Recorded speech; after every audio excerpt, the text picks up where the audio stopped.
Let me just pop that there. All right.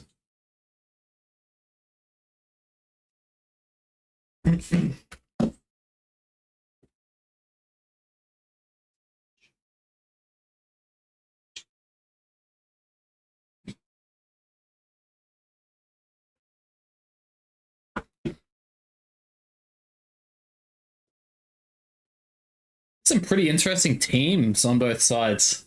That's why I love the Asian meta.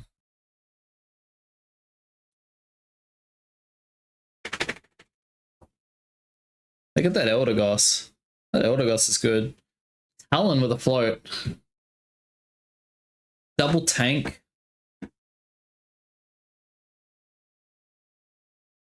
That's an interesting team.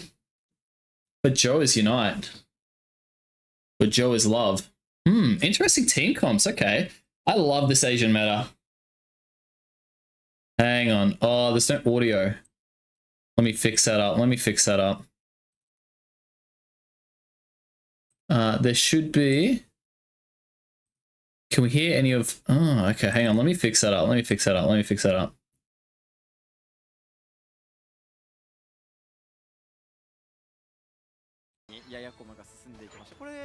Right. Can we hear that? That should be able to hear. Thank you, Music is Life. Appreciate that. Hello. How are you, Vabhad? Alan, I know the talent's really interesting. So they got the invade happening with the Lapras. Oh, that was a good secure. Man, that could have been interesting. Okay, they got the early gank from the Leafeon. Urshifu top lane. Okay. And the early gank as well. See, the early gank is super interesting. They've left the blue buff on the left side and the red buff on the right side. They're really prioritizing getting that lane farm in, hey? Winning lane. Oh, this Urshifu could be in trouble. Urshifu could be in trouble here. They could be in big trouble on top lane. Eldegoss is down. Yeah, okay, he's going to get that farm. That's all right. Leafeon's then rotating top. This is just chaos, and I love the Asian chaos, man. I love the Asian meta chaos. Look at the Umbreon. Look at the Umbreon. He's scouting. He sees that they've still got that buff there. The Leafeon's opting to take the buff instead of going to a lane. Oh, man.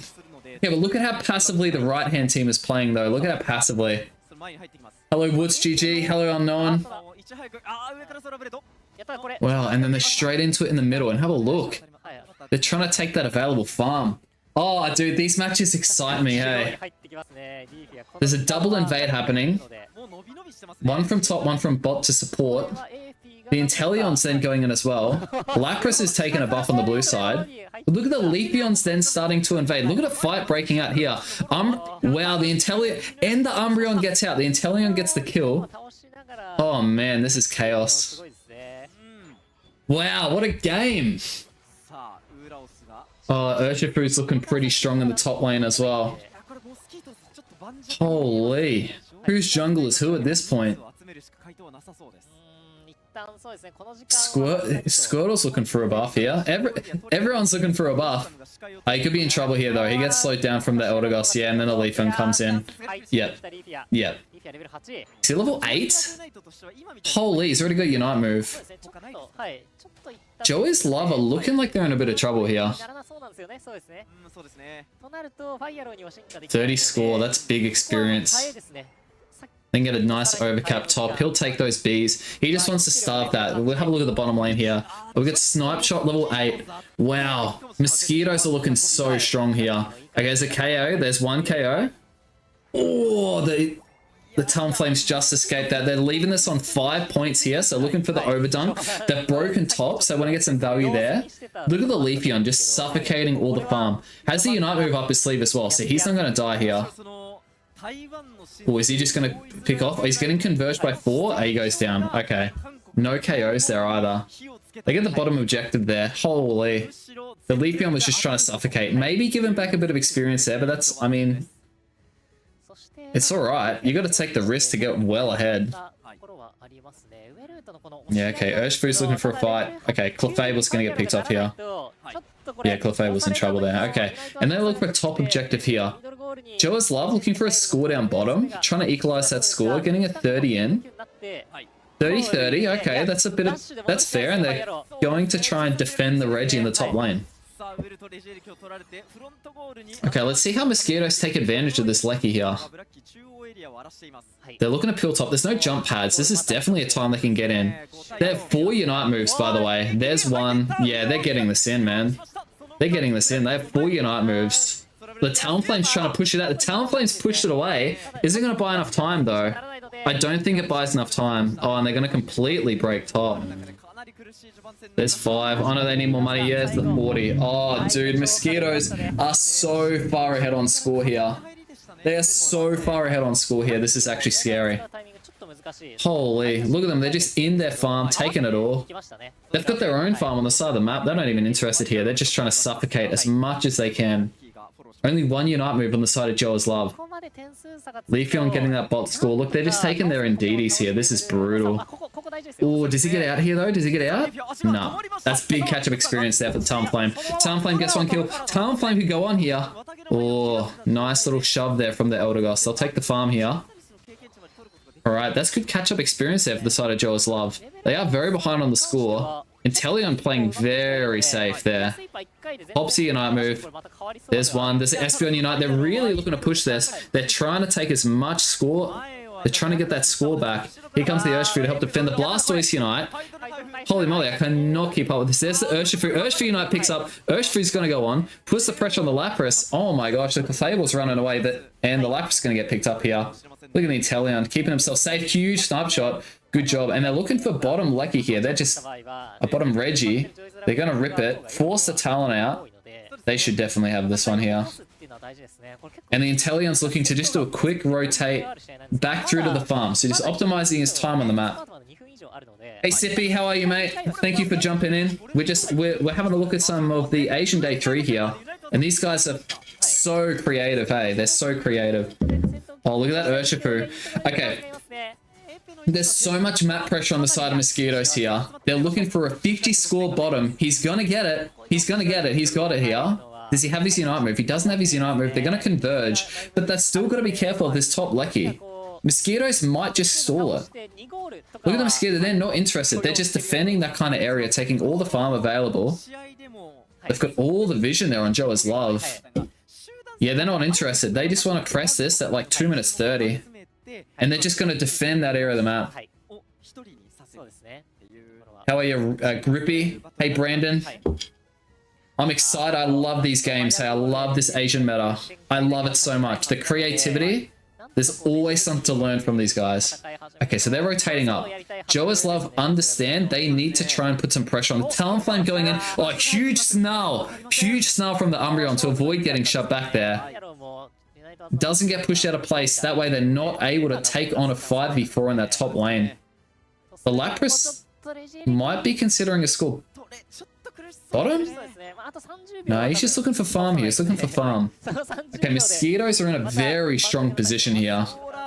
They've got the map pressure. They've forced Joa's Love all the way back to that side of the map. They've got a huge score lead as well.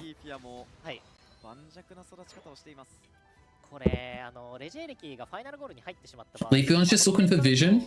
He's got the mobility to rotate back through up. He doesn't want to get picked out here, though. He doesn't want to get picked out in this push. Umbreon's looking for good vision. There we go. Oh, fantastic. And oh, the burst damage there. Holy moly. From the Inteleon and the Urshifu. They picked off one there. They've got about 20 seconds to take on this Lecky. They've pushed the team back far enough. They're going to get this Lecky. And this is going to be walking into the main base for this final fight. This is a big deal. This is a big deal here. Okay. 9 seconds. We can look at the positioning here from Joa's Love. Are they going to let this walk into the base? You can see they're kind of just floating throughout their jungle to see if Mosquitoes are going to... Well, the Talonflame's looking for the Inteleon. He's tried to pick him up. Eject's over the wall. The fight's breaking out super early. And you can see the side of Joa's Love is trying to get some kills here. Huge Unite move. Picks up the Leafeon, stuns it, but it's just not enough. There's an absolute team up there. And we're just left with Inteleon. He's zoned, getting zoned out there. The Lapras, last one left. But they've got the Urshifu secure. They've got the Leaf Blade secure. He's down. That's a team wipe. Mosquitoes honestly dominated from start to finish in that game. Wow. What a game. What a game. And what a team comp as well. What a team comp too. Holy. There we go. Yeah, that game is done and dusted. That game is done and dusted. I need to watch that early game again. Once this comes to an end and we have a look at some battle data, I'm having a look at that early game. Because the Lapras took a risk early, and it definitely didn't pay off.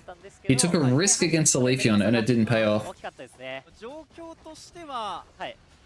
Yeah, they're just... Now they're just farming damage numbers, and Teleon wants to get some more. But he's waiting. Ooh. Yeah, there's just more score. Holy.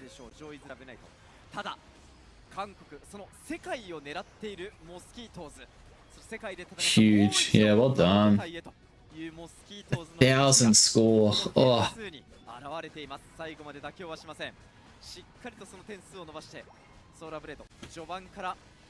Yeah, the red Urshifu bear is pretty good, but I'm surprised they took him to the top lane, though. They took the red bear to the top lane, but the game was that chaotic, right, that, like, the team of Joe's Love couldn't necessarily shut down that Urshifu in the top lane.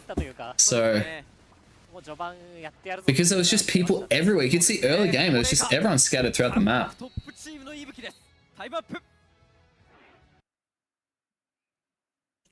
Wow, what a game. From Mosquitoes there. Holy. It's definitely a spicy team comp from the side of Joe's Love Unite. Espeon, Blastoise. Yeah. It was a huge win. Huge win. Well done from them. Okay, hang on. I need to have a look at this. Early game again. Rewind me like 10 minutes here. I need to have a look at this again. Okay, hang on. We'll go back just a little bit more. Just a bit more. Because you can see the Lapras goes for the invade here. Come on, internet. We can do this. We can load. Thanks, Unknown. I appreciate it. I'm taking a bit of time here. I'm just honestly, normally I watch these by myself. So I thought I'd just stream at the same time.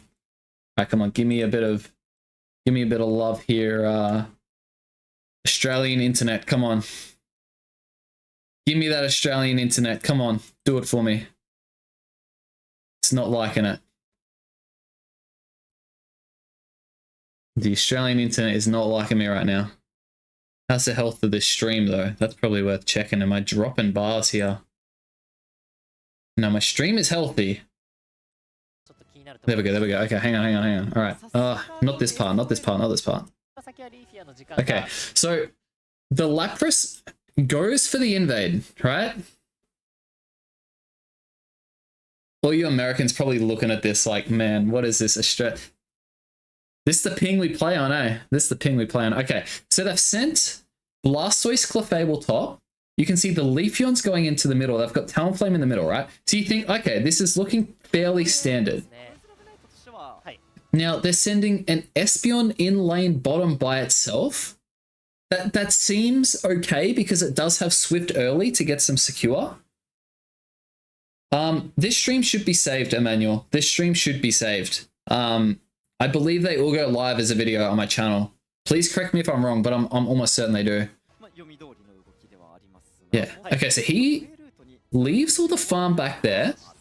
And then you can see the Lapras is going for the invade. The Lapras is a little slow though, like it doesn't have the float stone. So by the time it makes it here, honestly, if he secures this blue buff, this game goes differently, right?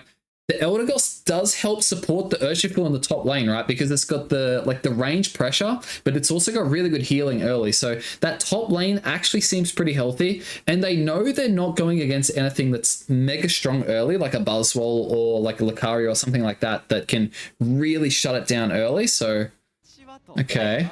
And then...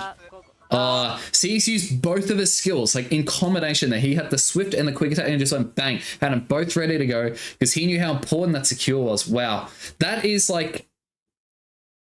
skill difference. I would have to practice that over and over again in practice mode to be that quick with the controller. That is skill difference. That's why these guys are playing at top level. Wow, that's a huge, yeah, that's huge. And then he gets the invincibility frames from evolving, and then he leaves that red buff there because there's no point fighting here. He knows that there's only one person in this lane, and they're overcommitted there.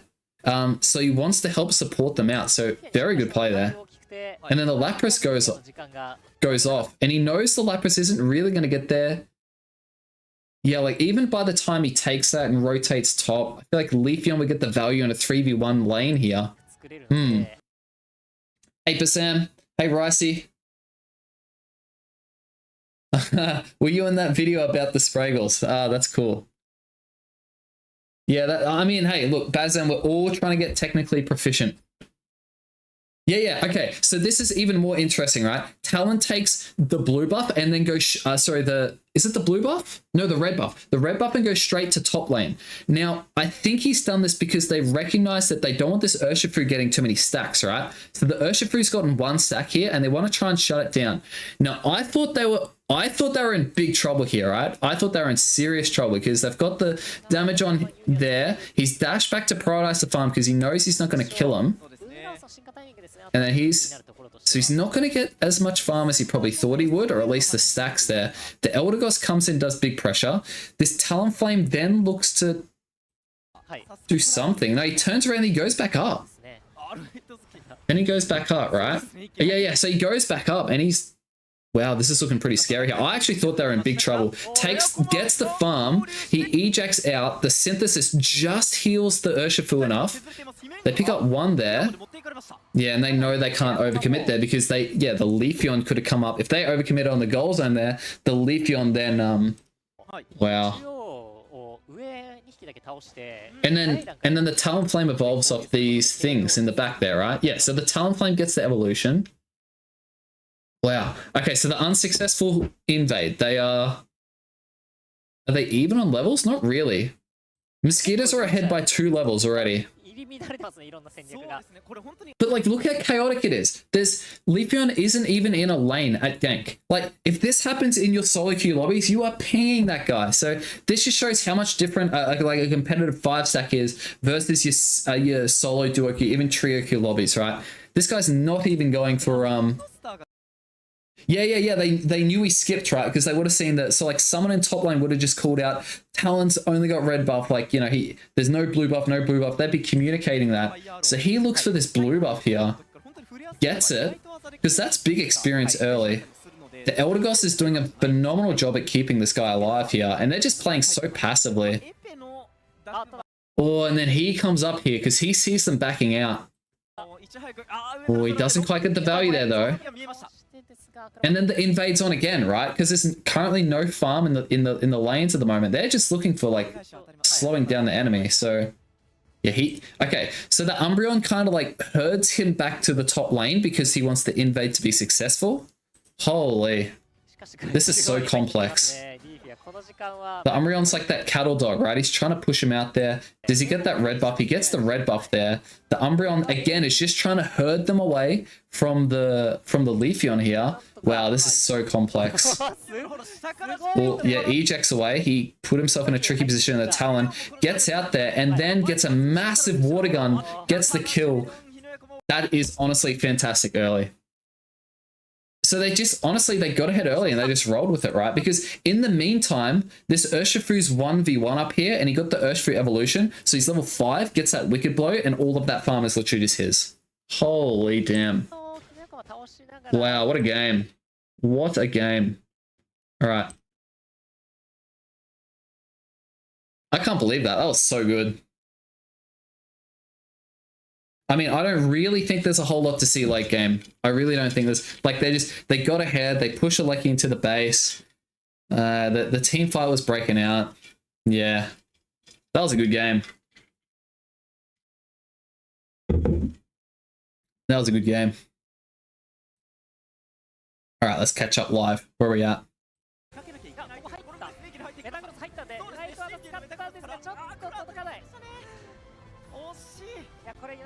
Yeah, holy.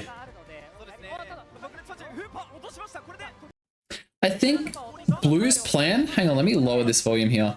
I think Blue's plan was like, they wanted to try and win the top lane, right? Because they wanted to shut down that Urshifu early. So they took that risk. Like they took the risk. They knew the Talon was getting a level 5 with the farm, right? So they could go back. I don't think they anticipated the Leafeon to go in and take that buff away from them, because then that means it screws up those rotations, because then the Leafeon knows when that, yeah, so it did seem a little uncoordinated. Yeah, I know, that Crustal wall is like play of the competition so far. That was honestly so hype. So hype. Oh, I hate that skill. Glaceon's just firing off a billion. Yeah, holy. But again, like we don't see a Crustal in I'm gonna say OCE meta, for example. Yeah, look at this. Look at this Glaceon. Wow. Yeah, holy damn. What a shot on the move. Yeah, they just stopped hitting. Yeah, that Glaceon. Wow, Glaceon. That's actually a pretty scary comp. Look at all the burst. They like red Urshifu too. Alright, we got 7 minutes. I am going to have a look at that endgame actually. Because I do want to have a look at that. There's always a lot to learn from this endgame. You can see, yeah, red team is like not interested in this Lecky. That I think one thing that needs to be spoken about a little more is they keep leashing this objective here. Because when they leash it, even if blue went up there, yeah. Yeah, I know, Ricey. That's so gross, man. It's so gross. I hate it. I hate it when it's on the other team. Like, the Leafeon's giving vision.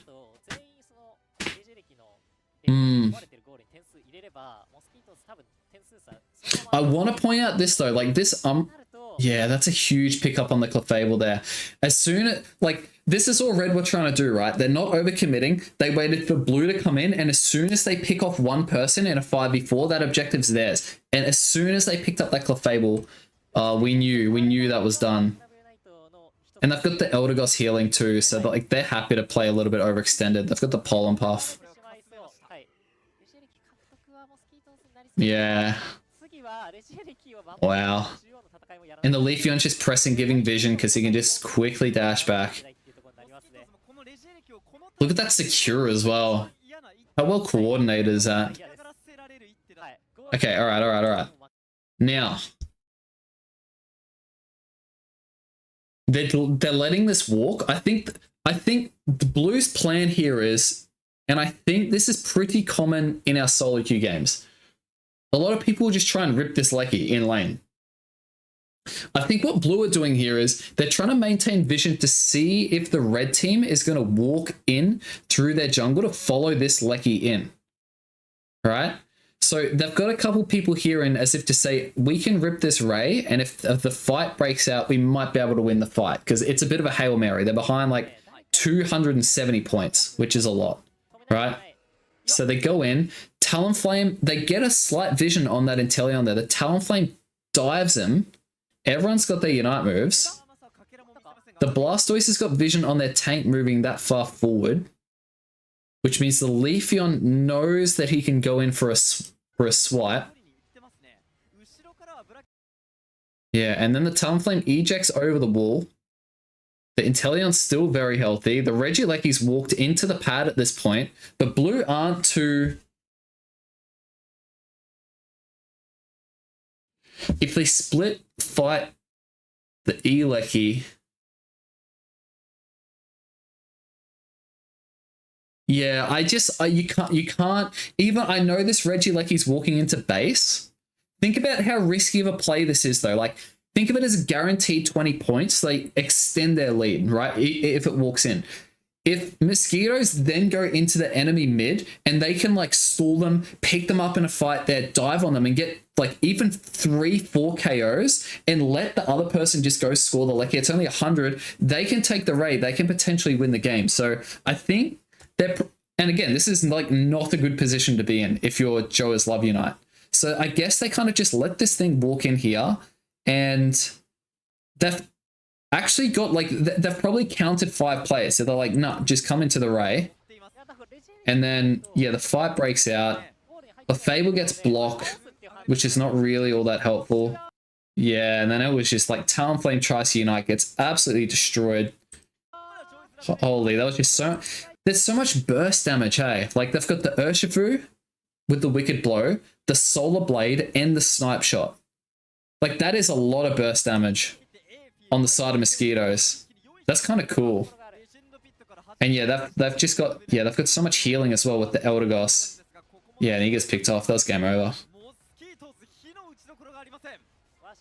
Like, it was so much burst damage. The Talonflame got his Unite move off, and he... Like, you can see he still got it there. He pretty much just died. Yeah, I know. The secure Jira is just crazy. It's kind of cool. I like it. And they've got a so their team's super strong early as well. Like, Eldegoss comes online at 4, Umbreon comes online at 4, Inteleon is like fantastic in Ray. Yeah, they don't have the rip, right? So I think they know that, and that's probably why they try and get the score lead, so they can go into Ray. At least all they need is 100 back cap, potentially, to get themselves in the lead after the initial fight. But, I mean, the rip's not too bad. Like, if you pull off Inteleon Unite, and then you launch off a couple skills, like with your Leafeon, and a couple Snipe Shots, like, it's actually not bad. Yeah, it's a pretty cool team comp. I actually really like it. Yeah, and then the game is over.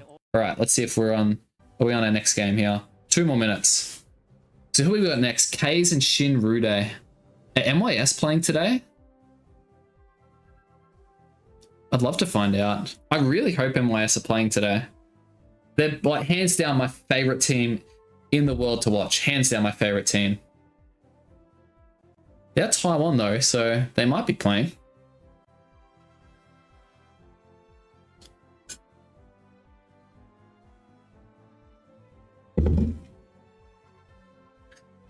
This is, honestly, this is the best competition to watch if you want to get a bit better at the game. It is such a good competition to watch if you want to get better at the game. It's just so creative, some of these plays they make. I can't read any of this.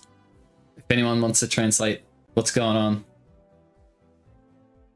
Ah, Shin's orangutan. Okay. Ah, that'll be cool. Jaws love. Okay, MYS. Yes, MYS are in A. I really hope they get some screen time today. Same as Rise. Rise are a fantastic team too. Hang on, let me go back to that for a sec. Wait, can we fast forward?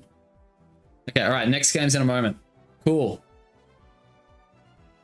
Dude, I love the Asian meta. Brandon, I'm probably just gonna keep watching the stream until I'm like very much over it. Hello. Very good. All right, let's get into this next game. I want to see how they draft this.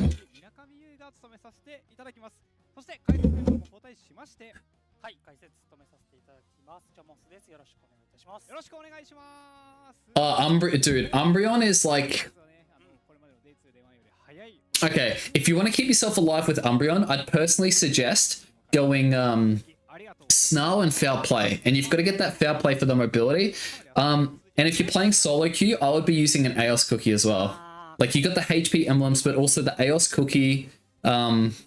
Like, if you can get 3 or 4 stacks early, like, obviously you don't leave your teammate in lane to go for them, but if you can get those Aeos Cookie stacks throughout that laning phase at any particular point, because generally you're not securing a lot of farm, you're just with your teammate making sure they are getting a lot of funneled experience. So EXP share is a definite item. But yeah. Yeah, Ricey, I believe I watched that game. There was a lot of Assault Vest because the other, and this is the cool thing with draft, there was 3 special attackers on the other team. So 2 of their tanks and 1 of their all-arounders, I think it was, or a Sylveon, had an Assault Vest to try and counter that, which is weird, but like, it is weird, but it makes sense in that particular match, like in the drafting match. So it's kind of cool. Yeah, come on, let's go, let's go. Let's go. Yeah, Assault Vest, again, when we get draft mode and ranked, I'll be using the Assault Vest if I can see I'm versing 3 special hitters. Do we see MYS? Where's MYS?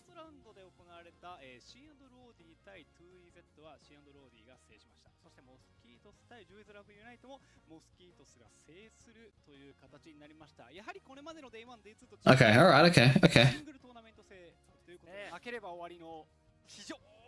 Okay, hang on. I'm turning off. I need to turn off stream elements. Stream elements can go. Let me do that right now. Let me see if I can disable it right now.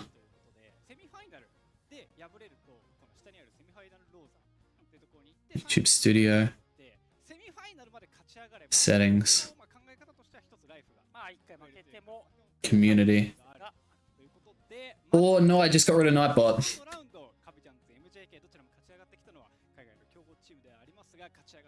Save that. Alright, good. Okay, that might take like 5 minutes to kick in, but I think it's when you send long messages, it gets annoyed. I'm sorry that it does that. I should have turned that off before this stream. My bad. Hey Prasad, how are you, sir? And let me know if there's a delay on the stream as well, by the way, because I think I turned it off. I went into all my settings, and there was only one thing that had a stream delay, and I disabled it. So hopefully there's not a stream delay. See you later, Unknown. Have a very good one. Enjoy the day. Draft, honestly, draft is going to frustrate the heck out of so many players, because what's going to happen is it's going to get to the last pick, and you're going to need like a defender or supporter. Everyone's going to be screaming for it, and then it's like, Decidueye. And you're just going to be so frustrated because it just doesn't make any sense. Or like, yeah. Or like the Jungle Griefer comes in for the last pick, so.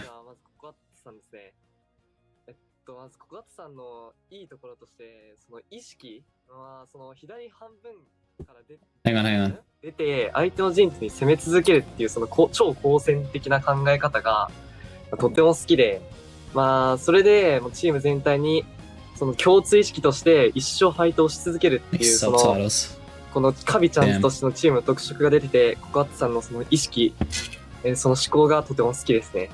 なので僕はココアッツさんがおすすめのチームです。チームメンバーですね。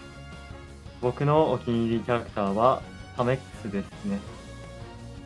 大会とかでもよく頻繁に使用していて、自分が初めて使っていて、すごくうまく使えるというか、楽しいなって思えたキャラクターで、今まで、シーズン2ですかね、シーズン1からずっと使い続けているキャラクターで愛着があるので、意気込みは、アジアリーグでね、少し今までと違った環境で戦うんですけど、それでもね、今までと変わらず、しっかり勝てるように練習して頑張りたいと思います。はい、ということでカビチャンスのインタビューをご覧いただきました。I love how they do this, where they rate the players based on that. I believe it's like one's creativeness, mental strength, that kind of stuff. お気に入りポケモンミュウという形はありますが、 I wonder if there's an English version. Is there an English version? I feel like I'm gonna lose where I'm up to. After this game, I'll see if there's an English version so I can read some of the stuff on screen. I love those little ratings though, they're so cool. It's so cool. Mew. Let's see some Mew. Let's go Rom. この一人の選手から試合が動くことも珍しくない。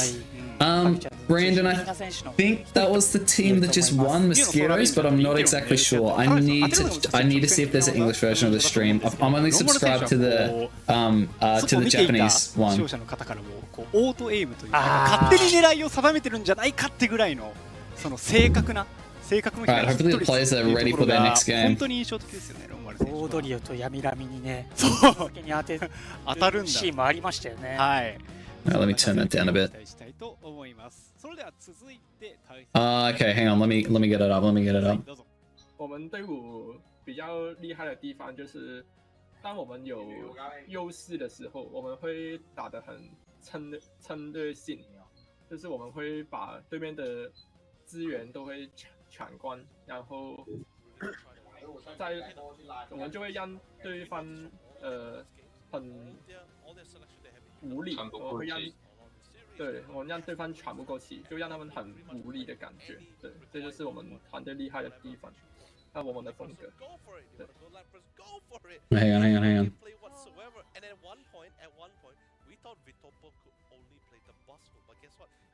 Blastoise suddenly out of the blue. There's double defenders in the Look, okay, composition. hold on a minute. I don't think he wanted to just be a Buzzwole one trick. I'm pretty sure everyone can play other top Yeah, laners, exactly. But it's just that like, if it's available, Let me get rid of that. pick it, right? So And I believe it was also them who actually first brought in the very first Venusaur into the ACL as well. So he came in with the Solar Beam one, and I know we had that debate because Here we go. I saw the items. We full screen that. Solar Beam, or was it gonna be? And I said Solar Beam, then you reminded me like you don't let it. And you could also play Paladins with that same item. And I'm like, oh yeah. No, I'm actually just really excited for this. and we should be able to hear that. Look, it's gonna be great. Thank you, would say- Brandon. Hold on. Predictions. Okay. What do you think it's gonna be? Oh, you mean, okay. Let me know if you all like, can hear who that. takes the series or like what's the lineup? I will start since Okay. you're a little shy. So I going. wouldn't really, I've been trying to figure out which It's one okay. we're trying to go for. No, it's up to you, but I think just looking at the two matchups, I kind of feel like it's going to be a 2-1 in favor of Shin and Rude. They're warmed up, they're good to go. Shin and Rude. Kabuchans hasn't played yet today, so they're not KS. going to come into this matchup cold. Oh, but KS was they the will team have that was just on the information interview. It was how Shin and KS. Rude It was play. I do KS. still think it's going to be a 2-1 in favor of Shin. I feel in particular it was actually going to be Kabuchan 2-1. Oh, you think Kabuchans will take this? I actually feel it's going to be Kabuchan because there's I don't know one who's thing gonna that win. I just want to see some good games, hey. The only advantage that Kabuchan had over Shin and Rude is two things. One, There's only two real dominant Asian teams that I'm... except Oh no, there's three. Orangutan is amazing.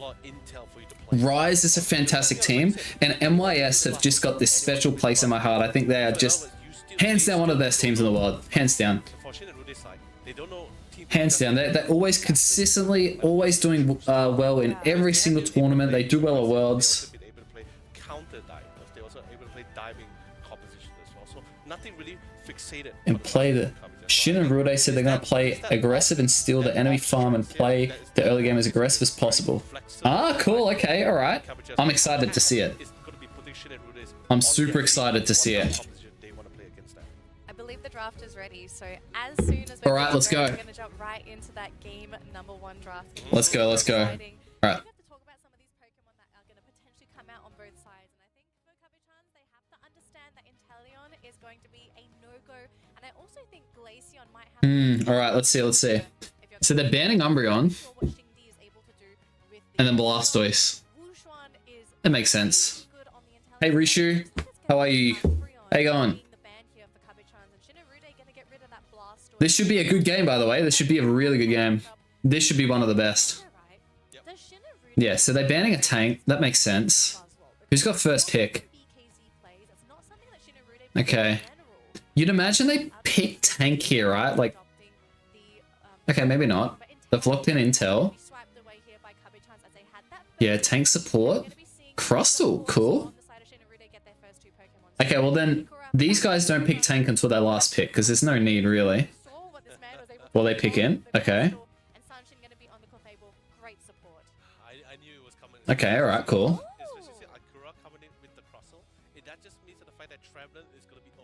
It's an interesting team comp so far.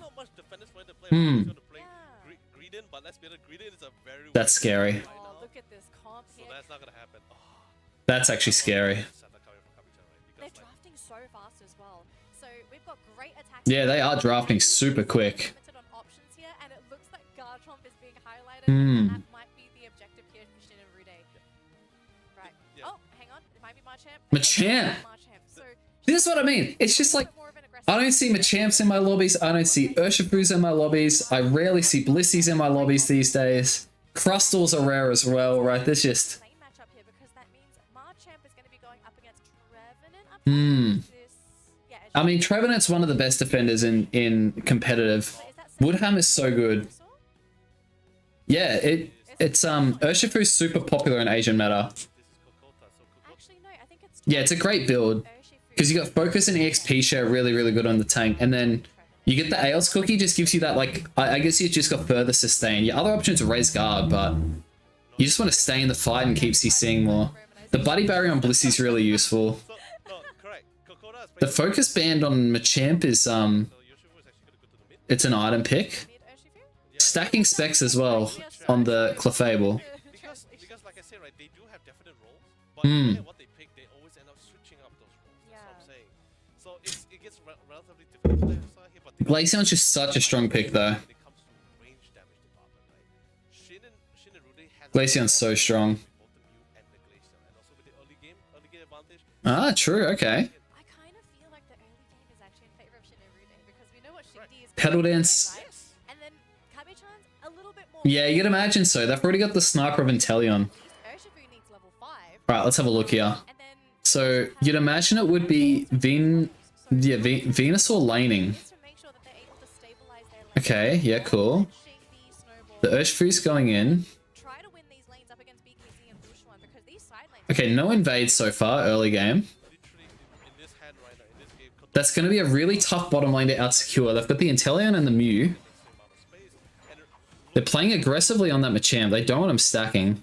They're just A-pressing here. it seemed like it will be the solo beam. Shin and Rude did get the contested farm though, so that's great. On the map there, so unfortunately for the Phantom, Well, the Trevenant's already gone down early game, and on the side of there's the focus band proc already on the Machop. So you won't have that for the bees. now, as central laners, they haven't Wow, okay, Shin and Rude, they are definitely winning on farm here. those side lanes. I'm kind of wondering, is it going to be that water Urshifu here for Kabe-chan's or Good secure from the Mew there. Fantastic secure from the Mew. Okay, Urshi's going top. Urshifu? So it's the dark variant. Lots They got the kill on the Clefable as well. especially with the Okay. ability of that wicked low. He's got that boosted ready to go. Oh, he almost got that. He almost got that. We're talking about See how he gets a boosted ready to go, the Urshifu? And then they just took all of it. Holy moly. there's a lot of damage and a lot of That was cool. Holy moly. to go through both Shingdi's, Glaceon, and the Machamp. Okay, now the Glaceon here is looking to... Levels, right? And so far in that top lane, BKZ is a We're going to rotate. I guess he's probably just looking out for a potential invade from the other team there. gets KO'd. Yeah, Machop goes down here. Machop, this top lane's struggling. I'm actually surprised at how well the Blissey and the Venusaur are doing. They've taken them on pretty well. KO'd and to lose against that Venus. Alright, there's Urshi. Urshi's coming well. There's still a Clefairy in the top lane and a Machop. Man, these guys they're definitely struggling here. He really took the advantage of the level. They do have to be careful though. They're fairly overcommitted, and the Mew and the Glaceon are kind of looking top. There's a huge... He's been level. Oh, there's a huge combo coming off here. There's 4 people in the top lane. They're sacrificing the middle bees here. Level 3, he's 3 levels apart. He still hasn't get the Now the Glaceon's taking them all, then he'll Look at that. Great probably look to rotate top, I'd imagine. denying Shingdi that experience. I have to say, Kabe-chan's doing pretty well. They still got a Trev, They didn't get shot. a little tree down bottom. Does he... Got a couple kills. Oh, the Crustle got that. That's unfortunate. Really, really well. Slowing down the progress for these Oh, wow. And that's going to be a lot of damage. That's a lot of damage. Oh, he's caught out here.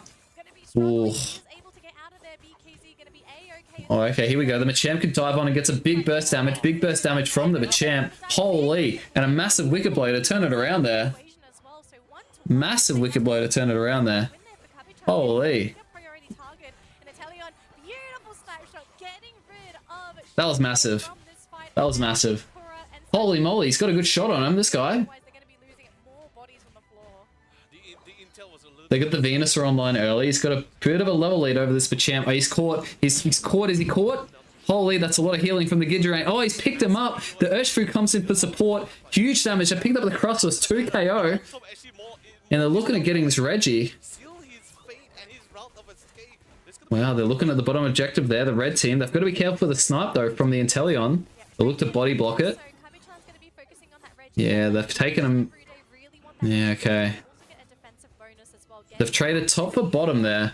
Now, I think we're Shinra And they're getting a lot of farm here. point defending that top lane. Score lead there from KS, but Bottom lane as well, and it's just an Shin and Rude, they're turning it around. They're equalizing the score in that bottom lane. They've broken. So they're keeping the score nice and equal. to KO, but that doesn't seem to be the case. I will say, though, I am liking the position of KS here.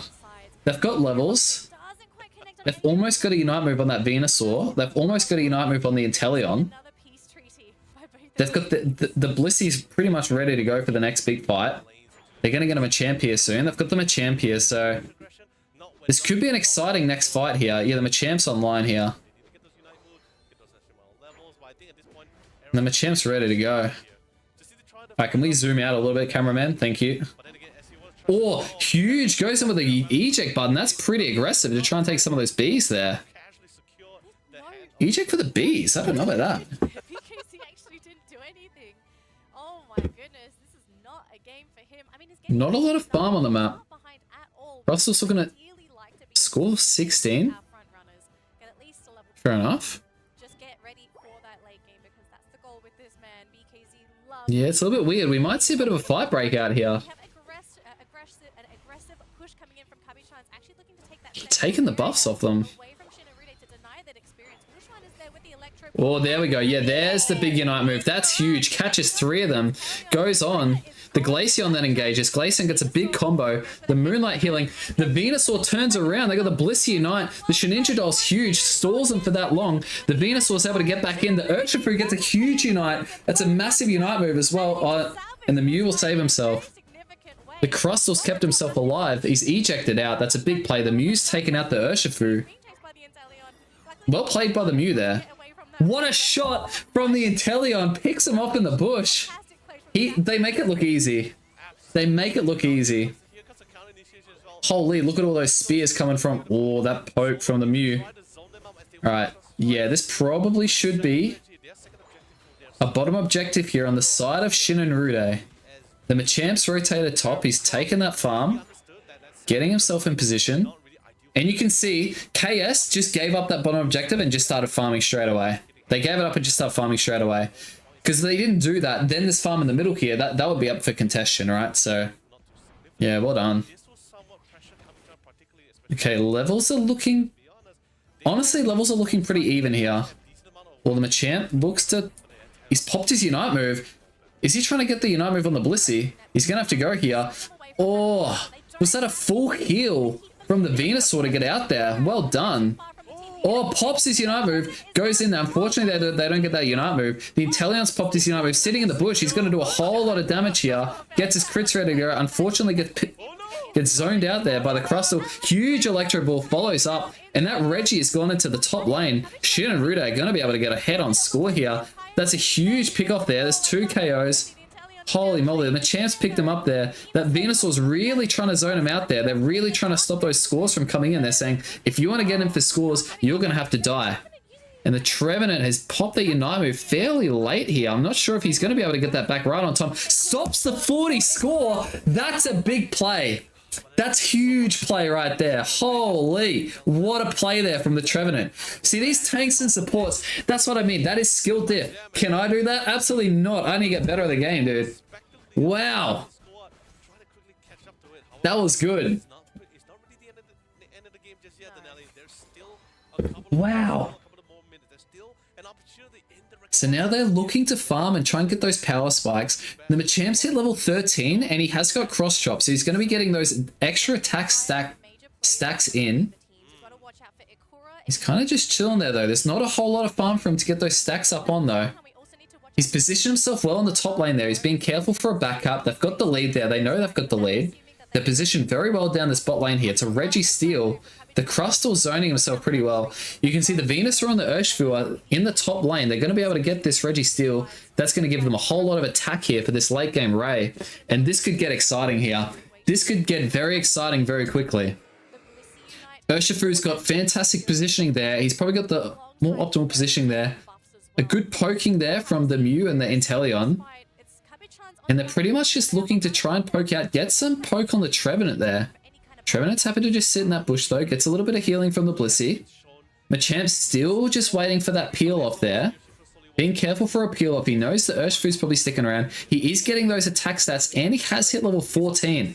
So that Machamp is very scary, guys. If the Machamp catches the enemy team here clumped up, this could be a very huge nightmare from Ren and Shin and Rude. Huge poke there, Solar Beam. He knows he's caught a couple of them. Holy, oh, the Crustal goes in. The Crustal's going to get picked off there. First KO on the side of KS. And now they're looking to pressure that. Oh, the Machamp goes in with the Unite move. He gets away with the Unstoppable. Holy, the Wicked Blow Unstoppable. Now the Inteleon has fully zoned him out. Oh, Shin and Rude in so much trouble here. They picked up 2 big KOs. Forced out the Machamp. The Mew's going in with the Unite move here. Are they going to be able to get this flip? Have they stopped hitting? They've stopped hitting. The Mew's not going to be able to secure from there. Oh, and they've taken out another KO there. The Mew might get this. Not quite. Oh, it was the pedal dance. And that picked him up there. Oh, that was an exciting endgame. Wow. Wow. Wow. I need to watch that again. That was so crazy. Got the surprise as well, but absolutely Oh, and look at the Inteleon. All enough. Barely above. Look at those shots, man. Holy. Would have been a totally different story here. That was cool. And the Machamp's going to pick him up here, though. Oh, no, he's not. Oh, man. He's got away. Oh, he missed his shot, but there we go. Okay. Look, Wow. I think BKZ, he's going to feel that. What a game. He just misses it. What a game. That Machamp, that's so make or break. That's so make or break. Yeah, that Trev was such a huge pick. Well, Kabi-chan's expected it because That was a good game. played this much. Yeah. No, he loves Oh, that's tough because that Machamp played so well throughout the game too. Positioning wise, they understood. They understood. Pedal Dance Venusaur, guys. 111k, had the Blissey pocket. I don't know. I think the first thing When did they draft that? up, though, was the fact that Tomato got that Horn Leech onto Ikora. That's You what I'm remove saying. Ikora from that fight. I mean, I don't think it was the Ray though. Like it was the team fight. To come in and protect BKZ in the Like KS after the team fight, KS deserved the win. Regardless of the Ray, they deserved the win at that Ray fight. For the rest of the squad here, and I think they got Like the Ray secures it, but because initially they couldn't find where BKZ was. that was such a good game. They spotted him, he was guarding the goalpost, then they said, Hmm. guys, he's not here, the main threat's not here. We can burst down. Yeah, Crustle got caught. Something out of it, and they got something massive. They got Ikura out of it. That's literally The Crustle just got caught. It's a call in the cavalry because literally there's nothing that's gonna be holding them back. That's where BKZ came. Yeah, I know. It was top lane Venusaur. I don't think it was overexcitement. Okay, hang on. All right, I need to go. We need a repeat. Hang on. Let me go back just a little bit here. I'm going to turn this right down. Okay, so bottom lane here. Yeah.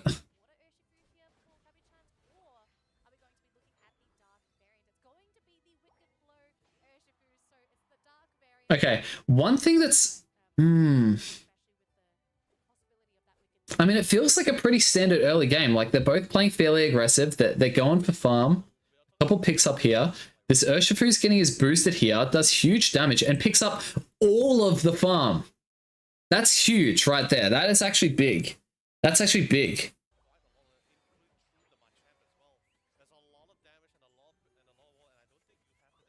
I feel like early game went on the side of Shin and Rude, though. They equalized score down in the bot lane.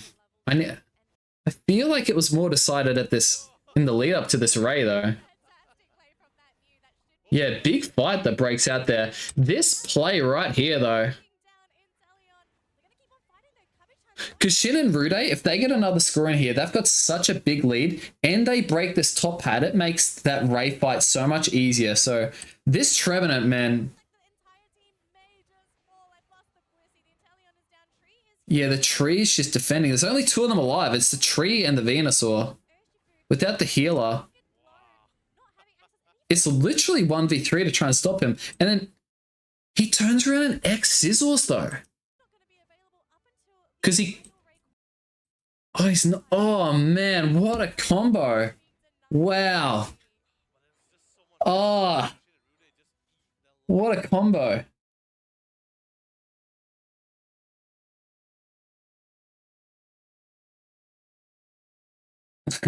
Maybe. I don't know, Bassam. Maybe. The tree did have a bit of a tough time early, but he definitely came online. Trevenant's man of the match there, hands down. That Trevenant, like, that play at the Lecky just there, and then... Honestly, I was scared of this Machamp. I thought this Machamp was going to come in and just absolutely obliterate.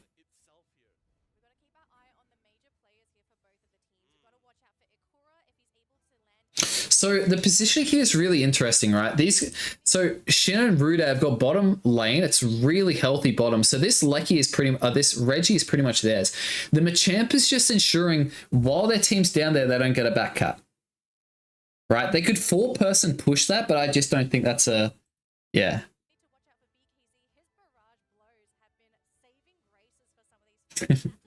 Yeah. And then, yeah, Mew does well, yeah. It's like Rin and Shude have this Reggie here going into Ray. And they have the score lead. The Crustal's pushing out. The Urshifu has great positioning there. Machamp's close to 14. They know this fight's getting a little bit stalled here. And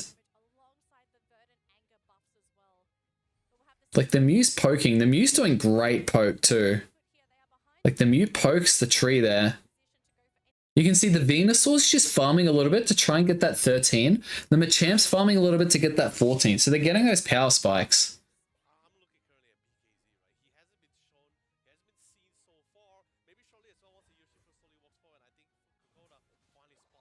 Yeah, like he's gone up that level there. He's 14. He's huge. Venusaur's 13. Venusaur's trying not to get picked off. The Inteleon's just the Inteleon and Mew are just poking and poking and poking, right? Like that's the importance of having good poke on your team. Because you can engage like yeah, okay. So that's a big snipe shot. So he sniped him with the snipe shot. How soon does this engage come up from here? I mean he's back pretty healthy. That's a big solar beam too. Okay. Holy, how do I rewind that by like... Okay. This Trevenant, look at how he positions this Woodhammer. He positions it so it like whacks him that way. That way. I'm mirrored here. That way. Yeah. So the Trevenant... Oh, he pushes them towards their team. They know that the Machamp is fairly far back. I don't even know if the Machamp's been seen yet. The Mew's down here. The Mew's still doing poke. Look at how far back the Glaceon is. So this guy's super, like he's super extended there. And then he gets, he gets Horn Leech back. And look, they've got, hang on.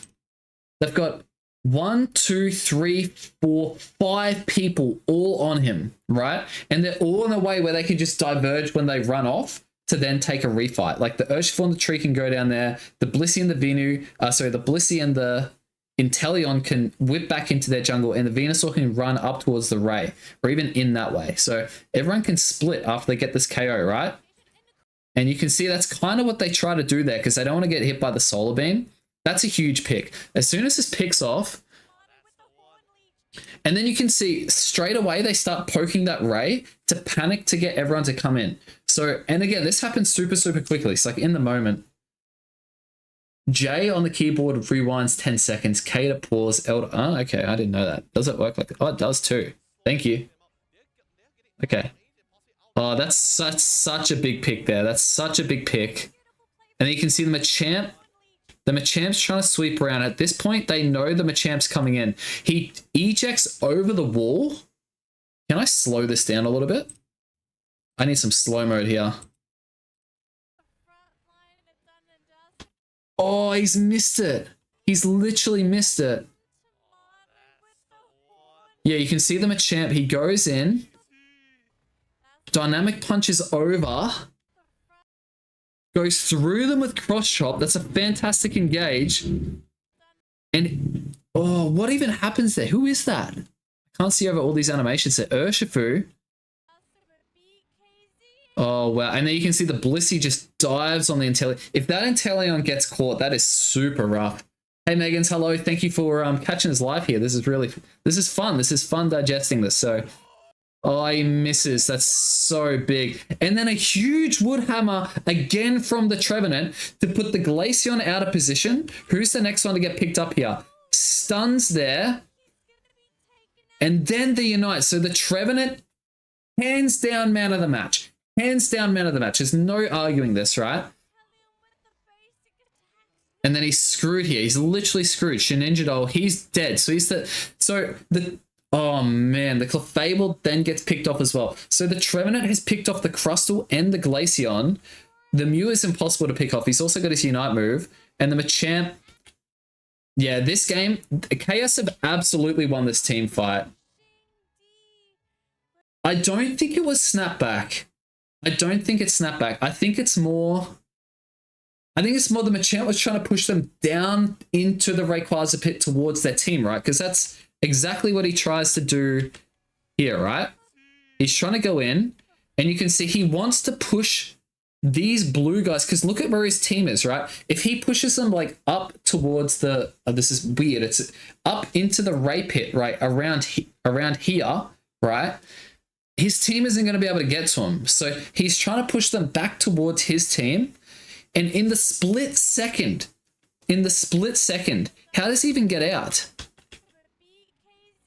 How does he even get out? I don't even know. How does he even get out? Because I thought once he's caught here, does he fat finger the eject button? Or, oh, has he shoved him? The Urshifu, I think, has shoved him with the Wicked Blow. I think the Urshifu shoved him with the Wicked Blow. Past the Inteleon. The Blissy's like, I must save the Inteleon. Turns around there. Oh, that's tough. And then that's a huge pick from the tree. The tree has put that Glaceon out of position, gets a double unite, and then, yeah, Inteleon blows up the Clefable, and then he's just screwed. That's literally 5v2 because the Crustal's just coming back now, right? So it's 5v2 in the mid. Crustal still has his Unite move, same as Mew and Clefable. So they've picked off these guys that haven't used their Unite moves. Okay, hang on. Let me put this back in normal speed now. And then the Mew, okay, Mew can secure. See how he's got his boosted?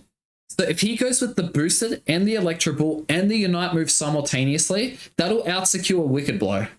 So they understand this, and you can see everyone leaves it. They're like, in comes the Mew, we leave this objective here, because the red team, Shin and Rude, they don't have what it takes to, yeah.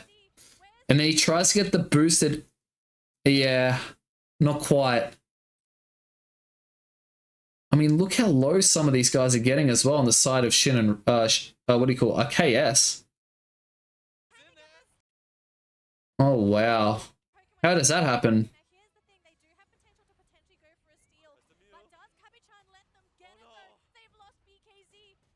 What even secures this? Hang on.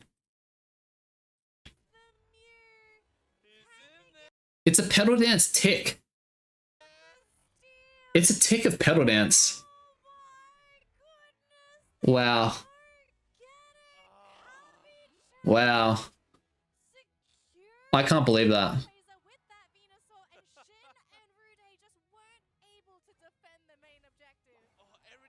Wow. The Vino gets it with a Petal Dance. A Petal Dance. Wow. Hands down, that Trevenant is man of the match. Hands down. Hands down man of the match. Wow. Okay, hang on. All right, next game's on. Game 2, game 2. Okay, here we go. Wow. That's unreal. So neither of them want to play against Blastoise or Umbreon. Fair enough.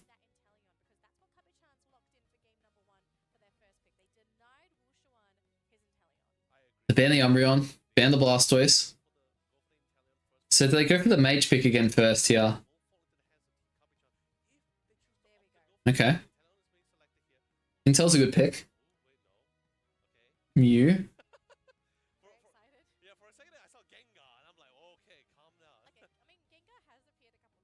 Mew Crustal. Yeah, tank support. That's a fairly state because you can flex into a few comps here.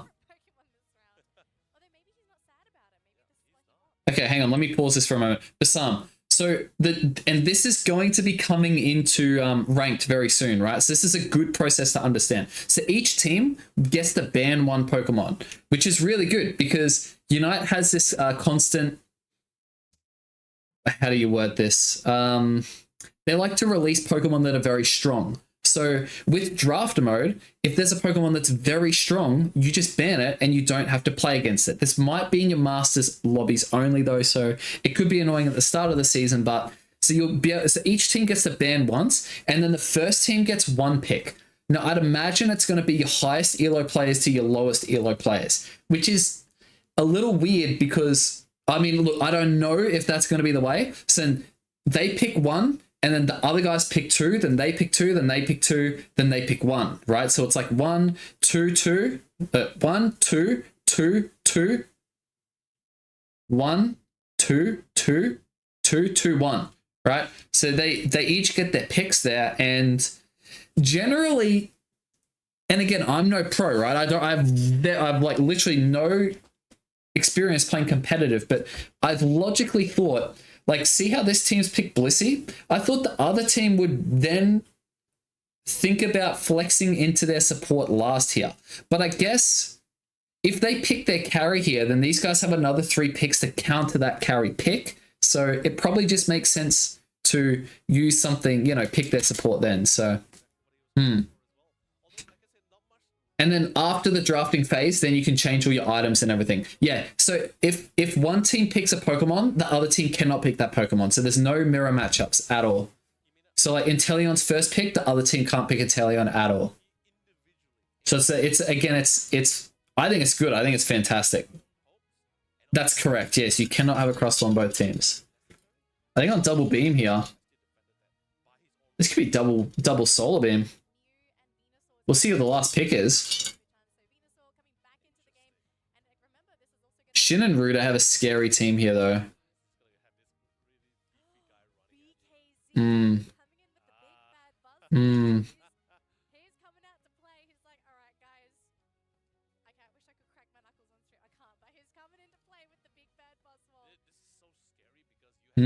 Okay. And then there you can change your builds. I think what's going to happen here is we'll probably have, yeah, Venu, Blissey top lane. It's probably going to be Petal Dance Venu, given the build, right? Rapid Fire, Spoon, and Focus Band with the full heal. So Solar Beam Venusaur. Hess Crustle. Yeah, we've got Buzzwole. Curse item on Slowbro makes sense because like all you have to do is tick them with damage, and he does quite a lot of AoE damage as well. So you can debuff their healing, which is pretty good because they got the Blissey as well. That is good. Focus Band on Buzzwole is a little weird. Is that a Drain Crown? What is that? No, it's a cookie. A double stacking. Okay. He's double stacking on the Buzzwole. Yeah, I know. Buzzwole's pretty rare in Asian meta, so this is cool.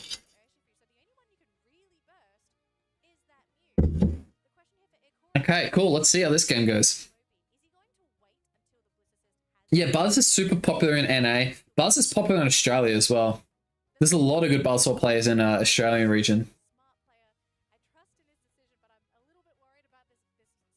Yeah, I know. The draft and ranked is going to be really annoying. All right, let's see how this game goes.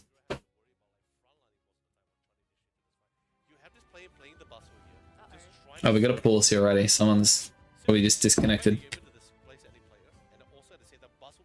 Let me just, we can skip past this a little bit.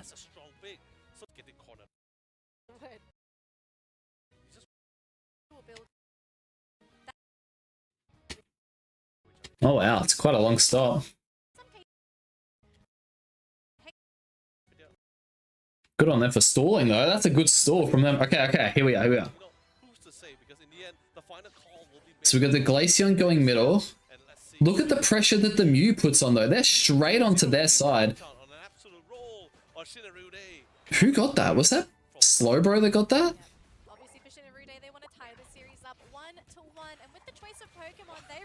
Holy. The Buzzwole got a stack? The Buzzwole got a stack. They've got the contested one here. Honestly, Bulbasaur lane? Is this a thing? Okay, here we go. So the Urshi's gonna... Where's the jungler? He's gone bottom. There we go. So he's getting that second hit there. He wants that boosted. Then he engages with the boosted and then does a huge Wicked Blow. Gets... Oh, he left the big one on just a small amount and they got it. That's unfortunate. Is he looking for an invade or he's just waiting for them to overcommit? Oh, he goes in there. Huge pick, gets the boosted and the Wicked Blow, but doesn't quite pick them up. Unfortunate. The Glaceon then responds really well though. The Glaceon was there. That's why you can't get greedy and overcommit, because good players will punish you like that. He's taken the buff very quickly, and he's rotated through the top. He's going to try and get a mini gank in here, but not quite. Are they going to... Oh, the Buzzwell's going to miss the superpower, unfortunately. Yeah, gets those damage on. We get the middle farm here. The Sobro's providing vision throughout the middle. And the Urshifu's going to be slightly late to this middle farm here. The Crustal's going in. The Crustal's blocked them out of there, but the Glaceon just auto-locks. Not a big deal for that Glaceon. Yeah, Mew did get quite a bit of that. I know they're cooking with Veno top, but it's actually doing really good. All Buzzwell engages there. It's a huge engage, but he's going to get picked off. 4 crash shot. Huge wall there from the Crustal. Picks off the Glaceon. Oh, and then the poke from the Mew there. They've almost got 5 top. They'd be calling that out. Yeah, you can see the gather here down bottom. They're trying to get the score down bottom to equalize that. Huge break there. Massive break. They've got the top lane early. And what a start there from KS. Now they get that Venusaur online. They're going to rotate down, and they keep that Urshifu top lane just to take that Regieleki, keep the pressure on the enemy. He's got level 9 there. Is he going to stay top? He's rotating bot. Okay. Maybe waiting up there for vision. Takes all the bees. They've got a lot of farm. The Buzzwell's level 8. The Glaceon's level 8. And the Inteleon's level 8. So there's one Unite move on the side of Shin and Rude here. But they are just ripping. And they know they've got the Wicked Blow here. Huge Wicked Blow secure there. And they also had the Mew there with the Unite move. So they were absolutely in a phenomenal spot there. Venusaur gets himself caught out there though. One hit there. Oh, the Urshifu does good poke there from the bush. The Buzzwell goes in on the engage. Oh, good escape there from the Urshifu. And good body blocking from the other team there. Oh, and look at the Mew. The Mew is doing some big damage. Good body block there from the Clefable. Blocking that boosted. And again, we've got quite an even game early. Neither team showing a big lead on levels, so it's fairly even. Fairly good ganks from both sides. Oh, good body block there from the Blissey. That could have been big trouble there for that Urshifu. That could have been there. Yeah, 100%. The in-game pings are very, very useful. Wow, what an early game. You can see there's a lot of potential punishments there. Okay, and so AS have got this Regieleki, and they're going to be able to get some map pressure. They're going to be able to keep the flow down, and they're looking at bottom score there. Let's have a look down bottom. The 17, 40 score. Yeah, good job there. And 15, and then 40. This is a big overcap. That's a 32 overcap. Huge scores there. So they've got that top Reggie to break that bottom goal zone. Big score there. They probably got like almost 100 score in bottom there. Okay, so you can see that KS are trying to set up an ambush here in the enemy jungle. Oh, huge poke there. Oh, what a shot from the Inteleon. Holy. Oh, man. That is a shot. Now they're going to be able to go on the pressure here. Another big hit on that Crustal. The Buzzwell engages. Oh, and there's a huge fight breaking out here. Huge defense from KS here. Oh, and that's a huge Unite move from the Inteleon. He goes off. He's doing a whole lot of damage there. The Buzzwell's picking up the Blissey. Doesn't quite get it. The Blissey and the Urshifu going in with a massive combo there. Oh, and now the Mew's going to be able to pick up there. Gets the Unite move. Going to be... Oh, hugely... Oh, well timed. Yeah. The Shinichidolls probably saved that Inteleon there, though. Wow, this Inteleon is on fire. He is on absolute fire. That Reggie's been leashed.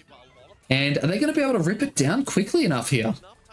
We've got to be careful for this snipe shot here. You can see the Blissey is trying to body block. The Blissey does body block the snipe. Wow. Wow. The Urshifu goes in here. Huge pokes there. The Venusaur's coming to help clean up. He goes in for the pincer.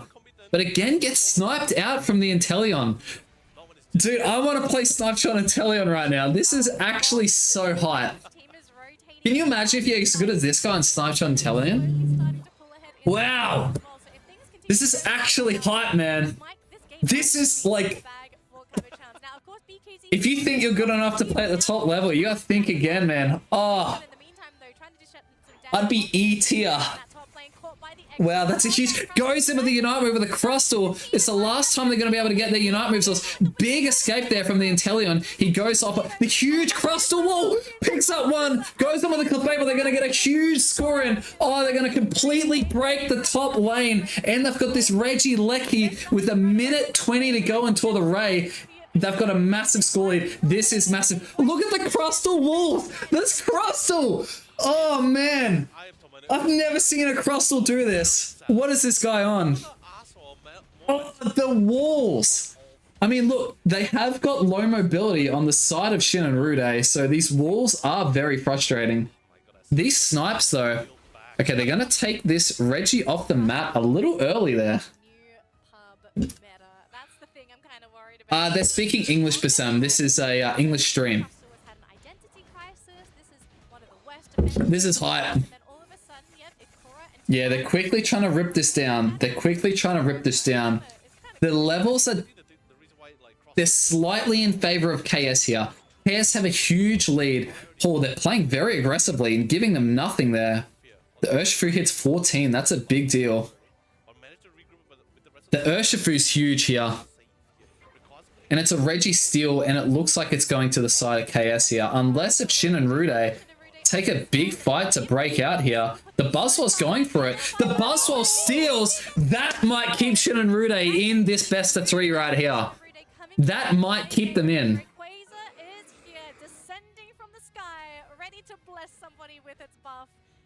Wow.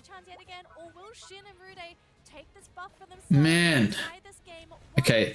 Mew getting level 13, that's big. And they're doing some poke there on the Ray. They're trying to get them caught out. The Buzzwell takes care of that Crustle. But Crustle gets caught out. The Venusaur goes in with the Unite move. And that Inteleon's going to get caught. The Inteleon gets caught by the Mew. Absolutely huge from the Mew. There's a huge fight breaking out here. There's 2 KOs, 2 KOs, 3 KOs. Oh, Shin and Rude. They've still got 3 alive here, though. It's a bit of a 3v2, but the Mew is in a very safe spot. 4 KOs here. Mew is in a very, very tricky spot. Does not have the Unite move. Left him on 1 HP. Can he do anything? I think, guys, this is Shin and Rude have been able to get some stuff happening here. The Mew has got some healing.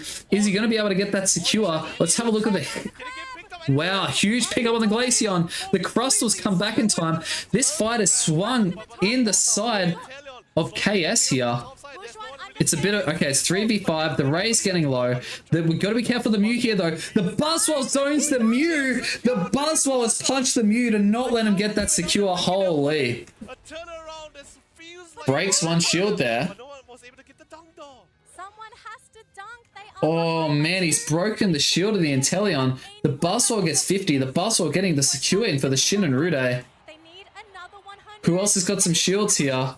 No. Oh, that Urshifu has stopped 2 scores in the top lane. Inteleon has no... They need more than 100 as well. Goes in there with 11. Okay, well, they could siege the top lane here. They've only got 15 seconds to siege the top lane. There we go. The Inteleon can get 100 in here. Does the Inteleon get 100 in here? The Inteleon screwing the bottom lane. No, he gets stopped, unfortunately. No, this is going to go to the side of KS.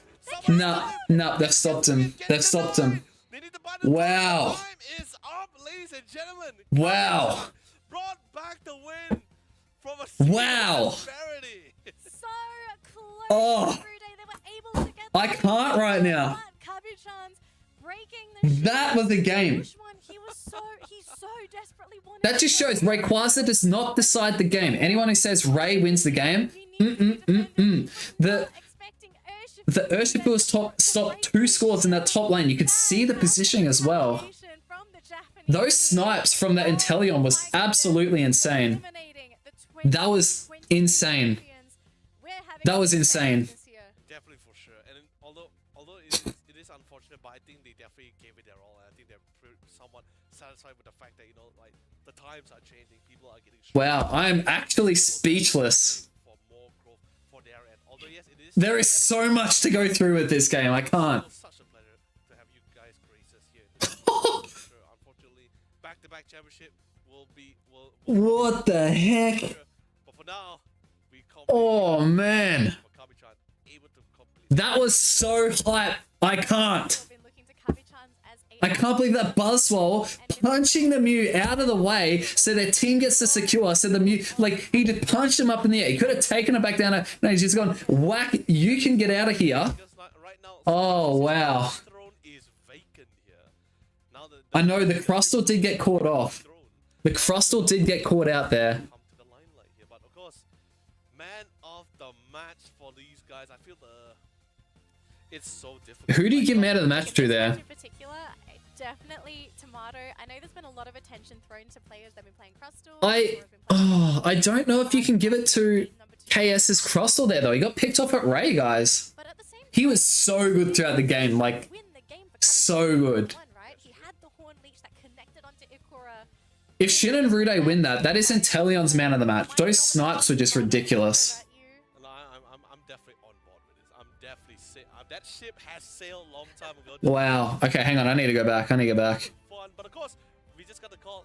Shin and Rude understand that if they give this away, So this right here, this Buzzwole actually, honestly, Buzzwole played so well too.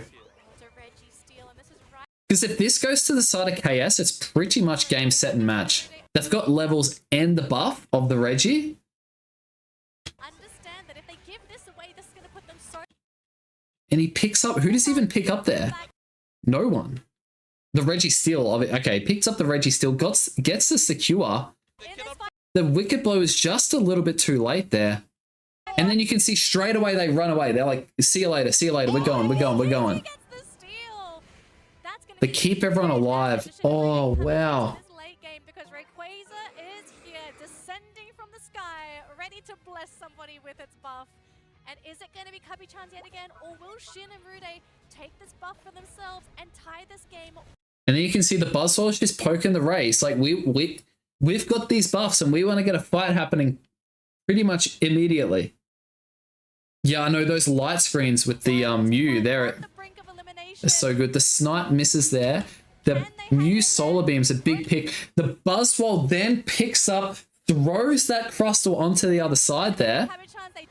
Then the Slowbro engages. You can see how well coordinated and orchestrated this play is. Because he goes in, there's gravity in there, and there's Surf, and then, oh man, he's screwed. He gets picked off. He can't do anything. He's literally like, he's stunned from playing the game. He's stunned from playing the game. So he gets picked off without using Unite move. Honestly, I actually thought Shin and Rude have got this in the bag here. Yes, X's are banned. They are. Oh, no, not in Ultra, only in Masters. Only in Masters Turtles. And then the Venusaur pops Unite move. The Blissey then goes to follow up. Wow, look at the Mew as well there. Look at the Mew here. So this is huge pickup. Absolutely massive pickup from the Crustal. And then look at the Mew. Look at the Mew. The Mew's come in. He sees the burst damage has happened to this Inteleon. And he's just gone, sees as an opportunity. Lands the boosted and then launch up the solar beam. Where can he run? Oh, he's done. Wow. So it's then turns around. That swings the fight immediately. That swings the fight immediately. If that Inteleon's able to get out, reposition himself, oh man, he'd be able to do some good stuff there. And the Glaceon is doing some huge damage here. The Clefable's positioned so well to protect that Glaceon, it's not even funny, while giving healing to the Slowbro and the Buzzwole. And then we get the kill on the Blissey. So we're in a 4v3 here. The Mew's just doing huge damage. Buzzwole picks up. That is a massive pickup there from the Buzzwole. So they're in a 4v2 here, guys. They're in a 4v2. The Venusaur then picks up one. Huge Mew Unite. Huge Mew damage. Wow.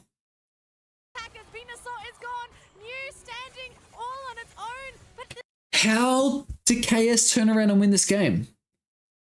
I mean, look, okay, I guess Shin and Rude have so much score to make up. Oh, I actually thought this game was over at this point. I actually thought this game was over. And then they're ripping. Oh man, yeah, because the Crustle then comes in with the Unite move, catches him, ejects, catches him with the wall, ejects on with the Unite move, so he's just stunned. Then Exiles him into the Rayquaza wall. Oh man, that Glaceon's dead. The Glaceon's dead. It can't do anything. Which can't do anything. And then walls the Inteleon, so he has to run to the top side, turns around. Oh man, okay, no, actually, maybe the... And then... Oh, so Shin and Rude are in serious trouble at this point, right? The Inteleon's sitting on top there. The Slowbro's just trying to CC as much as he can. Their main secure here. Urshifu's run to the top lane. Probably because I think KS are just assuming that this Ray is not going to be theirs. I'm not sure. I'm not sure. But then the Mew here, the Mew is the one with the secure. The Surf goes in, he punches him up in the air and gets a huge snipe shot there to get the... So the snipe shot secures the Ray. That's absolutely massive. Getting rid of that Mew there. Okay, and then look at the positioning though of the Urshifu, right? Look at the position of Urshifu. He's ready to stop the score. Stops one. Okay, notice how he breaks the shield and just immediately does not care about that Pokemon anymore. Does not care about him. And then now Slowbro's in a position where he assumed he was going to be able to score in that second tier. So now he's going to lose his shield there. He's going to lose his shield. So their team now knows they're not going to be able to stop the Buzzsaw, but they just have to stop, break as many shields they can. No, and he's in this, yeah, yeah, wow, that's it. They need points, but who can do it? They're trying to find a way, trying to find an opportunity. Wow, okay. I wish I could interview someone from Shin and Rude right now, because this is the question I would be asking. Right here. To the Urshifu. Why do you jump top? I guess it makes sense, right? It's like you jump top because best case you win the Ray, you win the game, right? So you're chilling. Worst case is you lose the Ray, you can position yourself in the top bush to stop the scoring because he can attack through those shields with that ability, right? So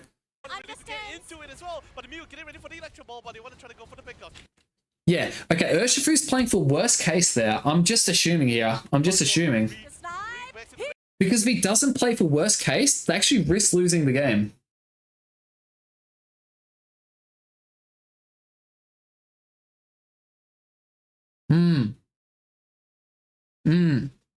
Wow. What a game.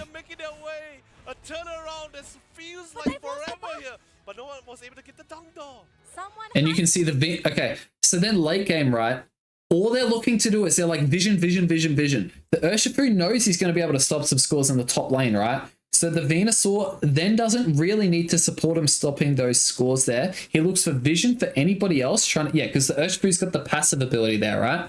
So he can stop the scores in the top. Venusaur's looking, because they've lost the Ray here, but they've won the game early, and they won the game with the Regieleki, which I do want to have a look at as well. One score's there. That's not enough. So well coordinated. It's so sick. It's awesome.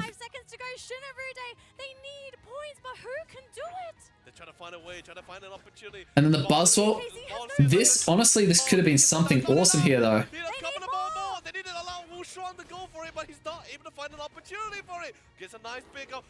Yeah, they're just cleaning up top. 7-second Wushuan. He gets it 14. Do we see another one? No. He still couldn't. He gets KO'd. Somebody stun him. Gets cancelled again. The Mew. Kenny, you missed the best game I've ever seen in my life. Gets denied. They need to buy the time, but time is up, ladies and gentlemen. Kami-chan brought back the win. All right, they're not into their next game yet. Let me go back to this Reggie. Was it even the Reggie? This fight, no, it wasn't even the Reggie. It was the fight that broke out here. Who gets picked? they are. This game might just be in the bag for Cabbage-Hounds. Now, of course, BKZ, he's trying to get on top of the Mew, but now he's the one that has to back on out of here. So the Glaceon engages with the Unite move on the Blissey, right? In the meantime, though, trying to dish out some damage onto this. The Crustle. The Crustle. That top lane caught by the Dude, this is a play I want to make as well. You catch them with the wall. If you can get the X scissor off, cool. But the eject Unite move to follow up to keep stunning them in that AoE, because you've got wall over here and then Unite move here. They're just stuck, right? They're clumped. This is genius, man. on that Crustle unites as well with the stun. The team is And then the already- Venusaur goes in, gets massive AoE damage. Big KO there with the wicked blow, the cancel. Oh, man. And then they trap them here. Oh. Oh, it's game. 3 KOs and Cabbage-Hound looking to break this top goal zone. Because that extra score won the game, right? That extra score won the game. They're starting to run away with this game, and I fear this might just be it. Wow. Today. They might be eliminated, and they won't be given a chance Wow. to win the title as champions. I am Tomato is a very happy crab, a very satisfied crab. You could not ask for a more better situation to come in your ultimate on all 4 members without having to really risk too much or utilize a lot. And they just start ripping. They saw a head on score too. Although, oh my god, that snipe shot just instantly healed back. Jeez. Wow, that last 3 minutes, that was just crazy.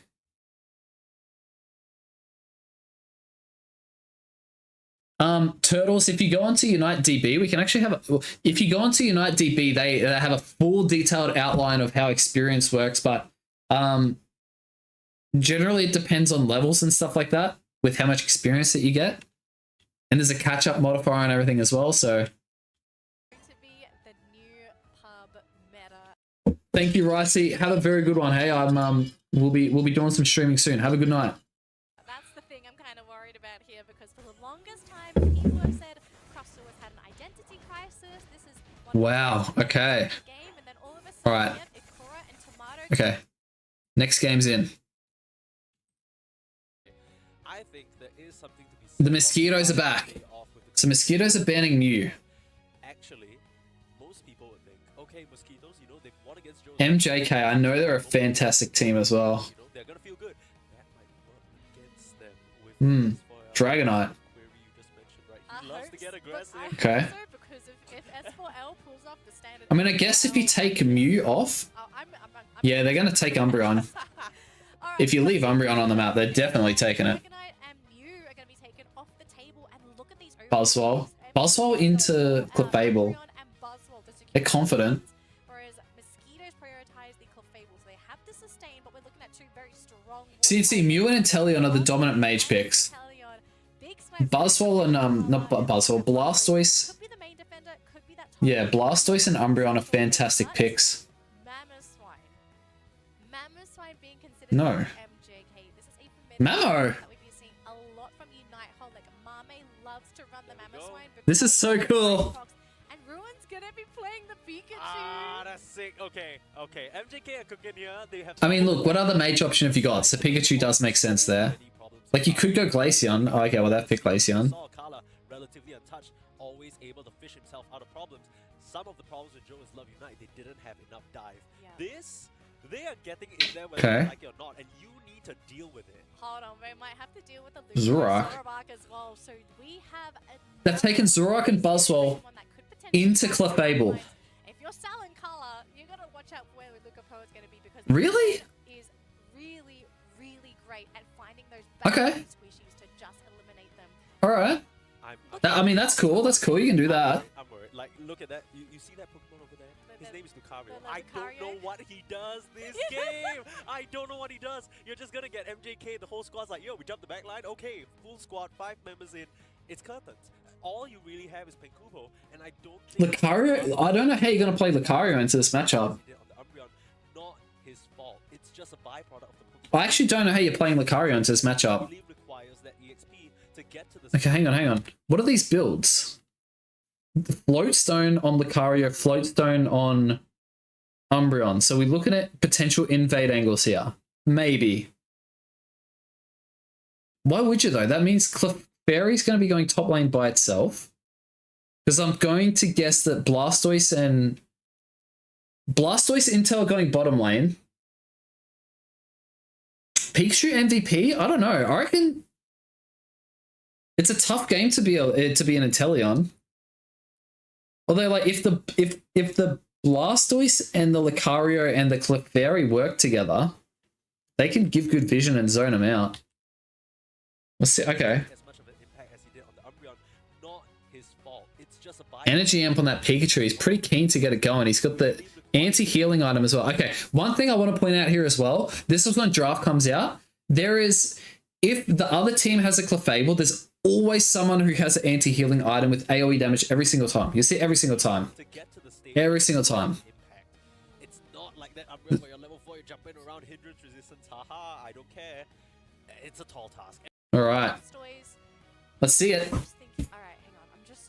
I'm looking at this comp because this is a really tough game for Lucario, right? Because your option. This is super hard for Lucario. I don't know how they're going to go against it here. You have to be more worried about a potential Mamoswine getting in your face and a Buzzwole. There's a lot of Is that Mamo Buzz top? outside of MJK. Yeah. Whereas for Mr. That's Mamo Buzzwole top. is that they're That's going to be tough. crowd control with the And then Blastoise. Zoroark coming up as a lane. Oh man.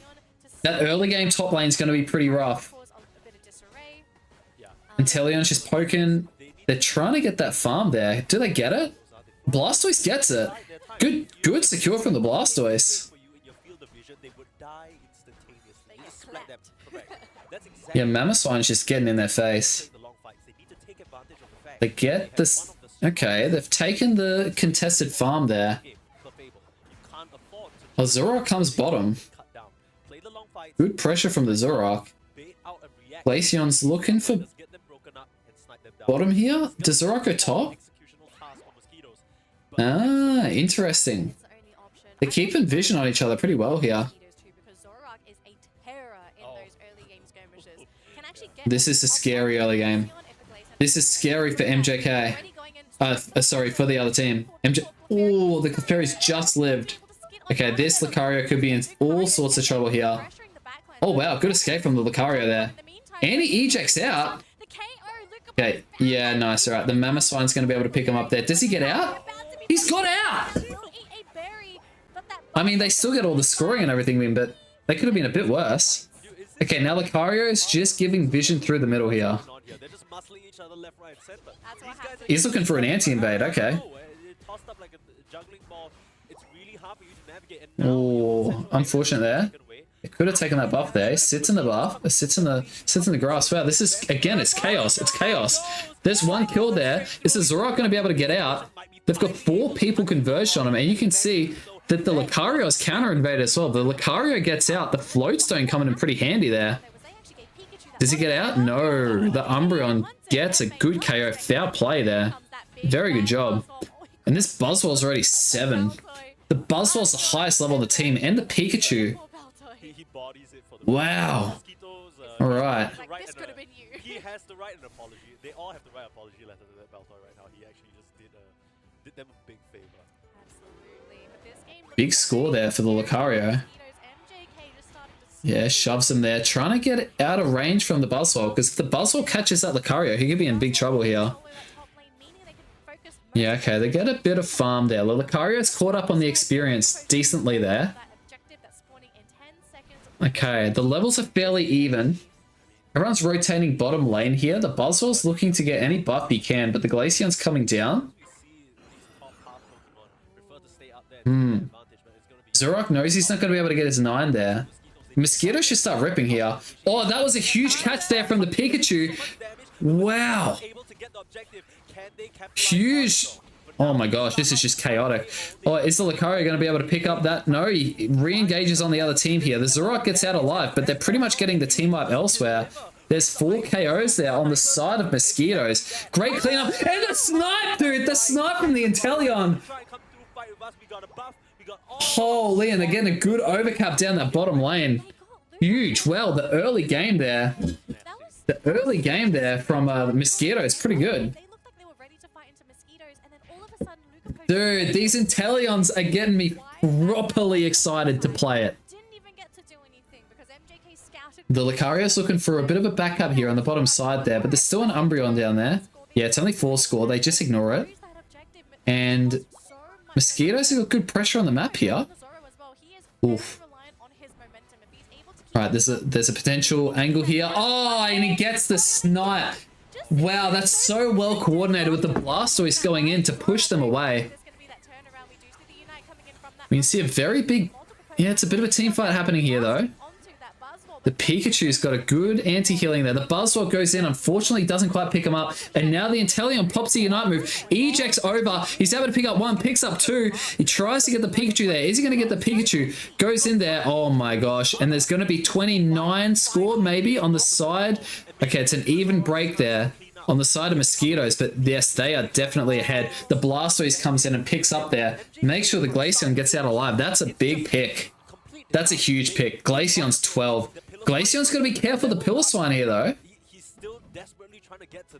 Doesn't want to get caught out. No, he's got enough Spell Vamp there to get the heals up. Lucario's level 10. Carla. Carla is carving up, guys. Carla's carving up.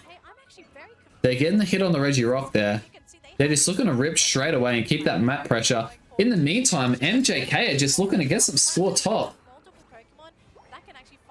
That's a big score there. Okay, they're evening up the score there. They're giving up the bottom objective and saying, that's fine. I'll just take a bit of evening score here. But Mosquitoes are looking to push the bottom tier 2 here. And the Blastoise is keeping 3 of them very busy in the middle area there. Or Lucario has gotten away. And then the snipe from the Inteleon picks him up. Oh, man. Keep going. Keep these snipes alive. Let's see it. Oh, man. It gets a big hit there. Gets away. That's a huge Felsting. It positions himself absolutely perfectly. Can he get the Felsting? Ejects away. Turns around. Is he going to be able to get that snipe on him? Whoa, he almost got him there. Oh my gosh, this guy's just... Look at the shot of him! I don't know how he keeps doing this. Every single time he's just dicing around, living on a sliver, eject back. Look at the shot on the Inteleon! Dude, how is he... Oh man. Wow. Well, the game's super even here. The game is super even here. The Mamoswine's online though. The Mamoswine has got level 10. Oh my gosh. This is huge. Well, we gotta be careful there. We've got a level 12 Lucario. Huge Unite move there from the Lucario. And we've seen a big pickup there on the Buzzwole. The Glaceon's come down. The Mamoswine's gone in with the Unite move. And it's a huge surf there from the Blastoise, pushing them back. And the Inteleon just doing big backline damage. Is the Inteleon going to be able to pick up that Mamoswine? Gets the Mamoswine, but look at the Zoroark doing a sweep. Just a little bit too late. Just a little bit too late there. Wow, yeah, it is a close battle. We're pretty even on score here. And I am probably in favor of the side of Mosquitoes here. They're trying to rip this Regieleki to give themselves a bit of map pressure. Oh, but the Blastoise scouting, making sure the Zoroark doesn't come back in there from behind. And it's a Registeel in the bottom lane. MJK might look for that Registeel. Do they just let that walk down there? Level 14 Zoroark on the side of MJK. This could be pretty scary here. This Inteleon is ridiculous. The Registeel's gone top, but they're not interested. The Regieleki's gone in top lane. They're not interested. Lucario's got that float stone though. He might be able to get in and out. And MJK get the Registeel. I think I'm definitely on the side of MJK here. Big score there from the Lucario. Gets the 50. He's going to be able to get out. Oh. And it's the Blastoise getting in 40 there. Doesn't want to wait those extra 2 seconds to make it another 40. Understands the time here. This is a bit awkward here. There's a bit of a 2v1, and they want to be careful here. If they get a bit too low, the Zoroarks are going to come out of the bush and gets a big... Oh, no, the Blastoise just gets away. The Unite move just misses. Oh, that's super unfortunate there. The Mamoswine gets out bases. They've got the pick on the Blastoise. That's one pick there from the Blastoise. The Lucario Unite move gets in. Unfortunately, Umbreon gets picked. Pikachu could be low here. Huge engage there. Look at the Inteleon so deep on the side of MJK. Look at the bush. Gets the pick on the Buzzwole. That is massive. Gets the 3 KO. Lands the hit on the... Oh, man, he's going to be able to pick him up in 4 KO from the Inteleon. I'm losing my mind, guys. I'm losing my mind. I'm losing my mind. I'm losing it. I can't. What is this? Oh, oh man. What is going on? They've got the score lead. They've got the Ray. I think this is over here. Yep. Another 100 score. Another 100 score in there. I don't think there's much MKJ can do here. This is game over. Oh my gosh. This is ridiculous. I'm just saying, this is just ridiculous. This is just ridiculous. Wow. That's exactly how he's playing right now. You know how aware of every situation you need to be. This is ridiculous. Just have that presence of mind. Use the eject button, pop in that Azure Spike, and Let's game over there. There's really not a whole lot MJK can do here. again, yeah, he's just on top of it. That's that was just insane. those Inteleon snipes were out of this world. Out of this world. I've never seen an Inteleon go that deep into the enemy jungle that late in the game and then get a 4 KO. There are multiple things kind of happening for both. 99k. MJK, in a lot of the fights, they just seem completely confused. They don't really know who That's- they want to target. We've seen fights where the team commits, then Lucapo tries to go for this magical wraparound that doesn't Crazy. work for the team. We've seen Crazy. Crazy, crazy, crazy, crazy, crazy. Can't finish them off. Ends up they get finished off by mosquitoes themselves. And another Mosquitoes are really good, guys. They've got a super solid team engage here. We're doubting the Lucario pick, but that Lucario was actually really good. He's a pest for the other team. fights, right? You got a Mammoth Swine who is struggling to get into the fights. You got Lucapo who has Unbelievable. to be careful when he engages. Unbelievable. Pop. You've got Ruin on Pikachu, who is more or less in the same situation, has to play so far back. This is unbelievable. Their lineup, it's pretty simple. You've got that front line for your Blastoise. You've got Blossom there to keep you sustained. You've got Inteleon. All right. You don't really have to worry about anyone aside from that Zoroark, and even then. Oh, man. Okay. Can I... Are they into their next game here? I kind of feel like It might be into their next game here. Yeah, here we go. All right, we're into game 2 here. Oh, that's ridiculous. Okay, they're going to give Carla Inteleon here. They first picked Clefable. Inteleon gets picked here, right? Yeah, the Lucario was a good counter. Yeah, there we go. Inteleon Crustle. here's the problem, right? Pete managed to get that Clefable away from mosquitoes, but that means Carla is. Okay, now they've got the Buzzsaw on the side of the Clefable, though. We have seen that So it could be really handy. in our past couple matches, and so it seems like for MJK they're gonna pivot. I can't get over that Inteleon. That was actually nuts. Actually nuts. Prevenant is able to fix some of their issues. Definitely much better I think there's a delay still on this text, man. I need to watch like a tutorial or something. for Ruin and Lucapo, and it looks like MJK need range character? Well, here we go. We got the Decidueye pick there. Snipe, and Lucapo is back on that Zoroark, so he feels confident that they can win. Yeah. It's Oh, man, what a game. MJK. Clefable was That's actually crazy. That's actually crazy. Lucapo have his moment of freedom in those. All right, so we've got anti-healing on the Decidueye here. Hang on, let me just lower this. Garchomp. I mean, Garchomp makes sense with the Blissey, right? Yeah, it's Blissey Garchomp all day. The Zoroark... Okay, it's a lot easier for MJK with Zoroark and, what do you call it, Buzzwole, and then not versing the Unstoppable from the Lucario, and then not versing the Clefable. So this could be pretty big for them.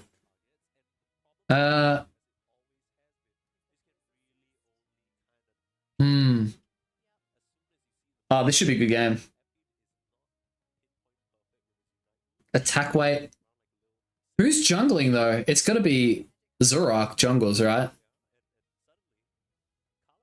Lucario bottom. Not Lucario. Inteleon. Not Inteleon. Desi bottom here with the tree. I really want to see how that works there.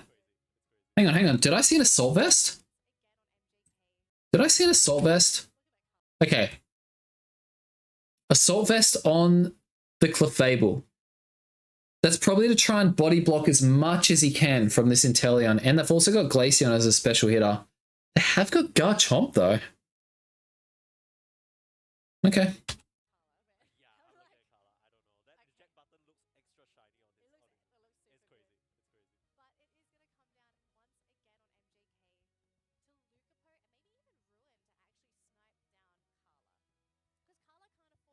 I can't believe this. It's actually so good. Guys, we're getting spoiled with some fantastic games. We are getting spoiled with fantastic games here.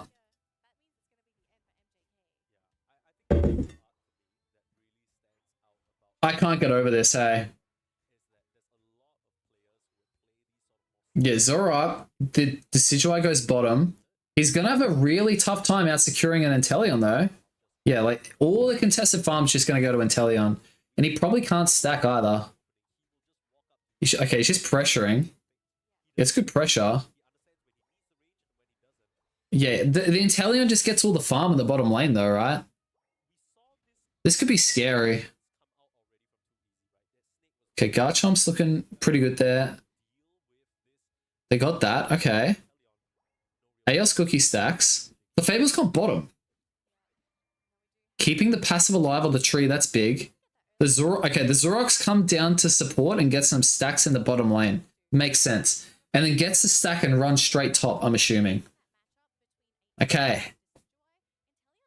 You can see the value of having someone with like incredibly high mobility. Okay, they know the Zoroark's in that bush, but the Zoroark doesn't know that the other team knows, right?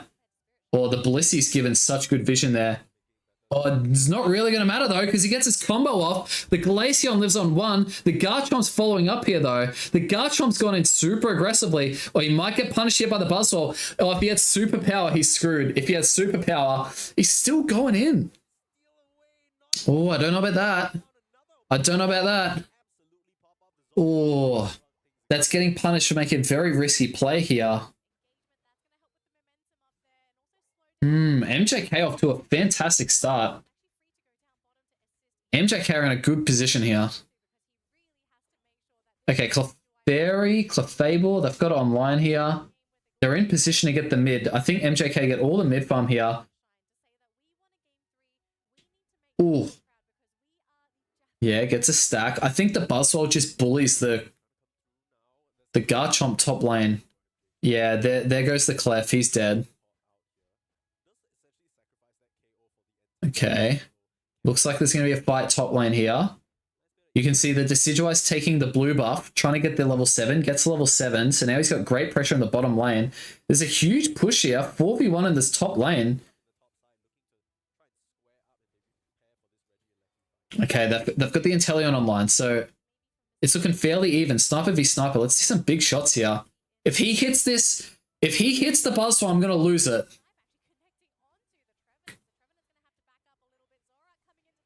Oh, what a snipe! What a snipe! Oh, we've got to pause here. Okay, okay. Wow.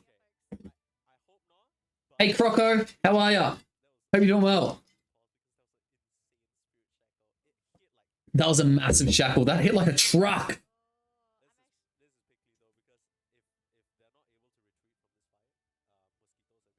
MJK are going to wipe the floor, top side. There's another issue with this situation as well, because we're in the middle of a team fight and the game is paused. Yep. All the players can actually see what's happening on their screen. So right now, yeah, 100% both teams are screaming what they want to do. Yeah. I need you to back up. That's so true. They're mapping out the whole thing. That's so true. Chart, right?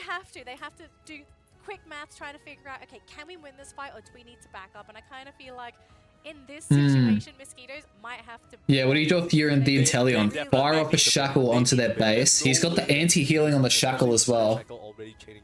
Sure, you've already lost one of your team. Yeah, is the Clefable... I mean, if the Clefable's disconnected, MJK just chilling. You can just chill, you know? Go back to farming. Nah, it won't be a match reset. They're just going to fix out whatever the problem is, and then they'll play on from this point. Maybe you can even consider trying to... This is assuming MJK falls but maybe bait MJK onto the Mosquitoes goal zone, because we've seen multiple teams get trapped thinking that they're going to win on a goal zone fight, and then they realize, wait a minute, we have to fight through the shield, because once you see... Let's take a look. Okay, all right. So the problem is that going in? even though, that owl, you've lost the This is a long pause. I think we can fast forward a little bit here. Okay, hang on. All right. Thank you so much for being very patient with us. We do want this. They should be back on here. A fair game for both, and here we go. Pause. This fight will continue.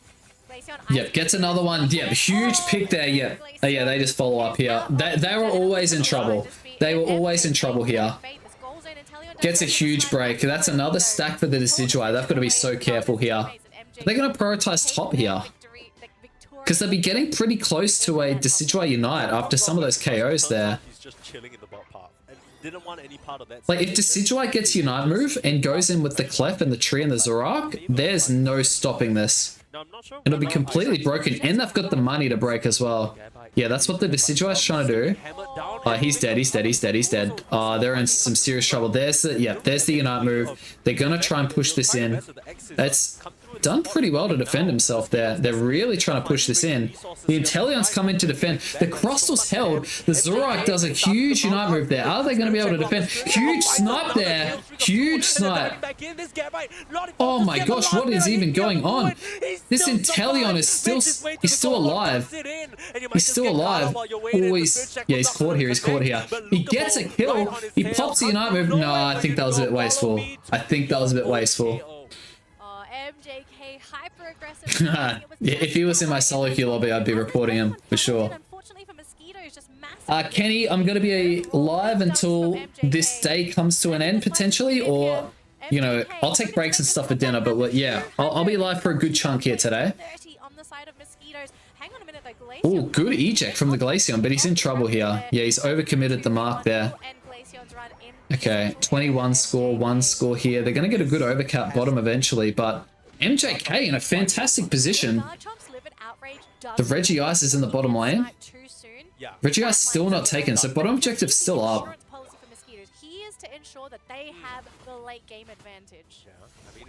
And MJK are looking like they're in position to get it. They've got a couple Unite moves here. Yeah, unless they get sniped here. Oh, they've taken it. The Mosquitoes have taken the objective with the Blissey Unite. That's absolutely massive. And then the Inteleon puts himself in the position. He's going to be able to pick up that Buzzwole. Absolutely massive. Oh, big engage there from the Garchomp there. Picks up. The Zoroark's getting his combos off. The Zoroark got a big combo up. There's a Unite move from the Inteleon. They're going to follow up here. They're going to see if they can get some kills here. Crustal goes in. And look, they've gotten some comeback there. They absolutely needed that. Oh, the Zoroark's got caught. The Zoroark's caught. Huge. Now Mosquitoes are definitely taking the refight here. Let me lower this for a moment. Let me lower this.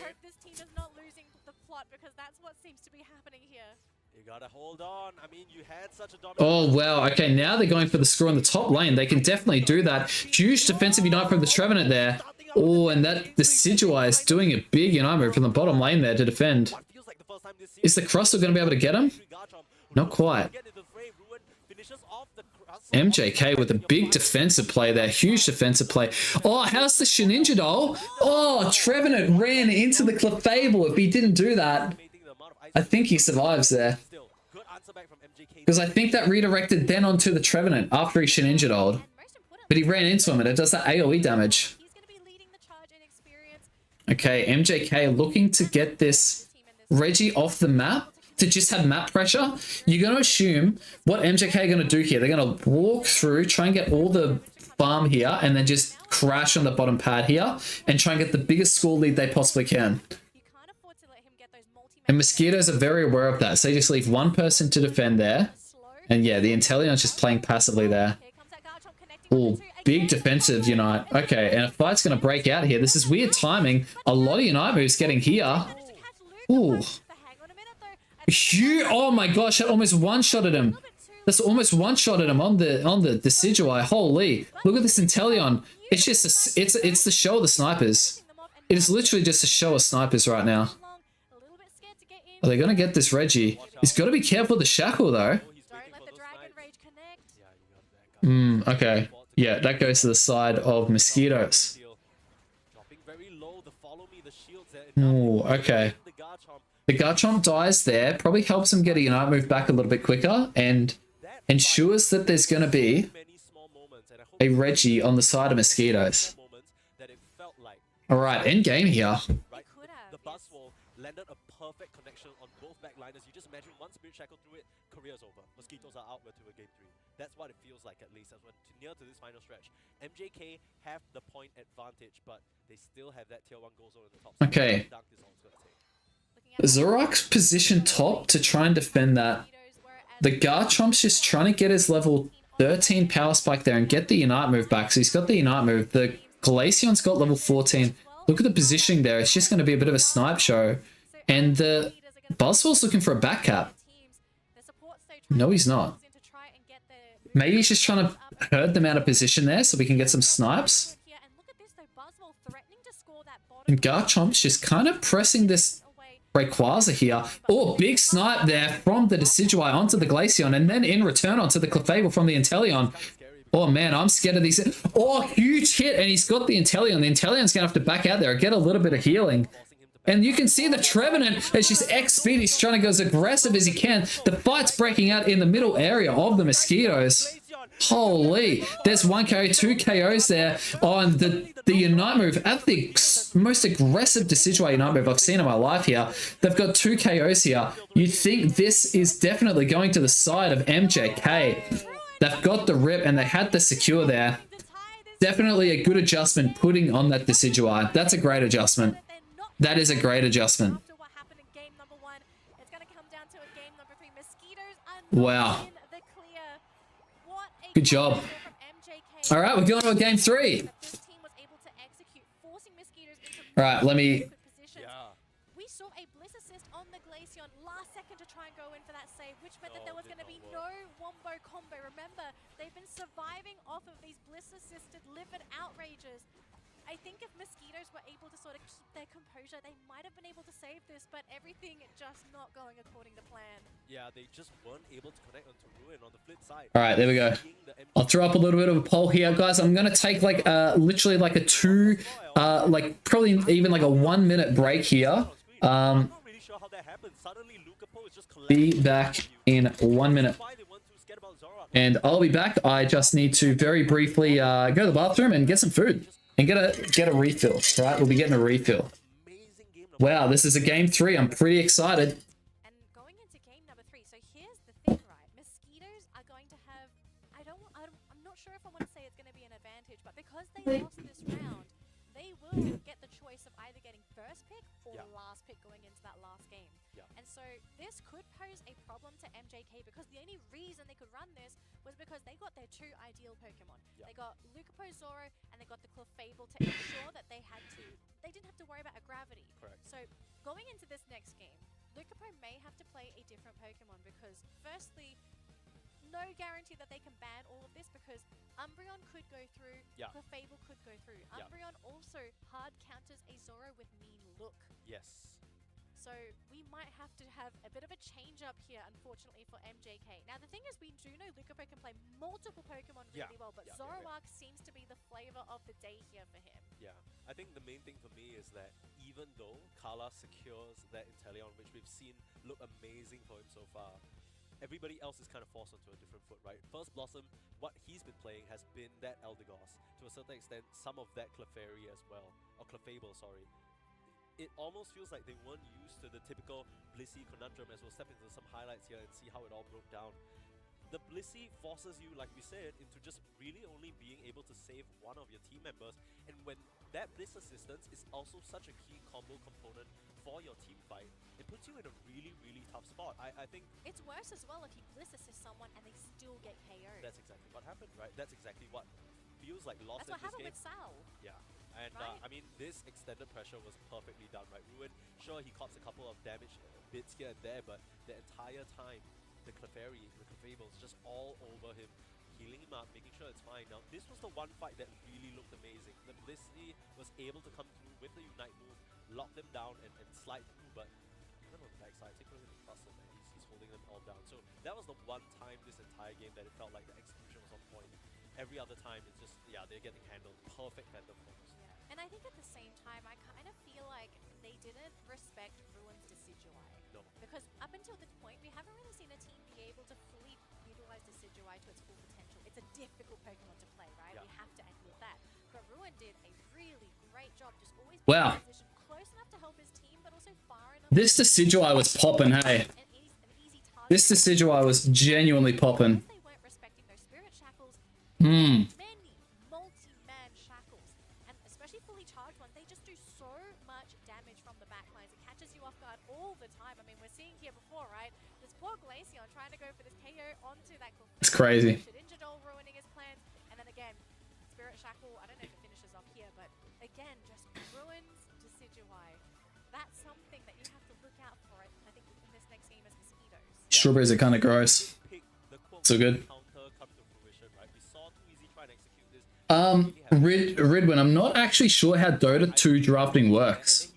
You're gonna have to let me know how Dota 2 drafting works. I'm not actually sure. But we are getting draft mode, which is so good. I think MJK have made a really good adjustment this game by bringing in the Decidueye. They needed that range poke. But that being said, the Buzzwole and the Zorak were able to do a lot more work that game.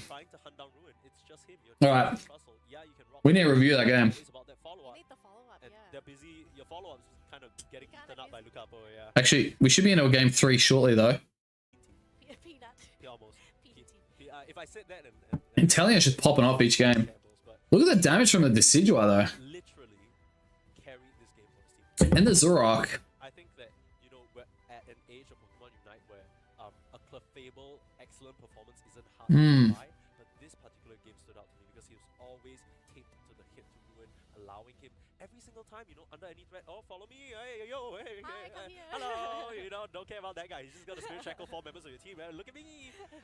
I think you need to take it out because it's the same thing that you mentioned, right? If they ban out the Clefable, Umbreon's in the pool. If you ban out Yeah, these strawberries are not great. Don't let strawberries sit in your fridge for like a week. They go gross. and see how you fare there. It tastes alright, but. This is not working out. We've only got one ban though. Alright.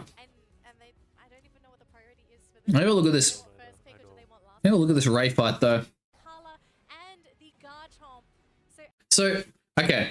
MJK, they're ahead on score, right? They've completely broken top. They know they're ahead on score. I genuinely don't think the Buzzwole's trying to get a score in here. I think what the Buzzwole's doing down in this bottom lane, I know some of you guys watching might be, yeah, that's some pretty dirty, mushy strawberries. What the Buzzwole's trying to do here, right? He's trying to put some people out of positions. Like this, what do you call it? Decidueye would see a snipe shot come from, let's say if he saw the snipe shot come from this L bush, he'd be firing off a Spirit Shackle into that bush. So they're using this to try and get information to then poke and engage on the enemy team, right? So the Buzzwole's kind of like a bait, right? He's like dangling a bit of bait to the enemy team. They're ahead on score. What's 25 score going to do? Like, I mean, it's annoying, but I'm not even sure if it breaks the bottom goal. Like, it would be annoying, but then, leaders are going to play key roles for their because you can see here, like, yeah, okay, so he's in this bottom L. Does he get picked? No. But that's where the Spirit Shackle goes, right? He tries the Spirit Shackle in the... Oh, really? Cold water? Okay. I might try that. I might keep that in the dome for next time and eat my mushy strawberries while I try and explain what the hell's going on here. Try and figure it out for myself, to be honest. Okay, so he gets away, but have a look at the Zorak, right? Zorak is in this spot because if this team fight engages and they poke enough in here and the enemy team tries to escape through the top side, he's going to have the vision and just collect, right? So the positioning is really good. There's a play button there. ready to go. Mosquitoes are on the back foot here, and look Yeah, it does break, so it's annoying, right? The Garchomp is just tickling this objective. from that middle lane. That's a big snipe on that Glaceon because that procs a passive. But look at this, half health already off that Glaceon. You And then, yeah, that's a big hit. expect those Who jumps in there? That's Garchomp. This is kind of scary because the Okay.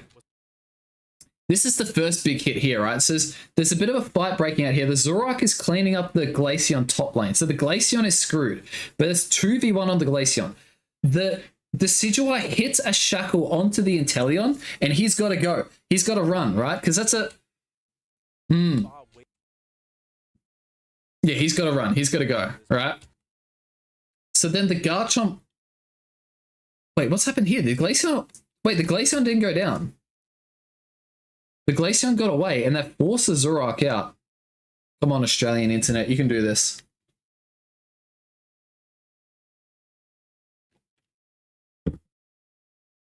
Ah, I see. A random set is selected. Ah, true.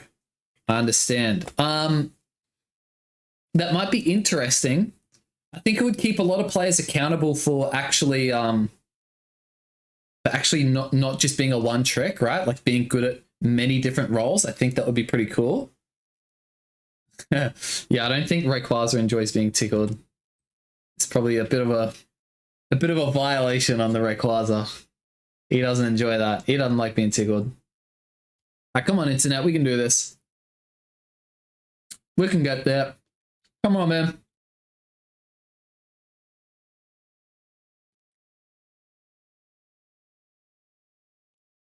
There's some kangaroos jumping on our internet lines or some shit or something. I'm not sure what's going on.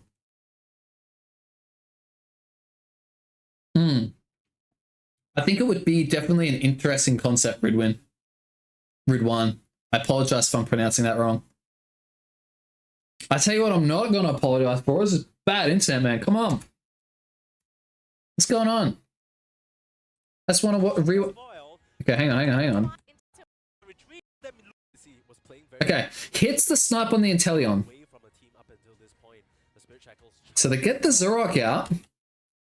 And then the Zoroark, okay, sees that his Inteleon's low, tries to get away from him. This Trevenant clearly has seen, he's clearly heard, right? The Decidueye player's gone, I hit the Inteleon, dive on him, try and get him out as soon as he can. So he X-speeds, gets him with the Wood Hammer. Yeah, huge, but he gets away with that Bell Stinger, which is really, really good play. And then, yeah, massive Unite move, and they pick off the Glaceon. The Glaceon gets picked off here. But then, oh man, the side of Mosquitoes are in trouble here, right? Because that Glaceon gets picked, the Garchomp gets picked, and then they've got an aggressive Decidueye Unite coming out. So they are pushed so far back into their middle, right? They're pushed so far back, and they're all low. So then he can turn around. The Ray's starting to get ripped. They're getting zoned by the Clefable and the Trevenant. They can't get in, guys. They can't get in because this, yeah, they're not getting it.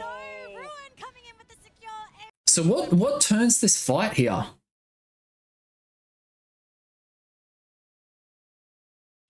Is it the pick on the Glaceon? Come on. Like the Glaceon pick was big, but I also think believing getting the snipe on the Inteleon was a big hit as well. That was really big. All right. All right, let's go game 3.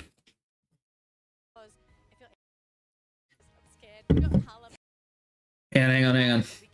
Okay, bans Mew. Ban Clefable. All right. MJK ban Clef. Weren't they the ones using it? Makes sense. All right. Is it Intel? Yeah, it's Intel. Intel's the carry on this team. Intel's so good. Ooh, a Hooper. Okay, this is good. Hooper and Umbreon. That is a tough combo to deal with. Depending on what the opponents are going to pick, you've got Mean Look, you've got Foul Play, you've got Snarl. Snarl is actually a really great counter against Buzzwole, which Epee is going to lock in that. They're going Buzzwole against it. All right. And Blastoise, so you can see anytime Buzzwole and Umbreon and Blastoise don't get banned, they just get used. They're so good. Lucario. This man is going to come in with a crazy pick. Ruin back on the Decidueye, feeling confident after game number 2, and Lucario going to be the option. Decidueye's a good pick here. Oh my gosh. You can just poke damage that Buzzwole. Makes it hard to engage. Leafeon. Eldegoss, this is cool. We got all roles challenge on this team. This is cool. Speedstar? It's going to be the Speedstar. Okay. It's back on the Zoro, so he's not going to be going on that Dodrio. He wants to be able to snipe Carla. That is his job. Yeah. That is his one primary objective. Hey, you look at this lineup. A lot of really juicy targets. Not just Carla, but First Blossom.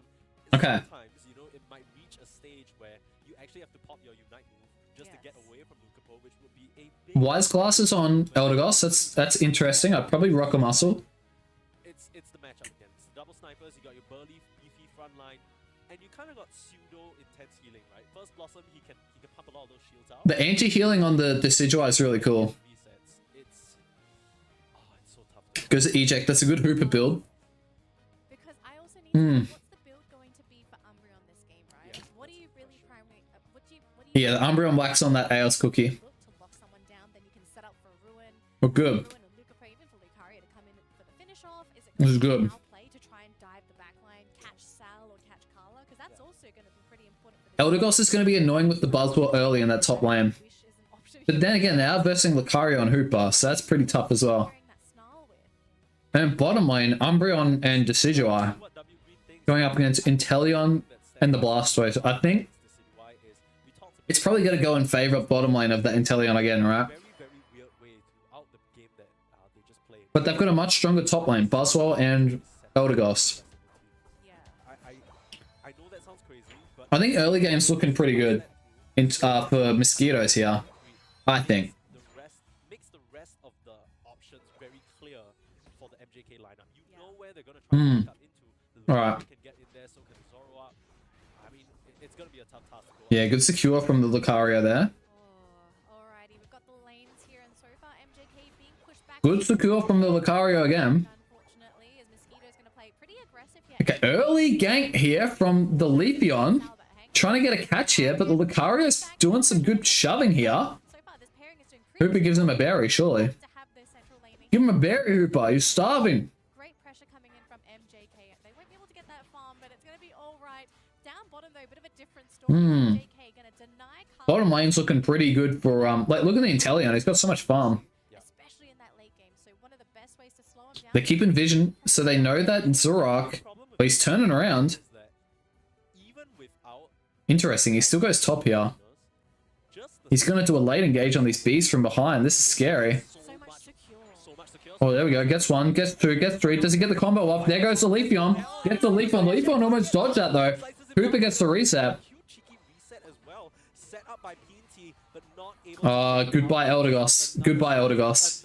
And then is he going to then turn and clean up? No, gets a stack. That's exactly what you should be doing. Ghost going to be sent back. Lucario's trying to get that farm for level 5. No more KOs. Lucario slowly poking this Buzzwole down. Maybe going to be able to get that punish off. Figaro comes Yeah, in. big hit, big hit, big hit. All right, well, MJK are off to a fantastic start early here. It's going to be the option of moves for that Umbreon, which means anyone that gets caught out by that means I love how the buffs are just anyone's. you're ready to fight for your life.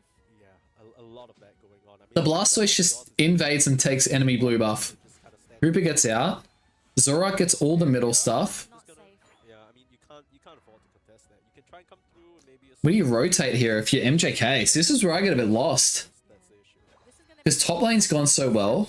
Right. You're playing Leafeon, who's going to be trying to jump into the back line, but with an Umbreon around, one mean look and you are out of that fight. Yeah, bullying works, guys.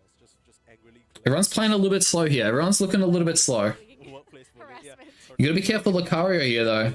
The Lucario's got the big engage. There's 4 people in the top lane, though. Oh, Okay. boy. Look, Danley, I need you. And they're playing...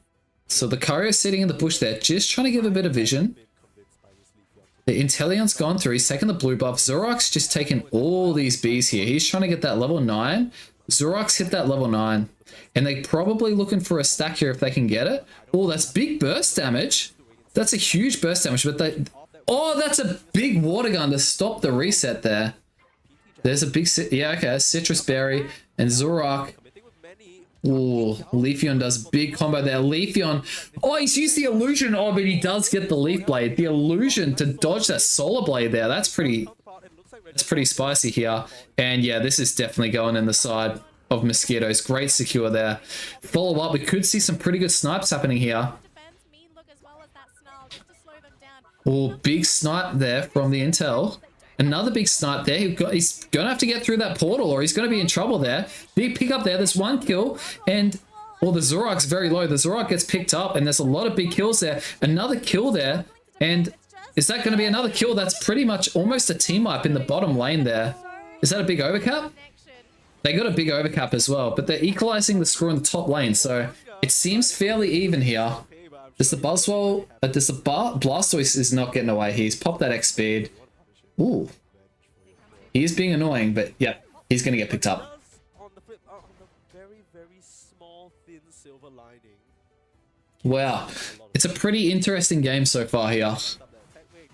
Both teams are fairly even on score here. Both teams are fairly even on level. I do think I like the position of MJK. And there's the Unite move. They're trying to push some score in the bottom lane here.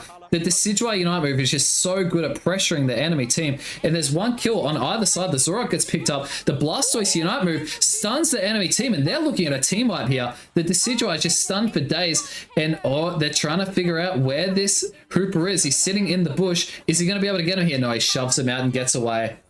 Well played from that Hooper, but that Inteleon was sniping. He was looking for him. Definitely looking for him. Ooh. Ejected away to put the Meanlook in a different spot there. Nah, the Buzzsaw's going to get picked up here, though. You can see how deadly Meanlook here is in a competitive game. Super close on score, though. But Leafeon's looking strong.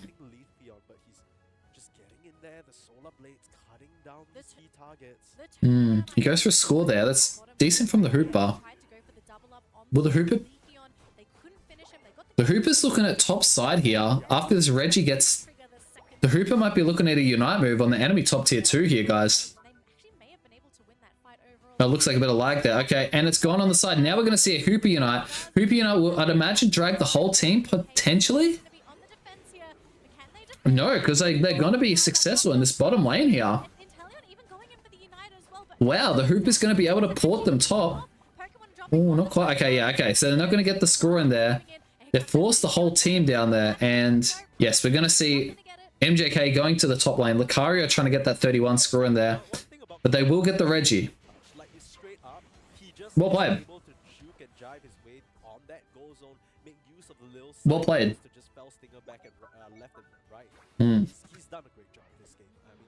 Now, they're probably looking to crash bottom here. Leafeon's got to be careful here because there's 4 converging on the pad. Blastoise is coming in. Oh, that's a huge Unite move there. They're going to be able to pick up this Lucario. They picked up the Lucario. 2 big KOs there. The Blastoise is playing so defensively. Good job. The mean look there from the Umbreon, and Mosquitoes have defended pretty well. And it's dead even on score. It's dead even. 140, 174 apiece. And Carl is probably looking for 13 here for this late game. The Decidueye's got 13. Leafeon's got 14, and Zoroark's got 13. So this could be pretty close late game here. This could be pretty close late game.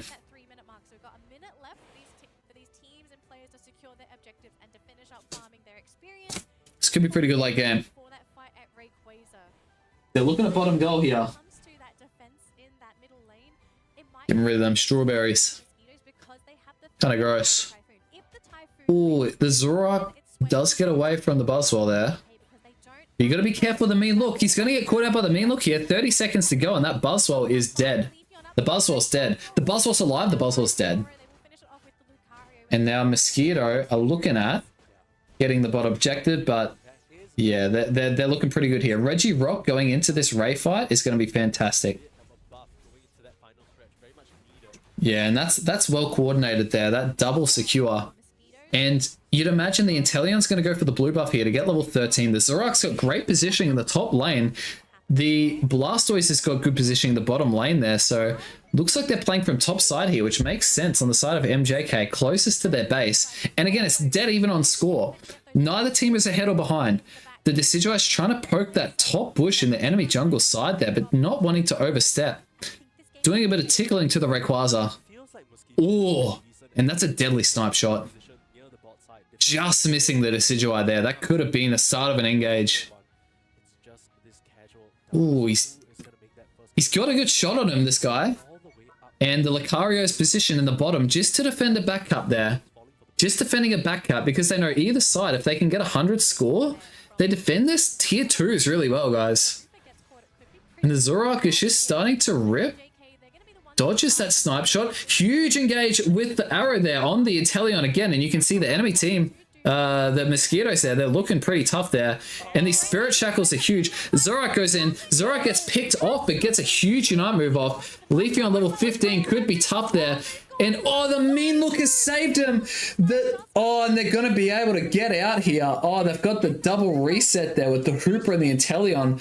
That might have just saved the game here. This is a crazy game 3. The Blastoise is mean looked in that bush. He's going to get picked off. Oh, it's a 4v3 here. And the Inteleon's just getting zoned here. This is going to be too tough. There's the Unite move there. The Umbreon's doing everything he can to zone out this Inteleon. But you've got to be careful here. Trying to snipe him there. It's just one left here, but this is too hard. The Inteleon's going to get taken out here. This is going to go into the side of MJK. It's going to the side of MJK. That's a top quality game there. But everybody else is just so occupied the whole time. Umbreon's buying so much time right in the face. Sounds good. This boy Inteleon can't do a thing. He just has to watch. He just That was a good game. That was a good game. Bullying works. Bullying literally works. Bullying, I don't know what to tell you. Okay, I mean that's gonna be painful because you have to say goodbye to some of what I would consider some of South Korea's superstars here. Yes. That's unfortunate because I really enjoyed watching those snipe shots. I think he's really impressed me. That was tough though. He was getting poked out. This is where their run is going to end, unfortunately. It's super close. Super close. It's pretty clear to me. I don't know about you. I need to rewatch that. And I feel like when it comes to that defense in that I need to rewatch this. Let me fast forward. So the Buzzbug gets picked off. And yeah, so they're going in. Mosquitoes get this. This is... yeah, they get this bottom Reggie. It's like they've got defenses. What about the levels though? 14 and 14, 12 and 12, 11 and 11. So MJK have a 1 level advantage. Like, it's not a big deal. Like, the experience is even. The score's dead even. The positioning of the Zoroark's really good here. You're noticing this a lot, right? They keep one person in the top to make a, like, they get the vision and then they can make an informed fight. Or alternatively, the fight breaks out, they try to escape on the top side and the Zoroark or someone similar is there to clean up the enemy. So that is very common practice, right? And I'm going to throw an extra one in here. Sal needs to play carefully. I have seen this. This Buzzwole is pretty overcommitted here. Not the Buzzwole, the Blastoise, the Blastoise. And you can see, okay, that bush over here, right over here, where the where the Decidueye is trying to poke.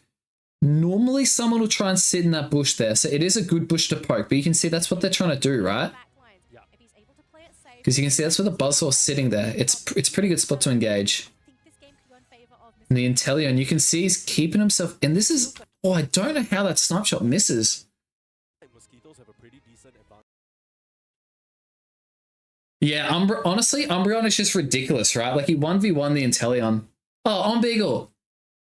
Guys, anybody in chat right now, if you go over to Twitch, if you want to watch someone play the likes of Zoroark or someone like that, Omegle is Australia's overlord, to be honest. Like, pretty crazy skill cat-wise. So, hello, thank you for joining in. Please leave your knowledgeable information here.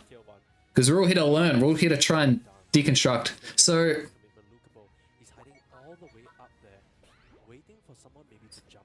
yeah, the Hooper's going into that bush and the Desi's just tickling the Rayquaza, keeping it low, because they have got fantastic secure, and yeah, they're putting the pressure on here. The Lucario is being mindful of the back cut, but now that they've started engaging here, he's got the mobility to get in. And look at how annoying the mean look is. Okay, that's... And then that... Oh my gosh, man. That's such a big snipe shot. He just gets out. Just gets out. Puts down the portal. Does he get himself back through the portal? He does. Hang on. What have I missed here?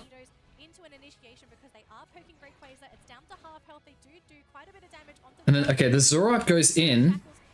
Gets huge damage. The Intel just gets away. And then the Buzzwole collides on him. So that's a big first pick. Getting the Zoroark picked up there is massive. The Decidueye popping the Unite move there is definitely spicy. Yeah, the Inteleon was super spaced. The Lucario picks off the Buzzwole. Yeah. I need a... Oh, how is he alive, man? You can see, okay, this is the value of the Umbreon. Look at the mean look. He's stuck there with the mean look, right? So in the Hooper and the Decidueye, so this is what, like, the Hooper and the Decidueye get out, but they're not getting out if he's not mean looked, right? So, oh man, that's huge there. Now, I don't know what's happening. Where's this Lucario in the meantime? Thankfully, the snipe Eldegoss is playing with his life here. the reset with the Desi and that Hooper, but the Oh, he power punches. Okay, so he power punches him. Hang on, what happened to the Buzzwole? Typhoon almost gone. So the Buzzwole gets picked. Ruin's so Spirit I mean, he's gone in with the Unite. How low does he get? It doesn't connect. Yeah, he gets super low. Okay, and then Lucario probably goes in power punch. Almost gone. Ruin's so Oh man, this is crazy. Snipe does not fully connect. They will get the reset with the Desi and that Hooper. Oh no, yeah, the Eldegoss knew it too. He knew it too. But Buzzwole is out. He turns into a 3v2. Might come down to the final three. And then again, the mean look, guys, the mean look. Blastoise Yep, gets picked. It's a 5v, I mean, it's 4v3 here. And you've still got the Unite move with the Umbreon. There's really nothing this Inteleon can do. But this Umbreon is going to cause so many issues for Carl. Like, Yeah, pops the Unite move, just zones him. Desi trying to Just work zones him. You can see the portal's put down just in case the Umbreon needs it, but he's pretty good. Umbreon could be problematic. The mean look, slowing him down. And then they keep tipping that Ray, forcing the other team to come in. Sal trying to slow And the Lucario's just diving in with the power punch and diving out. Like, he's just running around executing. It's gone. It's just a Leafeon against Yeah, and then they just rip. This might just be it. MJK. Get it. And look at the secure, right? Like, they've got Spirit Shackle, they've got Power Punch, and they've got Zorak's big final Night Slash if they time it well, like, as a team. And they've got Mean Look to zone as well. What a crazy fight. Mosquitoes. That's a crazy fight. They have the firepower to break these shields. MVP. That's wild. Lucario. I don't know how That's wild. Yeah, it's game over from there. by himself, took down the Eldegoss by himself. Oh, man. I'm just... It's just a Leafeon. Keep going back here a little bit. Yeah, forward. Look forward to let what happened in the last game happen as well. Yeah. And I'm going to throw an extra one in here. Sal needs to play carefully. I have seen this man time and time again decide to YOLO, thinking he can get those multi-man KOs in the back lines. Yeah. If he's able to play it safe, let his frontliners do their job, give him that opening, I think this game could go in favor of Mosquitoes. It feels like Mosquitoes have a pretty decent advantage here because they're all positioned near the bot side, defending their tier 1 goal zones. True enough, same thing for MJK with the top tier 1. It's just this casual dance. Who is going to make that first? When does the Leafeon start peeling off? Like, we don't even see it. Bot side, defending their tier 1 goal zones. True enough, same thing for MJK with the top tier 1. He's looking for it. Just this casual dance. Who is going to make that first commitment? Lucapo. He's hiding all the way up. Lucario, I guess Lucario's just...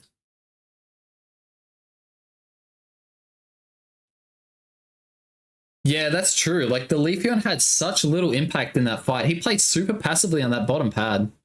For someone maybe to jump head over, but Like, he's level 14, looking to peel off for the back cut to try and swing the fight. I guess as your highest mobility player, that's probably what you've got to do. And I guess he probably can't do it as a tank, but... Hooper is trying to bait an engagement there from Mosquitoes. This is such a risky play, but if the Hooper gets caught, Yeah. Level 15. MJK, they're going to be I know. bait out Mosquitoes. When does the Leafeon unite here? Poking Rayquaza, it's down to half health.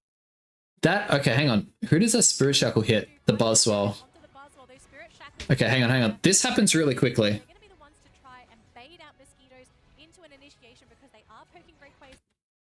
Yeah, okay. So generally, and we're noticing this is a pretty common trend, right? The sniper makes a snipe, and then there's a big dive on that person, right? Bit of damage onto the Buzzwole, those Spirit Shackles. Yeah, I mean, he catches the intel there. Intel's got to get out. Buzzwole goes in. Absolute whiff, and they even Where's the Unite move from the... Oh, man. so low. Thankfully, the snipe does not fully connect. They will get the reset. Does he try and... that Hooper. Oh, man, that's a misplay from the... Do you reckon they had vision there? Does the Eldegoss have vision on the Lucario? Because if he does, he... Oh, man. Oh, you definitely don't run down there. Yeah, he's dead. And where's the Unite? But Buzzwole is out, as well as the Eldegoss. It might come down to the final three. Oh, that... Yeah, the Umbreon's just a pest. The Blastoise, but this Umbreon Inteleon is going to cause so many issues for Karla. Can There's no Karla Unite. off with that basic In the whole fight, there's no Unite. on this Rayquaza? Inteleon could be problematic. Look at The mean Sal, look, look at slowing Sal. him down. Nah, Sal trying to nah, slowly dish him out, but nah. Sal is gone. There's just a Leafeon against 3 Pokemon, and this might just be it. MJK. Yeah, I agree. I agree. You can't go for a backup there. You can't go for the backup there. And the Leafeon literally just unites at the end of the battle. Like if the Leafeon's in here at what? Like this Rupa gets caught, it could be point problematic here for MJK. here? He wants to try and bait. Like if the Leafeon's, I mean, I don't know. Where do you position yourself as Leafeon? Top lane? Maybe coming in from that bot side to sweep up where the Blastoise coming from? Into an initiation because they are poking Rayquaza. You gotta be careful though. They do quite a bit of damage onto the Buzzwole. Those Spirit Shackles, very threatening. Lucabo coming Yeah, in. like you can see that's what he's trying to do, right? Like he comes up from the side of the Blastoise there, but then It doesn't connect. Hmm. Absolute whiff, and they even go for the knock. if he had gone up to dive onto the Desi there, I think that's a very different fight.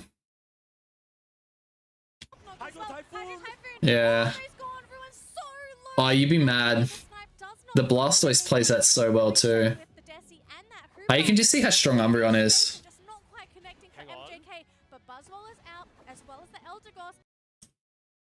For MJK, perfect. I know this team is going to need a little bit of time to rest. For That was a wild game. Look, I'm not even kidding. I just want to see more Snapshot and Teleon. I have like, I knew it was underrated, but I honestly did not think it was this. I mean, I personally thought it was underrated, but I'm seeing how insanely strong it is right now. Yes. One of them is going to be eliminated. Yeah, 100%. If he goes in and dives on the Decidueye, it's a completely different game. Yeah, play live. Are you kicking yourself? Crazy. That's a crazy privilege. It is a crazy privilege, but before that, All right, let's keep going forward. Are we in draft yet? Just towards mosquitoes for now. 6 minutes. shutting down Did Inteleon. MYS get any time on screen here? Cure. Push on the secure. Fantastic play from that Mew. That should be Oh, able to no. get into the goal. So Shin took down. Yeah, Electro Ball shutting down Inteleon. They're gonna keep on fighting though. Cabbage-Han's going. okay, KS up next, semi-final. Team may just fall and bust the Blissey. The Inteleon is I wonder if there's somewhere I can see bracket. Venusaur coming in with the damage. They've lost, unfortunately, their Dark Urshifu. I mean, look, we got a couple minutes here. I'm just gonna keep this kind of. Come on, man. Australian internet. There we go. MIS tomorrow. All right, I'm telling you right now, I'm gonna be 15,000% keen for a bit of MIS tomorrow. I'll tell you that right now. I just like, so these are common builds we're seeing, right? And where is it? Like the mean look Umbreon, I mean, again, like this is Unite API. It's all like, this is data from every single game. Mean look Wish, mean look Snarl. That's the build here, right? That's the build here that people are running. And you can see how strong mean look is in competitive. It's so good. But where's the other Pokemon? This is the other one we're seeing a lot of today. The Inteleon. Bellsing a Snipe. It's so good. It's genuinely so good. It's such a good skill. Any bit of background music while I'm talking here.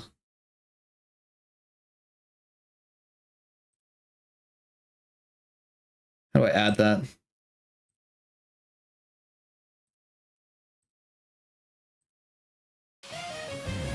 Yeah, there we go. Let me turn that down. Okay. So I think, yeah, I mean, look, so first thing I'm going to do when the stream's over is probably jump on Unite and play Snapshot and Inteleon, because I'm getting pretty excited playing that build. We saw a Mamoswine, not a big fan of Mamoswine. I think we saw Mamoswine lose. What the heck? I mean, yeah, I don't know. Not a big fan of Mamo. Not a big Mamo fan. We saw a bit of Machamp. Machamp had some struggles. We've seen a bit of Power Punch Lucario, which is cool. Because we've seen it go into lane, and we've also seen it do a bit of an invade as well, so... With the eject button and the X speed, we've seen a bit of both, so that's nice. No Dragonite. Haven't seen much Dragonite. Hooper's always a strong pick. The other supporters we've seen a lot of is... Where's Blissey? B for Blissey. Blissy's been mega strong as well, and they've been going to eggs too. So Blissy's been a strong pick. Bro, you want to take up half my screen with these ads? Get out of here. These eggs are good. Blissy's been a very strong pick. We've seen the Blissey Unite move secure a couple of objectives as well. Yeah, MJK played the Mamo game one and they did lose. I kind of wish we'd seen a bit more Wiggly. Wiggly would be good to see. Wiggly would be really good to see. We've seen a lot of Leafeon. And actually, honestly, Leafeon's probably one Pokemon I should put on the underrated list. I honestly did not realize how good Leafeon was until I started like dabbling a little bit in competitive super recently. And oh man, you can take this, it early ganks, it can early invade after getting one buff. It can go to the top lane, it can go to the bottom lane.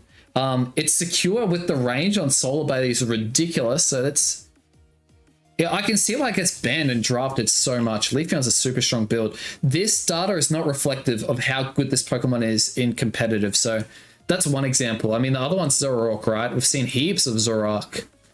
Although Zoroark's win rate has gone through the roof. And this is the build we're seeing, actually. We're seeing a lot of Night Slash and less of Feint attack. Was it bugged or something? Is that why it never really got that much use? I'm not sure.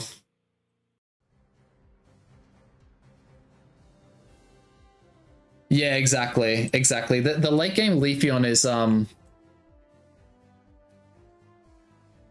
mean, look, I don't really use Leafeon that much, so I wouldn't know. But it looks hard to pilot. I mean, it feels easier to pilot like Umbreon late game than it does Leafeon, right? So I mean, and you're up against an Umbreon as well as a Leafeon. Like, if you get caught with a mean look, you're literally screwed. So probably plays you to head a little bit there as well. Another Pokemon that we've seen a bit of, I mean, Umbreon's always good. We've seen Red Bear. Red Bear. And the Wicked Blow. So we saw the combination of Red Bear and Snipe Shot Inteleon. And who was the other dude with the secure? Leaf Blade, Solar Blade, right? So, yeah, really, really strong. To massive in this way, you can just dive through. Yeah, true. Again, I need to get good with Zoroark, because I try and land the combos, I screw it up, and then I die and I feed. So I need maybe I just pocket someone. Maybe I just play Comfey and watch them how they do those combos. Or maybe I just practice more. Hop on a Smurf and throw in my Ultra Games or something. A little bit of, yeah, Red Bear has been super dominant. I will say Eldegoss has been pretty good as well. And we've seen Eldegoss be pretty good early game. Eldegoss is... If there's one takeaway you can take in his solo queue game, it's probably play a little bit more Eldegoss. That's one Pokemon. If you're good enough with the Hooper, I'd suggest taking Hooper as well. Although these win rates are a bit scuffed because generally you win the game when you're in this Hyper Fury mode. So, yeah, I mean, look, Hooper, like, as a general win rate, 50.6%, that's really, really strong. And Trevenant, where's Trevenant? Trevenant. Trevenant's been super good as well. So Trevenant would hammer Hornleech. We saw in that game with the Crustal's another one. The Wood Hammer, so they get the initial hit, and then they Hornleech back, and then they do that second Wood Hammer hit, and then the whole team dives and collapse. And generally, it's a tank that they're picking up because the amount of CC that's done, they can't really get their Unite move off. And we saw that on the Crustal 2 times. 2 times the Crustal got picked up, and one game they lost, but one game they won just because they were just so far behind on score, they had to rip, and then by the time the fight happened and all that stuff. So, but yes, Trevenant is a very, very strong pick. And the last one would be Crustal. Crustal's the last one. Rock Tomb Exizor. Yeah, this build here. 54 win rate with the eject button. And we saw the play of the Rock Tomb out and then eject while uniting on top of someone. So there's like, let's say there's terrain, then there's a bit of a Rock Tomb, and then over there they've put on the pressure with the Unite move because it does that, you know, revenge stunning and damage and stuff. So Crustal's been really, honestly, Crustal's been exciting this comp as well. Super, super exciting. All right, are we into games? Let me just pause that. Let me full screen this. Are we in? Alright, we should be good. We should be good.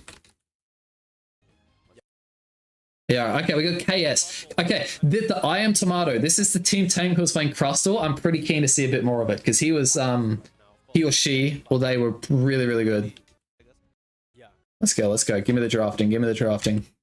Are we up, are we up, are we up? Alright, okay, we're getting there, we're getting there. We'll be there very shortly.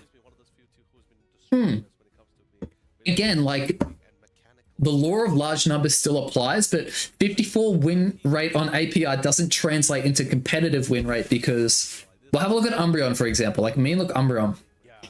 Super, super strong. Super strong. Super strong. You talk about fundamentals, they're also on top of the field for this as well. Knowledge-wise, there's nothing that really escapes their mind. However, there were other teams that was able to topple this kind of titles before with their own specific unorthodox picks as well. Something that Southeast Asia we have seen from the last week as well. Making the Sableye, a lot of the Lucario roaming, those two combinations as a pick, those unorthodox picks, that could be something that could try to catch the Royal Tigers off guard. But I'll be honest, after that last week gameplay, I think they probably would have researched it as well. And tried to prep it to their composition. That's true, that's true, that's true. Now about Southeast Asia That's side, true. we're talking about the main agenda at hand. That's Kabi-chan versus Royal Tigers. Look, I'm okay.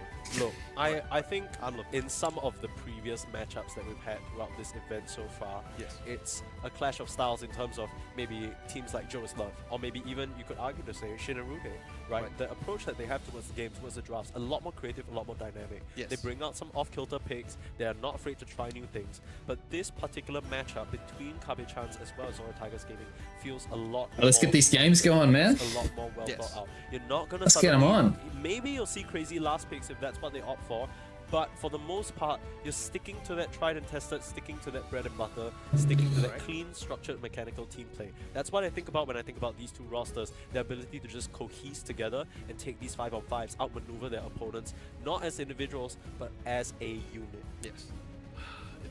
It's gonna be such a fantastic game, let's be honest. Like, Alright, once I get the games going, I'll be back in just a second. So if you, like, at this point, here's the crazy thing that could happen, right? At this point, Kabi-chan's has just defeated the reigning champions. Yes. You knocked them out. They're not in the tournament anymore. All right. Now, you take out the pride of South Korea, who have looked... it's crazy because we look at South Korea and the other representatives coming out from them is Mosquitoes. Yes. Right? And Mosquitoes, unfortunately, have been taken down. It would be a little crazy if we see a Japanese team wash over the Koreans in its entirety. Now, I think... I mean, it's a long-standing rivalry. Correct. Between the two sides, and here's the thing, I also believe that this might upset some Mosquitoes fans, but I think if Mosquitoes' power level is at like a 7, Sora Tigers is kind of like at a 10. No, it's literally... I think, like, even though, yes, it may sound as... It doesn't really sound as bad as how you put it, really. Yeah. It's really that kind of truth, and it's kind of part which they are willing to accept, right? Like, if Mosquito goes all the way as one of the top 3 representatives, it's fine, it's great. Sure. But even if they don't, it's not like they're gonna, like, you know, like, just hide in the corner, right? No, these guys still have pride in their respective members. I believe they have multiple screens even before this ACL even started as well. So since they're out of the picture, now all they can do is just give their whole... Holy moly. Give that energy to Zora Tigers. These guys are good stallers, man. They're better than me. I'd need some numbers in front of me to start talking, or I'd be screwed. Champions, but take down who I personally believe are very well slated to take the first spot in this entire East Asia League. Yeah, and although yes, at the same time, I know it feels like it feels like a get out of jail free card. So anyone else who's been like super dominant?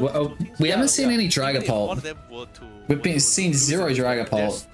There's still the, I guess you could say, the losers bracket or the lower bracket. But of course, that will be the part where we'll decide which of the 2 additional teams that lost. Buzzwole, we've seen a little Buzzwole. Fable's super common.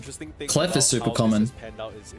Take a look at the brackets later. I've seen a lot of Follow Me as well, by the way. Gravity has existed, but people have been playing a lot of Follow Me. Works. Now we have a draft available finally. We'll see what we're in. are thinking about picking up against each other. Alright, what do we got as a ban here? Umbreon. Yeah, we saw how annoying Umbreon was last game. But as we slowly see more and more locked in, looks to be the Urshifu that they want. Yeah, I'd love to see some Dodrio. Meanwhile, an Urshi, eh? Be one person on Kabi-chan's side who really doesn't want to deal with the Inteleon, but everyone else is like, are you crazy? No, You can't deal with he's upgrade, just I not wonder who doing they it. pick first then. Who do they pick guys, first? We like frontal confrontation. We don't like too many backliner snipers. No, Yeah. we just like the remote. I mean, love Tomato's the idea. tank player, right? Tigers actually went for the Urshifu format. Yeah, Swaps picks Having that- Intel. having that attacker Is he the or- crazy Intel that I was literally losing my mind to the other game? Because if he is, I'm getting excited here. Clef. As a central area Pokemon. Yeah, I think it's Blastoise, so yeah. Getting rid of the Urshifu is absolutely fantastic. Blastoise a great Of tank course, in since they have competitive. Blastoise, Super they tank, super pick flexible too. somebody There's two Intel, builds. Make their intention very clear that the fact that we won to get that Frosted back Blissey? in battle. But what Okay. about the Cypher Zora Tigers? Will they try to literally face it head on with the Solar Beam?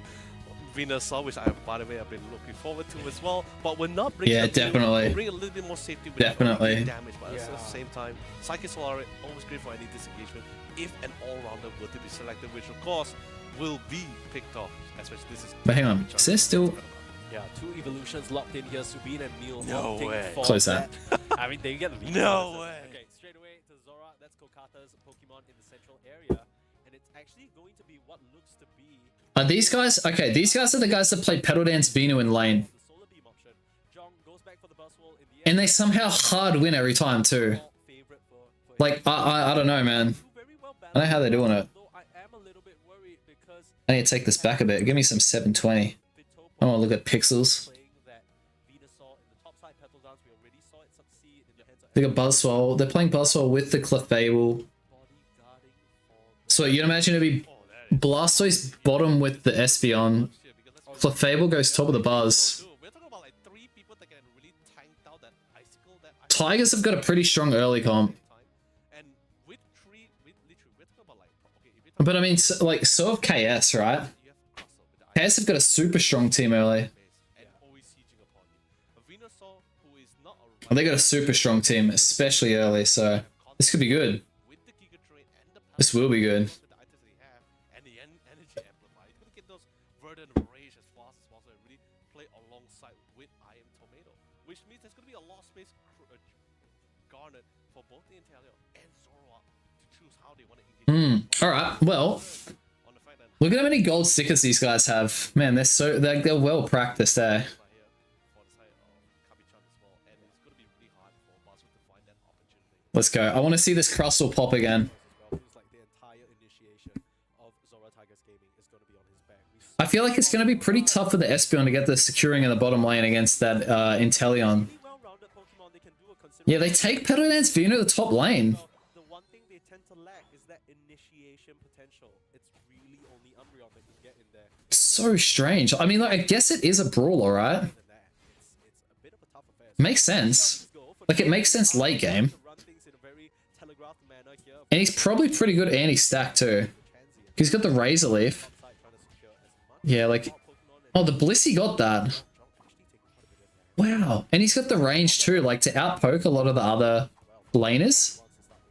Yeah, Felstinger just secures from nothing. Couple of pokes here and there. I just love the fact that the Glaceon decides to try to see if it's an And the Zoroark likes to come in here and just do some... Oh, no. Oh, Zoroark. opportunity, but no, not gonna risk it for the Ooh. play nice and safe and slowly back up. But with that intel on, Intel's looking pretty good there. Glaceon's looking to see if the Zoroark's coming up, but not quite. get those wild Pokemon to get those I mean, okay, Zoroark is coming up. Dude, he's so fast. rotation patterns from the bottom. He's I think he needs to help get the what do you call thing online, right? That seems to be their rotation. They send the Zoroark bottom because you got the fast clear. Try and get a stack in, if not, just runs top. split as I think both teams were able to snag up a few each. There's a fight breaking out in the middle. Let's see. Let's see. Does he get him? Oh, he's just missed. He's just missed. Able to just waddle The Blastoise is keeping eyes on the Crustle, so the Crustle doesn't invade. But the Crustle's got that Flow Stone, looking for the invade. hasn't really been able Did he get that? The Crustle got the... Dude, he got it with Rock Tomb. all like not really trying to not really able He got it with a Rock Tomb. like no one really What the hell? Hey, you gotta be in it to win it. Oh, he almost got him at the wall there. Procs the passive of Espeon. That's a big deal. early game side. This Espeon's gonna have a tough time against the Crustle because stored power only gives you movement. You can't dash over that. Yeah, Zoroark's just looking at that farm. The Venusaur stay top, gets a bit of farm there. They've already got Inteleon. Oh! shot. The level disparity is a bit too insane at this point. I mean, Rom, he has Yeah, KS are mega ahead. poor Squirtle, who's was only level 4 at this point. Oh, dude, this guy's shot is so good. Keep going, man. Want to buy the space. There we go, there we go, there we go. Oh, huge wall there. Yep. What do you do if you're Inteleon here? Just keep getting some levels. Zorak might look to just hard win and get a Venusaur online as soon as they can, actually. Bottom lane's looking pretty good. Yeah, he's waiting for that Zorak. Oh, he's waiting for him to come in. Oh, has he got him? Oh, he's just missed that combo there. Oh, that's unfortunate. If he got the combo off, that was big time rough. Yeah, the Squirtle's just evolved. The levels. Oh, man. All right, where's this Inteleon? Huge. Huge. He doesn't miss. He doesn't miss. He doesn't miss. He's hit 4 in a row. 5. Dude. In the vein. Okay. Oh! How has he hit that? Oh my god! This guy, dude. Can I draft him? Can I draft him? He just carries. I don't think he saw it coming as well. He probably thought Oh man! Rom has completely taken control of the match. Started from the early laning stage. No, he's not getting that in. I mean, he might. He could pick him up there. There's one. If he hits that... Oh! This dude! He can't keep doing this. He cannot keep doing this. He can't keep doing it. The Zorak's just taking the... Oh, the Zorak's taking the objectives. They're getting the overcut bottom there. Oh, man. KS. I've got the best Inteleon play in the world. Oh, this is just ridiculous. This is ridiculous. Oh... Bro, I need this guy to coach me how to do... Oh my god, he's just ridiculous. He gets the Unite move. He's already picked up 1. Look at him. He's just pressing them on the tier 2. He's a menace. This Inteleon is a menace. I can't. Look at him. He's just sitting there. Oh my god, he's got... Bro is a sniper. This is aimbot, dude. I'm speechless at how good he is. What? Okay, no, okay, hang on. It doesn't matter what you think about this Pokemon. It just shows how the insanely high skill cap of Snapshot is. It just shows the skill cap. Oh my days. Okay, where's the Inteleon? Where's he positioned? Oh man. He's just always got... Oh my gosh. Look at him. He always positions himself. He doesn't want to get taken out by that Buzzwole. Oh man. Okay, they're just ripping that objective. They're going to be careful though. Oh my gosh. The Snipe comes out. The Venusaur gets a huge Unite move. The Zorak just goes on and gets... The Blissey got that with a fly. I thought that was an illusion Zorak. Oh well, they're just going to get the team wipe here. 1, 2, 3, 4. Glaceon's alive there. They're taking all the farm. Are they going to try and get a score? I don't think so. They just walk through the enemy jungle and... Oh, man. This is crazy. This is actually crazy. Alright. Did they send someone bottom, though? Like, they've kept them scoreless here. I'm surprised to see no one warding the bottom tower on KS. Oh, my gosh. Dude, look at where he's positioned. He just hits every single time. Oh, he's missed. Okay, well... Oh my gosh. Oh my gosh. What do you do? What do you do? Oh, he's... Okay, he's popped the Unite move. Yeah, okay, he's ejected out. Oh my god. No one's safe near him. No, okay, he's in trouble. He's in trouble. He's in trouble. He's in trouble. There's the Unite move there, though. Are they gonna... They're gonna pick up the team up, though. They're in the middle. They're in the middle. Venusaur's just going on. Wow. Oh, X's wasn't into the wall. That's over. Yep. KS have got a huge lead here. They've kept them completely scoreless. What do you do if you're Tigers Gaming here? They could be in serious trouble. They are in serious trouble. They get this for the map pressure. There's the bottom Lecky they can get. They've got vision on them top. Oh my gosh. Yeah, this is crazy. From Zora Tiger's point of view, it felt great because, but the problem is they don't have the intel. There's no one in the brushes. Oh yeah, okay, you gotta be careful there. Around on this Inteleon. Yes, and when the Verdant Rage came in, I think they just figured out like, all right, guys, I think that Inteleon. Alright, what's the bottom? It's a Reggie Ice. Okay. Alright, they're looking for top score here. I'm surprised. Are they gonna get that top score? Zora Tiger's gaming lineup breathed a sigh of relief as soon as they picked off the Inteleon. Right, and then the Verdant Anger pops on top of their head. They're like, guys, we're screwed. Like, it's over. This fight is not one we're gonna win. But like you mentioned, Leonard, one Okay. chance here. They still have 2 tier 1 goal zones up on Kabe-chan's. They're 5-manning top lane here. They're 5-manning top. Zora Tigers gaming, they have no points on the board. Are they just ripping? This could be their time to strike. Are they just no, they're tickling. Oh my gosh, there we go. There's one snapshot. Hits the Blastoise. That's huge. The Buzzsaw gets a big engage there. The Crustle pops his Unite. Oh, there's just a slight miss. And there's the Inteleons coming up from the other side there. Oh, and the Venusaur is just a menace. Huge Unite move from the Blastoise though. Spins the fight. But we've got to keep our eyes on the Rayquaza here. It's looking pretty good. And that's a secure there.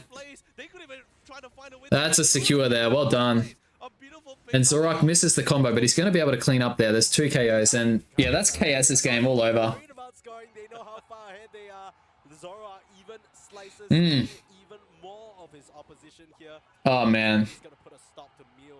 This I'm Tomato Crustle has just been so they kept them annoying scoreless. throughout the whole game, and there's nothing Wow, about it. they kept them scoreless. I don't even think a miracle will save them here. You essentially need to score 50 Nah, this is over. ducats on every single member for you to even come back, and I don't see it. I don't think it's happening, Leonard. I believe this is actually our first zero. I've never seen throughout the entire ACL group season, I never seen like a team ever. It's to 0. It's to 0. That's crazy. That's crazy. We were hyping them up so much too. We're like, okay, Pride of South Korea, you know, you just see your sort of allies in your same region get taken down. You gotta feel a bit of fire. That's what I'm telling you, right? Like, that's what I'm saying. It is one of the greatest dark horse story for Kabucha, right? Yeah. They came into the ACL, an unknown team, a very fresh new team. People didn't really expect much, but they showed their mettle through rounds, through series, through victories. And now here, look at that. They can't score. Oh, the Blissy's just being annoying. Wow. Okay, hang on. I just want to see if they're keeping them scoreless, but they did. In fact, if you just cover all Oh man, what even happened? Didn't really expect much, but they showed their mettle through rounds. you could All right. So they had 5 people top. There's 5 people in top lane here. The Venusaur's protecting top pad. Probably not expecting that there's 5 people there, but now. This could be their time to strike. okay. So Crustle sets a wall. That's great. They're tickling the Ray. They've got it at half, right? So if you're Tigers, you're starting to panic here because honestly, even if KS lose it and they break 3 shields, they still win. So even with a kill here, yeah, they got absolutely demolished. It's in the intel. Look at the intel positioning though. Okay, he would have hit that Buzzwole there, but the Buzzwole engaged. The Buzzwole got a huge pick there on the Crustle, but the Crustle still got his Unite move. He's able to get it off. He doesn't get CC'd hard enough. Gets 3 of them, 2 of them there. He's tanking so much damage there, and then the Zoroark dives in. There's the Espeon Unite. Hang on. Zoroark's still able to move around? Hang on a minute. Zoroark can move around in this. What? I didn't know that. So the Crustle goes in, gets a big Unite move, right? Hang on. He's invincible as he goes in. He's invincible the whole time. And then at the end there, that's the only part doing damage, not actually stunning him. Right, okay. But then the Crustle's still alive here. The Inteleon is currently in the bottom. Ah, full heal. That makes sense. Yes, thank you, Insect. That does make sense. So he goes in there. Huge, like I'm saying, Venusaur Unite is just absolutely massive. What was that Blastoise? He ejected over the...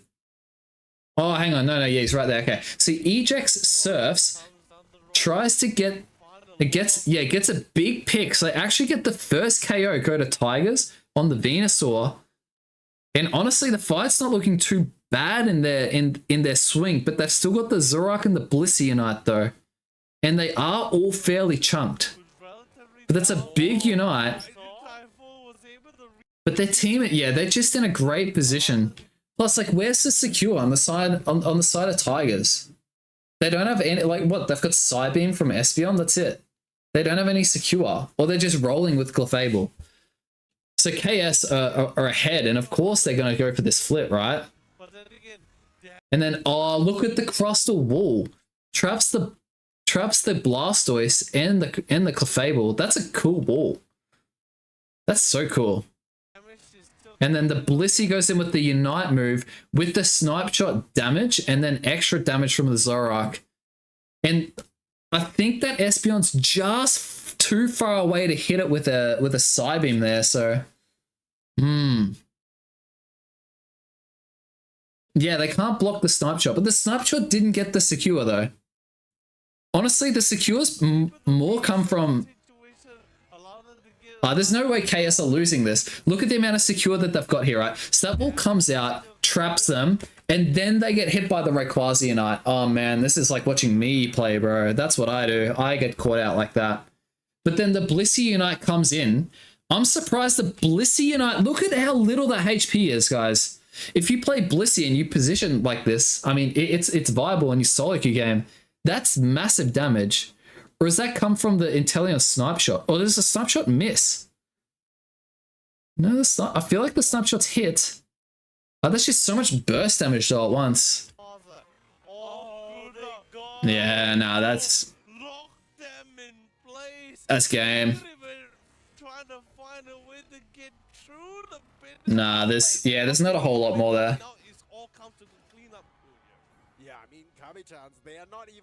Okay, the other thing I want to have a look at is this early game, right?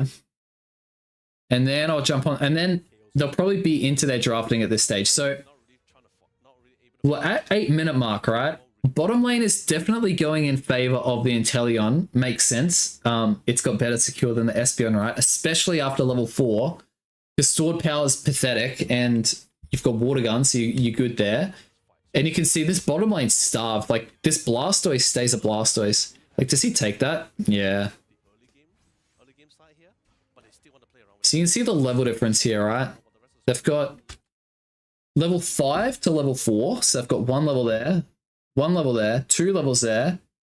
So they're ahead by 4 levels in 2 minutes in the game. And there hasn't been any invading. There hasn't been anything crazy like that. They're just out securing on farm. So KS are just well ahead from the word go, right?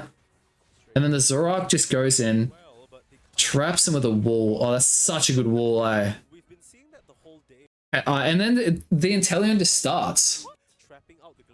Oh, he would have hit him too. He's so good.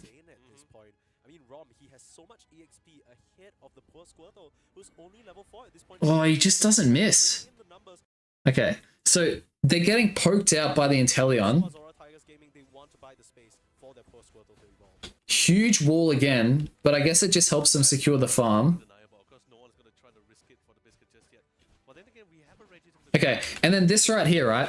The bottom lane know they're pretty good here. They've got a Crustal level 6. They've got a Blissey going on level 6 here as well. And they've got an Inteleon that can... So their defense is pretty good here. The Zoroark goes top lane. And I'm assuming that Snipe Shot is very easy to miss from that angle. I know, and he hits it. It's just so... It's ridiculous. It's actually crazy, man. It's crazy. So the Zoroark goes top here. And I'm imagining, because if it's Venusaur versus Buzzwole, Venusaur, I don't know, somebody let me know who wins. I don't even know how that matchup goes. I'm sure the Venusaur knows how it goes. He seems pretty comfortable taking it on from as soon as he evolves, right? So the Zoroark travels top. And this game could have been like, this could have compounded really bad here, right? You can see the Zoroark goes in, dives on him, he ejects out. Can you imagine if he picked up that kill? Can you imagine? There would have been 30 score, 28 score. They would have evolved. Oh, man.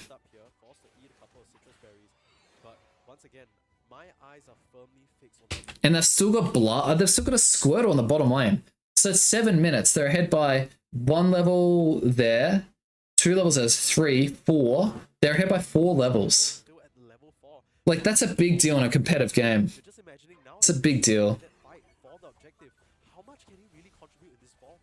And then he hits 1, 2, Without more rotations coming on, but then again, beautiful area with a lot of and then, yeah, they kind of just zoned back. The Crustal's done a good job. He's held off, and then the Zorak can come in here. climb. We see the Zora trying to secure. Yeah, that's just such a... Like, they've timed the secure with the Inteleon and the Zorak, right? They know they're secure with that. That's wild. As quickly as possible. And Zora Tigers, they're fine. I don't know if I really like Tiger's team comp, though. I actually don't like it. They don't have any secure. I mean, I'm not one to talk, right? Like, who am I? There's some scrub who plays a bit of solo queue. Right, let's get into drafting. Game 2. The thing is, they've got that none of the Oh, man, 107k. 40% of team's damage. It's just ridiculous. even if one form of you run it alongside when you add that, Alright, okay, so we didn't see the draft. That's fine. whether is it the Trevenant or the Umbreon, but Or is it the same? Oh, no, it's a replay. Are we in? Are we in? Okay. no, which is why Again, Umbreon ban. amazing, like quick or very swift decision. Urshi ban? I just decided to just commit to that bottom. First rotation doesn't have to Yeah, they're outranged as well with no secure. commit to that bottom. Put this close, They're just in so much trouble. get them at least that 1 level advantage. Because Yeah, and right, okay. you have that AS draft the intel straight away. Pokemons, and if you have 1 level advantage, that it just I'm surprised they didn't ban it, to be honest. yeah, and they're already gonna Like, it's running amok. understand that I'm to But then, like, is he that good on Mew? with that Russell. Dude, Snapshot hits like a truck. Change up here, nothing else really has seen much of a difference. Blissey gonna be selected again. It seems to be what Noda Wajiro is really enjoying this time. Yep. I mean, you get a lot of shield, and there's no Umbreons as well, right? Yeah. That boosted attacks and movement speed as well has been absolutely phenomenal. However, Pikachu. Yeah. Now that's the very scary thing to me. I think okay, I get it right. There's not much. We're no longer going back to those kind of lineup where it's like range versus range kind of thing. Yeah, sure. Yeah. And Telos is a range backliner, right? But it's not that situation where you had to fight against both Okay. and Glaceon. You're going to be confronting with this. Who's the jungler? You decide, you know what, Who's the jungler for KS? make my job a lot. Venusaur? That's just, if you want to cut towards it, I'm just going to push it down. I think that's something what Pikachu can somewhat provide to the side alongside the Glaceon. Mimikyu, on the other hand, is also one of the few go-tos. Okay, they're trying to dive on the Inteleon, I'm guessing. This is That might be tough, though, because they've got Blissey Knight. It's gonna be actually a central area Blastoise. I haven't seen this in a while because every single time it just feels like it's such a convenient little maneuver. Is it going to be Central Blastoise? I feel like it's going to be Venusaur. Hydro Typhoon still connect. I'm very interested to see what this build is gonna. Yeah, I don't know why Urshifu is getting banned so often. It must be, like, just dominating Asian meta. This guy is gonna be pumping out those auto attacks. It's gonna be that's crazy. They reckon... Here's an interesting thing, right? You see Hang on. Their commentators are saying Jungle Blastoise on the side of KS. So I'm not too sure. Is that not a solar beaming Venusaur? I think it's still going to be very much a solar beam Venusaur, also a different pace Because it's changed the eject button. It changed its build, right? correct. That Chobo Yeah, Bengal Mimikyu. They're just trying to debuff what the healing of the Petal Dance Veno, I'm assuming. So they want to dive on it and just like not let him heal. I think that's the reasoning, Brandon. quite a bit of damage out onto his opponents. I think. Perfectly. Yeah, play rough's going to be annoying. You even have the I don't know the. So what? It's Blastoise and Blissey top. Let's calm ourselves here. Trevenant goes bottom with the Inteleon, and Venusaur goes mid. Just get back to the point I was making. All right, okay. Yeah. Okay. That makes You know, we've seen the Trevenants a lot more sense. And why am I looking at pixels, bro? Come on. so far. Don't lie to me. That's not 720. Don't lie to me, YouTube. Like for example, Mimikyu. Oh, well timed. You want to get up. Hmm. Only as well to really help to break the setting up for you. It's lane Mimikyu. Who's gone mid? Glaceon. But Makes sense. I'm more curious the fact that how well can Kabuchak really beat this wall? How good can they actually turn out? Because we're talking about multiple evolution, 3 Pokemon. Yeah, well done. Well done, Blastoise. Both the Kanto starters and even the coming from the side. Oh, Inteleon could be in trouble here if he gets hit by the rocks. He could be in big trouble here. He's ejected away. Okay. This is a direct response to what happened to them last game, right? Where they got kind of swept away by the 7-minute mark. It felt like they were already so. Oh, Glaceon causing trouble in the top lane, but that's alright. To take They're going to be able to get out there, and the Venusaur's looking to go bottom here. Bottom lane's going okay. Top lane's going okay for KS. If that Mimikyu gets 5 early, there could be a bit of trouble in that top lane. Tigers could really cause a bit of trouble. They've still got that Crustle down the bottom lane. They've secured not much of that, unfortunately. There we go. Yeah, the play rough is online, so this Mimikyu could be running a bit of a muck here. Did he try and get his 25 score in? You'd think so, right? That's so good. Oh, geez, he dives on him. He's going deep. He's got the Moonlight healing, though. He'll be able to get out. Got to be careful with the Venusaur, though. The Venusaur's looking at go on top there. I mean, look, both teams... Well, I mean, I shouldn't say. KS spike a little later than Tigers, and they're not losing that hurt early. They're actually doing pretty well. Like, they've got Intel at level 7. I mean, Intel is just amazing from the word go. Venusaur, Blastoise, and Trevenant. They've got a late game oriented team comparatively to like to Tigers, and they're doing pretty well. Jeez, they're playing well to get away. They're playing so well to get away. Yeah, if he starts landing these snipe shots on this Mimikyu, I'm gonna properly lose. I'm gonna lose it. Oh no, he's gonna get caught here. Oh, he's ejected over the wall. Okay. Okay, early game here. It's actually pretty even. You can see it's double snipe, hey.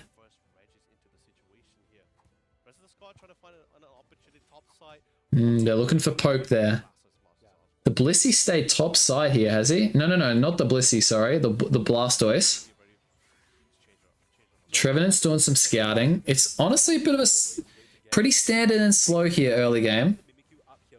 The two top laners are just trying to get their farm. They're trying to get some power spikes. Blastoise he's online here. Spin and pump. Okay. I guess just extra CC. Somebody explain spin spout to me. Spin and pump. Please. I'm not sure if I agree with that so much. But again, what would I know? Oh, Glaceon has to unite there. He's almost been picked out. These solar beams are very, very scary. A well-timed solar beam here from the Venusaur could be very deadly. Oh, the Crustle gets a huge wall there. The Crustle's putting the pressure on. The solar beam Venusaur, he's secured it. Oh, man. Oh, he's missed the snipe. He could have got him there. Unfortunate. Oh, and the Pikachu gets a big hit. The solar beam follow-up. These double snipes are going to be scary, and it's going to be very, very hard to keep up with.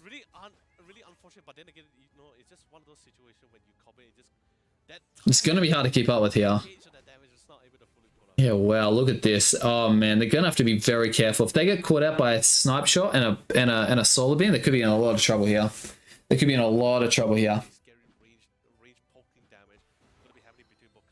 Blastoise hits level 9. Yes. Okay, he can basic attack within that. Yeah, we knew that. There's a lot of ways to really poke them down. It will come down to a battle of attrition for sure. The Clefable will have a lot of responsibility. Okay, Glaceon's looking pretty good here. The Blastoise is being a bit annoying. He's actually denied the Mimikyu early.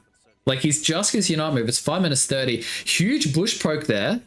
And the Inteleon stayed bottom lane to anti-stack against that. The Glaceon's gone in with a big Unite move, and then the Mimikyu's gone in, but they've got a huge pick on the Blissey there, and they're taking out all this. Trevenant could be in trouble here. The Trevenant has ejected over, gets a huge combo. They're able to pick up that Glaceon. That's absolutely huge. And then they pick up the... Oh, man. They pick up the Clef there, but the Pikachu gets the counter scoring.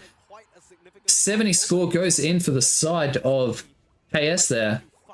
Pikachu might get picked up here. It is close. It's fairly even on score here. The Inteleon's just farming up a storm down the bottom lane. And that bottom objective's almost up again. Neither team gets a big amount of value here in terms of score from this Regieleki, because both goal zones... Oh no, they're broken the top side. Okay. The Mimikyu's causing a bit of disruption there for the Blissey. Doing some good anti-healing. Yeah, okay. Alright. Then bottom lane there, the Trevenant is keeping some good vision there for the side of KS, and Teleon's got that blue buff, and then he's going to come back in, trying to keep himself alive, but there's like 1,000 spears coming at him. Keeps himself in the fight, just misses a snipe shot. That's unfortunate there. Just misses another snipe shot, but at the same time, KS are pushing this Regieleki into the top lane. they've got their confidence in the Inteleon to be able to hold the bottom lane. Inteleon is unable to get the secure, but oh man, we're going to see the value. 100 odd score there, 100 odd score in the top and the bottom lane, so score stays even. It's a risky play, but the Inteleon could have been doing some pretty good stuff there in the bottom lane if he managed to get that secure. 2v1 though, it's a tough ask. It is a tough ask.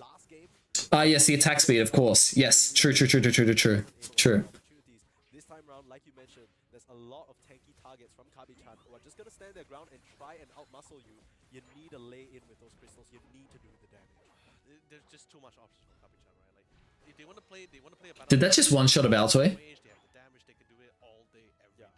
If they choose to be aggressive about it, what's for Zora Tigers to do to stop them? What can they actually do to stop them? I don't Wow, okay. They're looking pretty strong here. Again, score's pretty close for both sides, so... But you've got a bottom pad here for KS. If they can push this, get 100 in, this could really turn the Wraithfire on its head. So we're going to see how we go. Blastoise looks for the engage there, gets a good amount of CC. They're providing vision for these snipe shots. Inteleon's charging them up, get the big hit. There's so much poke going on the Crustle, forces the Crustle to unite to be able to defend this goal zone. Trevenant goes into the backline, pushes, score them out. They had 2 KOs, and now they're following up. Huge snipe shot on the Mimikyu, and he's going to get that Mimikyu caught. Oh, there's unite moves going left, right, center on the side of Tigers. They're in trouble, just trying to defend this. The Venusaur picks him up and is... Oh, he's going to be able to get away as he gets the healing. The Trevenant's got away. The Pikachu picks him up, but there's only one Unite move on the side of Tigers. And in the meantime, the Inteleon's gone top. He's looking to rip this. This walks into Tigers' base goal, by the way. This could be a very, very big pick. Oh, Crustle gets himself in trouble here. Only 8 seconds to try and take this down. The Glaceon tries to take the Inteleon down. Saved by the Bliss Assist, and somehow huge engage. And oh no, it's going to be all over here. It's going to be all over here. The Inteleon gets a huge pick there. Now they're just going to focus the Ray. They're in a 5v3. It's a 5v3. KS are in a very advantageous position here. They're just ripping the Ray, and they've got the zoning here. Who can secure the side of Tigers here? You've got to deal with the Inteleon. He's getting zoned by the Follow Me Clefable, but no, he's not going to be able to do it. Does Pikachu get the secure? The Blastoise gets it, and that's KS. This could just be game, set, and match here. That could be game, set, and match here. That's game.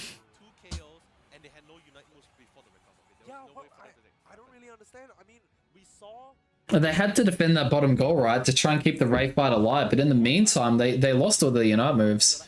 And I guess they tried to keep that to be a slow fight, but...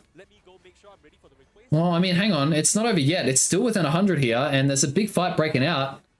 If a couple of members of KS here get picked, they could be in trouble. No, that's 2 picks there on the side of Tigers, and they could be in trouble here. Or picked up the Venusaur, though. The Inteleon and the Venusaur are down. The Blastoise gets picked here. This could be interesting. They're looking for a counter push, but the Trevenant's base, he's going to be able to stop the scoring here. There's still 40 seconds here, though. There's still 40 seconds. Oh, good dodge there from the Glaceon. A massive amount of damage there. He's getting the... Oh my gosh. Look at all that damage. Oh my gosh, they're going to turn it around and win! Tigers might just turn this around and win. Oh, he's lived on 0 health there. The Blastoise going in for... Oh, man, the Blastoise defense. And the Inteleon comes back. Oh, if they just had an extra moment there, they could have turned that game around and just won. 10 seconds left on the clock, and Kabi-chan is on an absolute roll. Oh, my. That could have been it. You can't break the mountain, you can't drown the sea, and you... Good game. Good game from both teams. First team to secure their spot in wow, that was big. Agency is literally writing their names right now, booking their tickets. Congratulations to the Japan Open second place team, Kabi-chan. Like you mentioned, KS and they are on fire today. I mean, this They are on fire. I gotta give Vitopo was insane. Vitopo was 100k Blastoise? I don't know what your argument is gonna be. Vitopo on that Venusaur, he showed us 2 styles. He showed us 2 100k. I know, but then again, I feel like Iron Tomato Summer sets things up so much. What?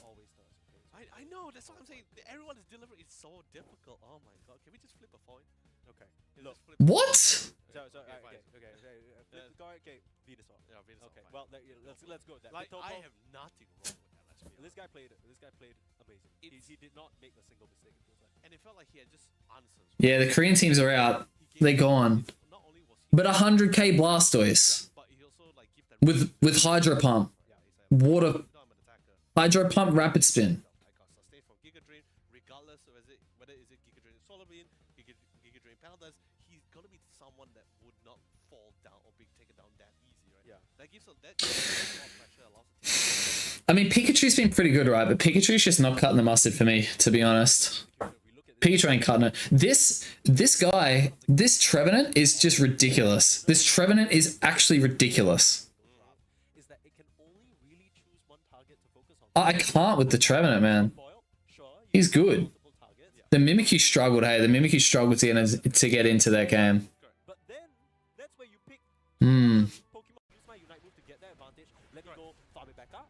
Let me go make sure I'm ready for the Rayquaza fight. They just get a bit too worked up, a bit too focused on that. What even happened? Forcing Zoro Tigers gaming back. No It's way. a beautiful. This just gets out of control so quick here. So there's so much damage output here. This just gets out of control so quick here, right? Because we've got the... Hang on. What's going on here? The Venusaur pops Unite. They're really trying to push this bottom goal in here, right? They're in a 5v4, but they're on their tier 1. Where does the Trevenant sweep in? Look at the Trevenant.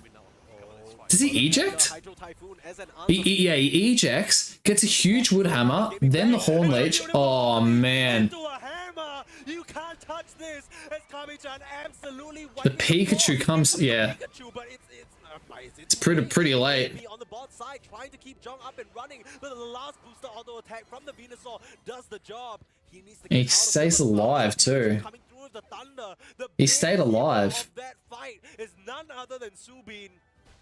Comes late, but comes when it's needed the most, and damn. Yeah, and then we get to the Ray fight here, and Phantom Forest. it was over. Guys displace him even more longer here. They're not able to get that KO. And guess what? They're down. They just rip. 10 seconds here, and Rayquaza is here.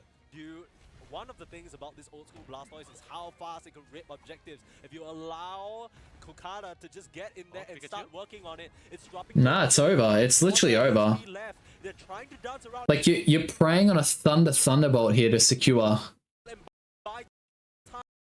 Oh, I mean, it was a late Solar Beam. There's everyone in there, though. There's everyone in there. Look at the damage coming out from blue side. For the Pokemon to come back, but it's not enough. Kame-chan in a That's it. huge swing. That Reggie Ilecki commitment was a Wow. big mistake. Too many bodies, too many people. Absolutely stunning. And the worst part about But then, even then, hang on. We go to this here. Too focused on that Reggie Ilecki, and they pay the price. They don't even secure it in time. And even though they take down the Inteleon here, there's too much standing against them. This Blastoise has done an insane amount of damage. Like, the Pikachu picks up 2 there. Intel and Venusaur. And, like, they're down for a while. How are you gonna find those scores? The Trevenant gets back. there is still a The Blastoise gets back. they're so quick to call them out. And this is huge here from... Yeah, that's a good escape there from the Glaceon. The Glaceon's just doing monster damage. Players are coming in. Look at the Blastoise. He's getting ready to And then they fly pick up 1. And, dude, if that Blissey dies... to go for those necessary denied. He flies in. How did the Blastoise get away here? I thought the Blastoise was being pestered by the Clef. Trying to melt. I thought the Clef was staying on the Blastoise. This interval, but without the Rayquaza buff and without any Tail 1 gold zones to really work with, how are you gonna find? He should have pestered him. He should have stopped him from basing. I mean, here's me backseat gaming, right? But, like, if he stops him from basing, they actually win the game. But they're so quick. Because if Blastoise doesn't come down here, Tigers win the game. Trying to mellow the Trevenant, but then again, more players are coming in. Look at the Blastoise. He's getting ready to fly in when necessary to go for those. Because, like, if the only person available is the Blastoise, and the Intel, just respawns then. They get that 100, they win the game. They get that 100 and they win the game. The Blastoise comes here to defend, but if they get 100 in, Tigers win the game. Hydro Typhoon just here by big trying to melt. Why does he not just stay on him? An insane amount of on that Reggie Ilecki, and they pay the price. They don't even secure it in time. And even though they take down the Inteleon, Because all you have to do is just stop him from basing. Even just for like 1 second, right? Because they've got 2 kill... They've got 2 kills there. And he's low. He's low. Yeah, they've got 2 kills. You just keep stopping him from base, right? Or am I silly? I feel like that's the play. As the support. Because the Trevenant's away, which is fine. And like they're pushing a score. Like the value you're going to get from going to push with them versus stop him from base is just, it's so much better. Again, it's like in the moment. Like I'm not saying I would have done, like here I am reflecting now, right? But that's crazy how one play like that just changes the game. It's really difficult, but then again, there is still a 50 points on the side of Pikachu, but they're so quick to call him out. They know exactly what they are. Glacier is trying to do his best. Yeah, because the Blastoise just sits on pad. But then again, more players are coming in. Look at the Blastoise. He's getting ready to fly in when necessary to go for those necessary denied.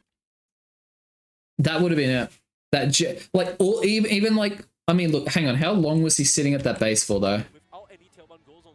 So he's sitting at base at 38. Nah. And then when are they getting the score in? Because can he pester him for that long though? Try to mellow the Trevenant, but then again, more players are coming in. Look at the Blastoise. He's getting ready to fly in when necessary to. I mean, could he really pester him for another like 8 seconds though? But can he really though? Like I feel like if 8 seconds go by, the Clef might have died. Because like the Clef coming in now is useless. It's not going to push in anything. It doesn't have Unite Move or anything, so it's not like it can just roll block. But would have he been able to stall him for another like 8 seconds? Because he was fairly low. Like look at the health bar there. He's I mean he's on half, and he is a Clef. With Follow Me. I don't know. That's a tough call. That's a super tough call. Alright, went to our next game.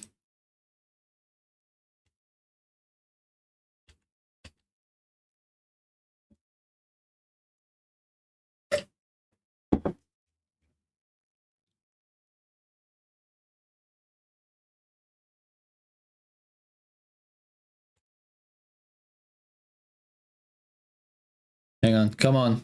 Give me some loading, please, internet.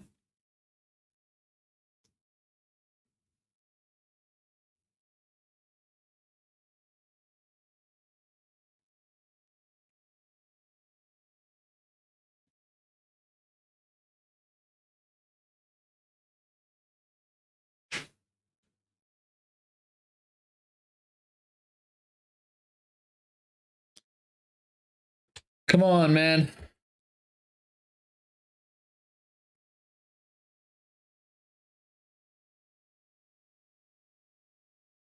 Yeah, that's actually a really good point, Generic. The Clefable's probably thinking about stopping him from scoring, true, and not think about... I mean, but he didn't have a shield though, right? It's like... Oh, I don't know. I can see that. I can see that reasoning. Alright, come on, bro. Even just playing 140. Give me something. Give me something.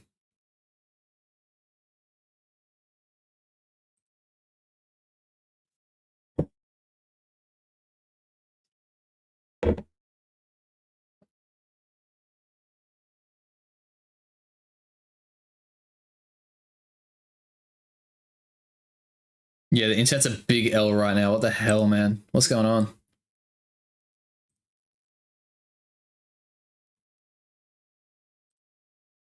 Really back and forth. Now we know for the fact Zoro Tigers will be our first team into the semi-finals loser bracket 1 here. Of course, this is not the end of the run. However, it could possibly be if they're not able to make it to that 3rd spot. Team Kapachan, kudos and congratulations. And you guys are one of the first teams into our top 3 representative. But then again, we're not going to be... Yeah, KS in the final. KS are honestly looking pretty strong. Out of the 3 teams, who is actually... So what, there's 1, 2, 3, 4 more games. We'll decide who's going to be the best all around. But now we need to decide that later on, right after our next series, Unite Holly versus MJK. And of course, who better to walk through this series with me than the one, Denali. respect. Alright, there we go. Okay, we're in game, we're in game. You have to do this as well.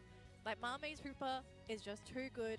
You have to take it away, but you are going to be giving other Pokemon away. And those Pokemon... But they're banned Sableye? Such as a Bitchin' Lucario Okay. and Wafu on the Inteleon. So Inteleon, totally understand. I am quite surprised at the rise of Lucario. Teams are really starting to pick this Pokemon up. Yeah, Lucario's getting a lot of popularity this comp.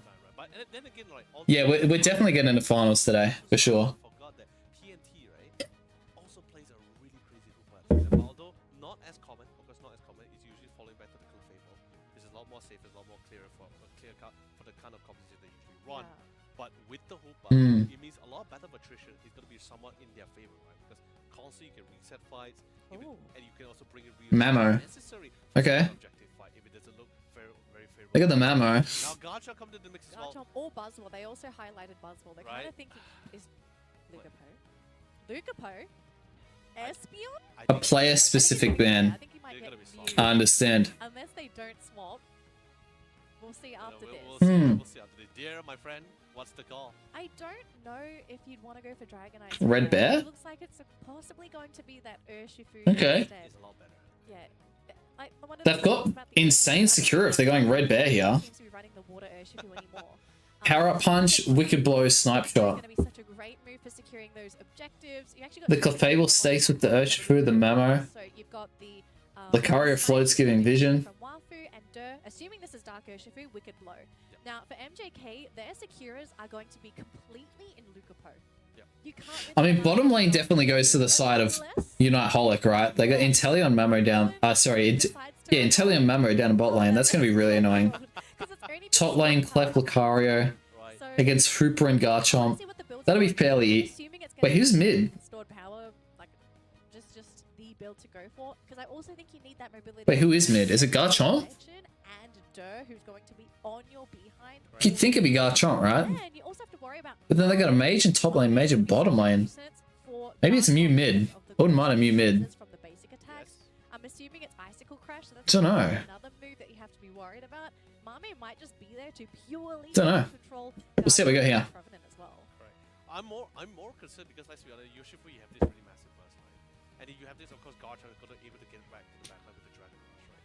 But I'm keeping my eye on Betchin. I feel Betchin is gonna be that one player. The X Factor. Yeah, the X Factor. He's always the X Factor. Because like if you see all of his game, right, Betchin has always been that kind of player who really comes in when you really least expect it, right? Especially one of those situations when you're having this really massive fight, where you could have all the intel. Like we've seen all the games, the opposite team. Yeah, it's Mew middle. Okay, that's cool. Position wise, where's everyone else? Where's the positioning? He's still able to find his way to the backline. He will still find his Interesting. way to get really nice and up and close. And Let's see how this Mew clears though, right? Okay, hits both of them, gets the boosted. Those few times which he will be running all runners, right? Because usually his go-to is usually like Sylveon's and attack as Cool. well. Watching out for an invade for the Urshifu. Player who's able to flex those roles. Yeah.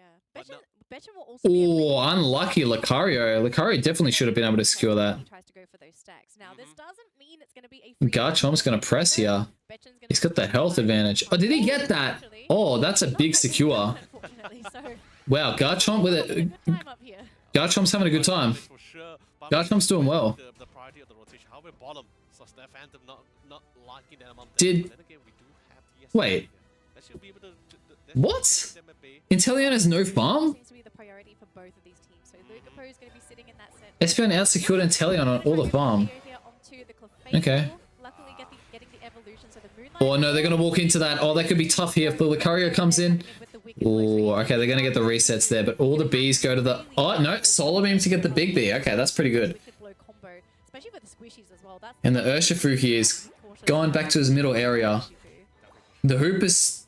Yeah, okay, the Muse... Okay, so it's a fairly traditional game here, right? Yeah, well done. Hooper gets the secure. They got the Evolve there on the Garchomp. Definitely not going to be a very easy pick. Mamoswine's just looking to scout for an invade on the bottom lane. Fair enough. But again, there is a lot there. Wow, that was a decent secure there from the Clefable. Couple of berries to try to sustain, but will slowly fall back from Yeah, the Hoopers doing a good job actually against the Lucario. Trevenant's getting good vision through the mid. 100% sure. I'm looking at the map here because I'm trying to see the rotation. And the Inteleon, oh god, yeah, he's got to be careful. Good escape there from the Inteleon. Blows Water Gun though. Oh, it's an extreme speed Lucario. Look at him go. Holy. Oh no! Whoa, what a stunt. That reset, but they're going to turn instead onto the Oh, huge. Wow, this Trevenant's a good player, man. Get a good Woodhammer there. But that's a big pickup from the Urshifu. And they've got to jump out of the hole there so they don't get killed. Unite Holic looking pretty strong here. This is good quality game. Ooh, well done. Good escape there from the side of Unite Holic. And then the Garchomp just staying up top. He's getting fed. He's going to take all these Bs. I mean, it's extreme speed, but he's got 2 levels on him, right? So if he gets this, yeah, he just throws all the farm away. And then if he gets a hold of Lucario here, this could be trouble. This could be trouble for Lucario. Oh man, he's getting close. He's just taking all the farm though. He's just taking all the farm. Oh yeah, he's got to be careful. Ooh, Lucario's doing damage. He's got the 2 levels on him. Let's go to the bottom lane here.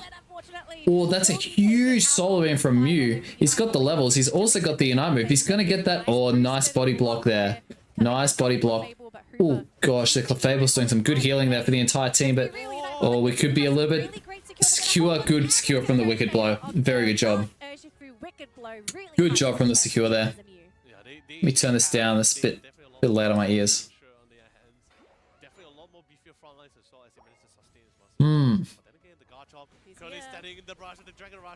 Oh, wow. What a snipe shot there from the Inteleon. They're getting the Hooper resets here. Holy, okay, he's popped his Unite move. They're defending their tier 1 there. And, oh gosh, the Inteleon's able to turn around. Gets the pick on the Trevenant. That's an absolutely massive pick.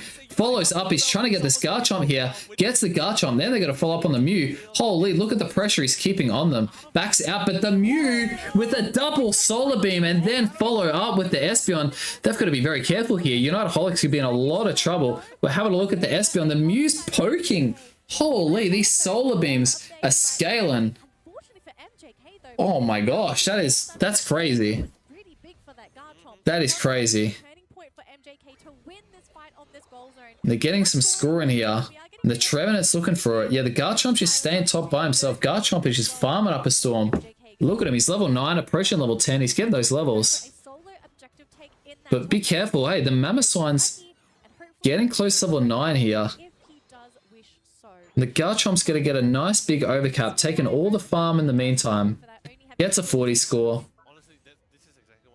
Okay, MJK with the early lead here. Not by much of a lead, but they've got the top lane. And they've got the Indeedis there. Oh no, the Garchomp gets caught. Yes, very good pickup from the Mamoswine there. Oh, the Unite move there on. Oh my. He's turned around. Oh, he's going to get him with a boosted. Mew.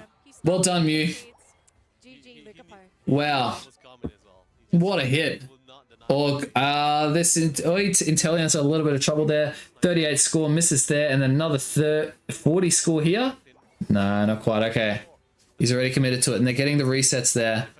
They could get the Mamoswine out of position here. The Mamoswine gets picked off. We're in a 5v4 in the bottom lane here for this objective, and the Garchomp is just starting to rip their zone, their team out completely. The Hoop is just getting these resets, keeping the side of MJK super healthy for the entire time. Well, that was pretty dominant there from MJK, that fight there. They picked off the Mamoswine, and that could be tricky. The levels are honestly looking fairly even. The Mew's got some levels here. The Mew will get 13 by this rate, which is really, really good. Okay.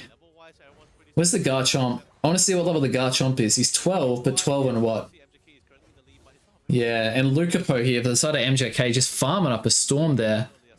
They're trying to pick out the Trevenant, but the Trevenant is just dashing in around the Espeon Unite. He knows that's the last time he's going to be able to use it. A preempted Unite move there from the Hooper. The Hooper Unite moves at 330. That's really, really good. Holy. They're going to be able to go in and get one kill there.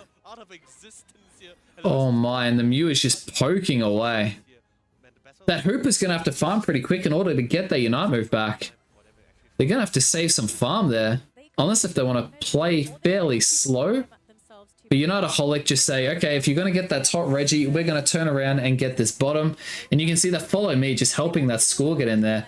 And oh my, this Garchomp could be going on a tear. He's in a 1v3, but is he going to be able to pick up? He's not able to pick up, but he gets away. The focus band proc, he's not going to have that for the Rayquaza fight. He's not going to have that focus band for the Rayquaza fight. So that's, I mean, that's all right. Give it away, nothing really to lose. But the one thing that they could potentially lose is maybe that Hoopish is being a pest. thinking about it, but I think experience here is just Level 14 is on the horizon for this Mew. Garchomp's got 13, and neither side, the Lucario and the Urshifu and the Inteleon, all sitting at level 12. Lucario's going to hit level 13 and get that Bone Rush Plus. Now, for Lucario to get Bone Rush Plus, that's a very, very big deal. He's going to be able to get some good combos off, but otherwise, you're definitely in favor of MKJ here. They're behind on Screw a little bit, and have a look at the setup they've got. They've got a 5-man top lane. They've got a 5-man top lane on the side of United Holic. I think what they're trying to do is catch out a Garchomp if he goes floating around there. Because he's a top laner. He's got that low mobility, but the Garchomp's playing from the bottom side. Interesting. They're really trying to set that trap there. They've got to work as a unit here. If one of these players go off here and they get caught, they could be in a lot of trouble. Pokes the bush, but no one's in there. Good positioning from United Holic. And MKJ just saying, okay, well, we'll hit the objective and force you out of the bush. And that's exactly what they've done. Now the fight's starting to break out of here. The Mew's just doing some good pokes. The Garchomp gets a big double engage there. Pulls off the Unite move. Picks up the Mamoswine, which is absolutely massive. Hooper follows up with the Unite move. Oh, and the Lucario gets out with a full heal from the Espeon Unite. But no, it's a 5v2 here. They're in a lot of trouble with the 5v2. Oh, and the Urshifu's trying to get away there. He wicked blows his way out of trouble. But the Lucario is sitting in that bottom bush. Lucario still has this Unite move here. He's going in here, and is he going to be able to get the secure? Lucario goes off with the secure. Oh, he had a calculated chance to be able to get that, and he is secured. Oh, and now he picks up. He's lost his shield, though. He has lost his shield. But the Mamoswine's got the shield. He gets a 4 KO. Come on, get the Penta, get the Penta, get the Penta. You can do it. Get the Penta. You can do it, you can do it, you can do it. Come on, do it the Penta, get the Penta. It's too late, it's too late. Wow. Wow, I did not think that fight was going to go like that. And the Mamoswine's going to get in there for another 100 score. Yeah, the Mamoswine's going to get in. Gets another 100. Urshifu gets another. Oh no, his shield breaks, but the top laners get a whole bunch of score there. It's over. Unite Holic. You had to be careful there. You had to be careful. He played really well. He played really well. He went in there with the E-Speed, the Bone Rush. He calculated when he could go in there and get some damage on the Rayquaza while E-Speeding through and then launch off that Unite move and got the objective. So well played. Well played. That kind of reminds me of Zapdos back in the day. You know, I'll be honest with you, right? Yes, I agree. Rayquaza is the name of the game when it comes to wow. But I'm still gonna bring back to what I say. Betchin is still that X factor. 9k taken on the Mew. That's probably all of the late game. That's crazy. Oh, that's tough. Okay, that will be the actual right time to really truly ask yourself, is it really okay? Is it really going well? You have so many KOs and suddenly out of the bench. You also gotta give credit to Deer. Deer hold back too much. Oh, that Lucario, good for him. I know, Brandon. How was that Lucario, you know, for the secure? Oh, hang on. I gotta watch this back. Let me rewind like 2 minutes here. So how's this positioning here from Unite Holic, right? This is a trap. Because we've seen, if you're watching early in the stream, a lot of the times one of the top laners will be like generally the top lane carry, right? So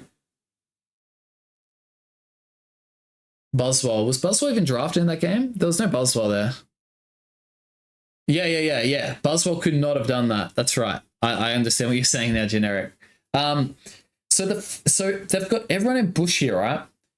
Generally, it'd be like the Garchomp might walk up because that's kind of like the analysis of your Ray fight, which is you sit in the top bush because a lot of people try and come in from the bottom side, so they get some vision and they engage in a fight based on that. So Unite Holic recognize that this is a thing that happens quite regularly in games of Pokemon Unite, and they've set the trap up, right? They've got a 5-man trap. But you can see no one from MJK plays topside, right? Which is like, I don't know, did they think it was going to happen? Is Unitaholic, do they do this frequently? We're not sure, right? So everyone stays fairly safe, and you can see that. Let me turn this down. They're all just, they're going through these bushes and they're going, where the hell are they? Look, they're scouting and poking every bush and they're like, where the hell is their team? So the Garchomp goes, all right, I'm going to start to hit this objective to get you out of the bush. Because I think they figured they were playing from topside, right? And the Mew, and they poked that bush and still nothing. So you'd be scratching your head. You're like, man, they're in our jungle. They're literally in our jungle. That's what you'd be saying. They're 5-men in our jungle, right?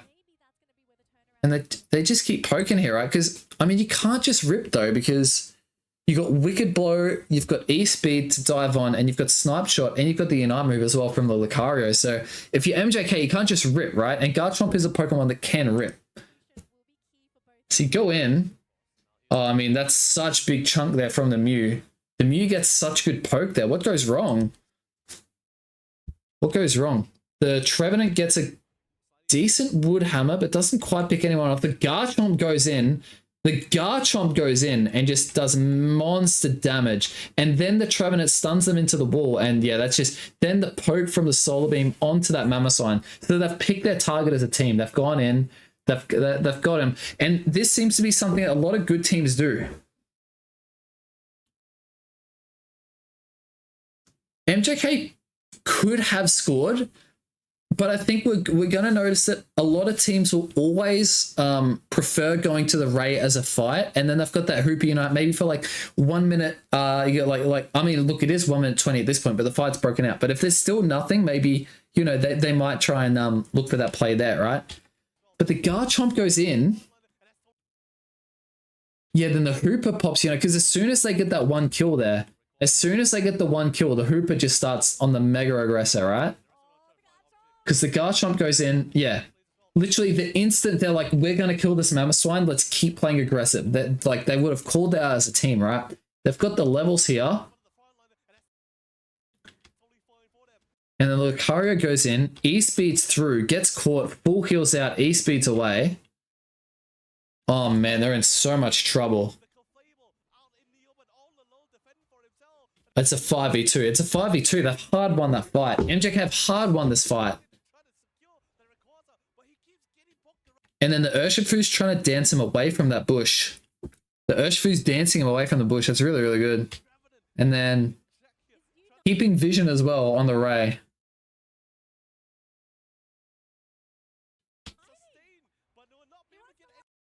And you can see it's E-Speed number 1.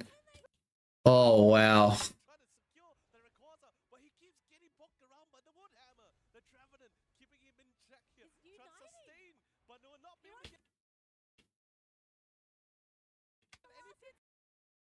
Look at how that... Okay, look at how both... How has the Urshifu gotten away with that? The Urshifu's... Look at the Wicked Blow. They're dude, the Urshifu and the Lucario are securing this every day. Wow. Okay, hang on. How has Urshifu done this? He's over here. We know what the Lucario does. He E-speeds and then goes in with Bone Rush. He Unite moves, then he flashes, then he stays unstoppable with that Wicked Blow, and then launches it. Yeah, wow. But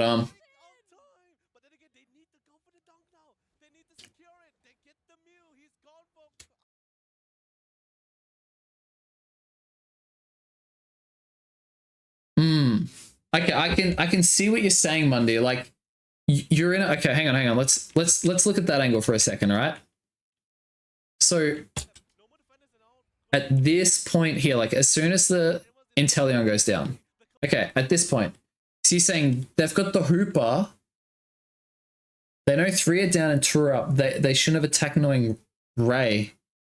I hear that. I do hear that. But like they have a Mew. They have Mew. Mew is really good secure, and they've got 5 people attacking it versus the 2. I think, considering it is close on score, there is going to be a refight that happens. There is going to be a refight that happens. Yeah, true. True. Because like, yeah, like they are hitting the Ray. I don't think a backup is a good call here. I think you've got the 2 alive here, and both of them have got good secure. So you want to lower the Ray enough to make them panic to run out and then kill them. And they're in a position where they can do that. Like again though, like they have got a Mew though. Like their secure is really good. Like even if they decide to flip the 5v2, it's still not unfavorable. It's still not unfavorable. But you know, you have a look at who's alive. You probably wouldn't, but they've kept it at. Yeah, they've hit that way too low. They've hit it way too low. Because like the Urshifu had no other option. And the Urshifu's going to this Rayquaza regardless of if it's like 40%, 50%. They've hit it down to 30%. Because at this point, MJK are no longer hitting the Ray. They're not hitting the Ray. And if they didn't get it this low, then... Because that's their only other option. That's literally the only other option. Who continues to hit it here? Garchomp. It's at 50. The Espeon just like planted skills. Yeah. Yeah,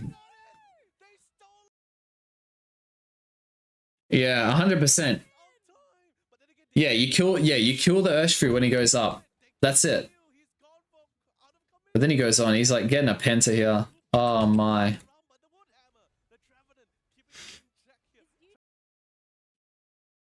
Like the Urshifu and the Lucario have done what they can there, right? They've stalled as best they can. They've stalled as best they can. Does the Lucario go in though after the Espeon launches skills here? Man, that Urshifu's done so well. Yeah, he does. Like he's hovering over it. The Urshifu's giving vision on the Ray to the health. And you can see when that Espeon launches his skills off, the Lucario just dives in because they're like, okay, it's low enough, we can do this. Wow, man, that's... Dude, that's... But even like, okay. Let's go through a scenario here. You're the Urshifu, right? Here's you. You got the Pro Controller or whatever the hell you play on, and you are the Urshifu. So you're going in here, right? Are you good enough to do this, right? Firstly, hang on. So we go here, right? So firstly, they've both gotten away, right? They're in a 5v2, and keep in mind, this is like panic mode, right? Like you're thinking, man, we're like, you've got to make decisions within like half a second, right? So they go in, right? He gets hit, and then he dashes away from the Woodhammer, right? Okay? That's thing number 1 that's crazy that he's done. And then he's known about his unstoppable in the spur of the moment, right? Which is, okay, most of us can probably do that, right? To dodge that follow-up hit from the, from the Trevenant, right? So now you know the Trevenant has his skills on cooldown, okay?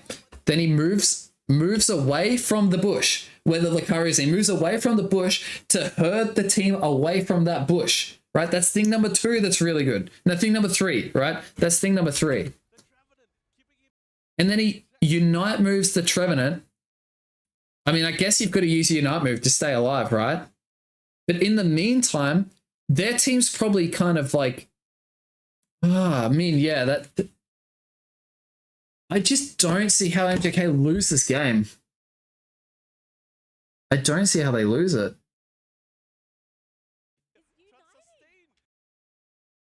Because, like, even if they pull the rate of 50, the Urshi's dead. And then they can just continue to win that fight. And he goes in. Yeah, that's it from there. I mean, hang on. What? Yeah, okay. So the Urshi, number 2, dodges. And then kites away 3. And then uses, and then ejects number 4. So he's kept his eject, right? He's kept his eject. And then he goes in while he's unstoppable with that punch, right? Ready to go. I'm going to do damage. You got to secure, or vice versa. We got to dash in. This thing's on 30%. We can do it. Gets an E-speed damage on the Ray. And then they both just go launch. And simultaneously, I need to put this in slow-mo. Look how simultaneously this gets launched off here. Right? The Wicked Blow and the... Look at the pumpkin. Or the big ball, whatever it is, right? The Wicked Blow and then the pumpkin comes out almost simultaneously. I'm like, that's within like half a second. Not even half a second they've done that. There's more of a delay on your Discord mic to call that out than them actually doing it. So like they are just both on the same page. They both understand what they both need to do. I don't care who you think you are. That's like, I personally could maybe get to the part where he ejected, and that's probably like when I get there, I'd probably just like panic and then like not get my timing right with the Wicked Blow, and then I'd screw it up from there. So many things had to be perfect. Like, yes, it's a Rayquaza steal. It's like, oh, he stole Rayquaza, he won the game. Look at what he had to do to get the Rayquaza steal, right? And he's done that based on a mistake that's been made. Yeah, crazy. Good for him. Crazy, crazy, man.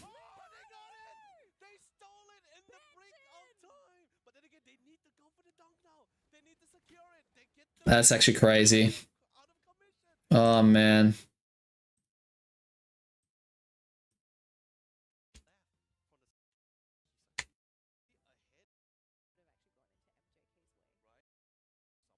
All right, where's this next draft at? Who's the one who's crazy on the Mew? Not the Mew. Why are they banning Sableye? Someone tell me, please. Who's good on Sableye? Is it Mame?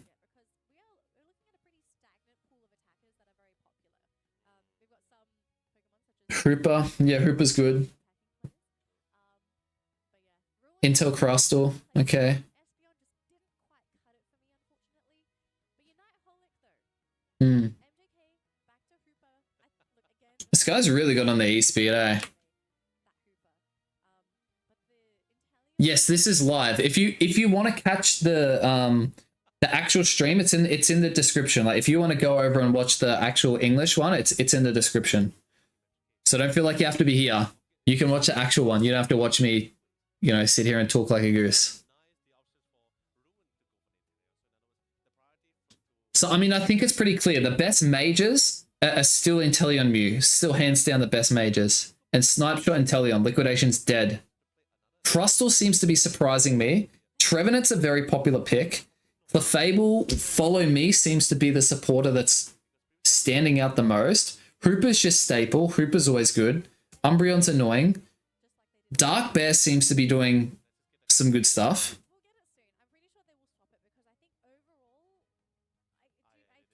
I'm surprised with the amount of Espeon, to be honest.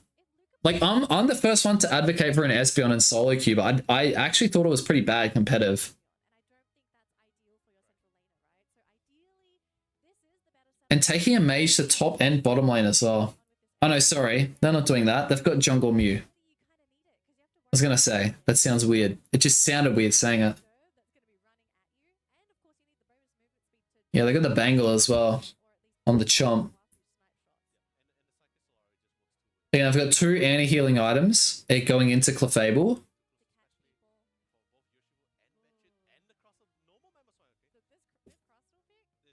I like the Crustle pick, but I like the Crustle pick better on the Mammoth personally.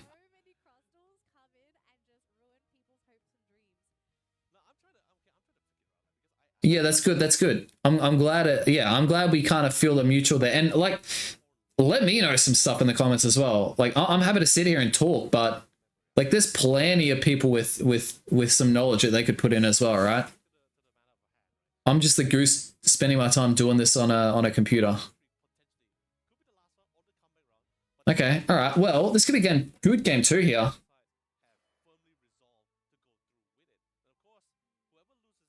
Very similar matchup, except they've swapped the Crustle. Garchomp Hooper, that's actually a pretty cool lane. And the Mew clear, so he hits us. Oh, solar beam. Oh, the triple solar beam, eh? That's pretty good. Determination, sure, maybe, but if anything else, I don't think so. More farm going to the side of MJK early game here. The Crustal's just pressing. Hooper Crustal early is actually doing pretty well. They might pick the Clef here though. The Clef definitely dies on his way back, right? Yeah, the Muse up. The Clef is dead. Clef's gone. And okay, this Trevenant's in trouble. His passive has been procced, and I'd imagine so is his oh no, okay, he's okay. Oh, now the Crustal's in trouble. Crustal ejects, Crustal's away. Man, these guys know their limits. A huge soul, yeah, secures a lot of that farm there. Good on you, Mew. Gets a lot of poke as well into the Inteleon. Inteleon just trying to get some of this farm to evolve there, but oh, reposition with the solar beam. That's an exciting play. And yeah, the Espeon's kind of just bullying the Inteleon early game here. And then we're seeing the invade from Unite Holic, the double invade. There's a Clefable and an Urshifu in there, and I think they've been unseen as well. So the top lane's probably thinking, hang on, where have those guys all gone? Lucaria's still up there, and then there's a counter invade as well. So they're going, yeah, so they like to trade their invades. Yeah, unlucky, the Hooper almost got that, but Hooper could be in trouble here. No, he's got that. Oh, he gets away, My gosh. Inteleon's struggling there. Oh, Inteleon might get himself caught here. Yeah, he's missed his... Oh, wow. Well done from the... Holy moly. And the Lucaria's coming in. Holy, that's so much healing there. Oh, he's missed his skill. Lucario might be able to pick him up here when the E-Speed goes on cooldown. There we go. Nice job. Unite Holic off to a pretty good start here. Score is in the favor of MJK. It's really evenly based here. Unite Holic have the levels. MJK have the score.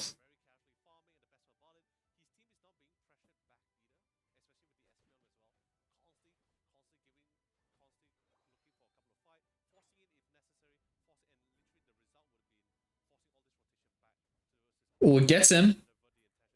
Got him. There's a hit. Yeah. Oh, and they've got Wicked Blow and Snipe Shot. Okay, well done. Okay, now this could be yeah, okay, we've seen the Unite move there from the Urshifu. Picks up one. The Trevenant's doing some pretty good CC on the side of defense there for MJK, but picked up the Urshifu there. That's a big pickup. Trevenant's missed his skill there, but that's fine. They're just trying to push Unite Holic back.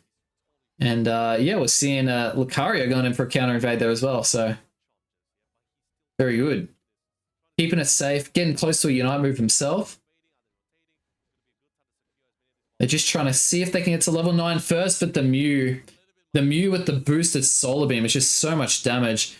40 score, 8 score, then 38, then holy, yeah, there's a big overcap in the top lane there. 32 overcap. And then they do the return score down here. Is Unite Holic going to be able to return score?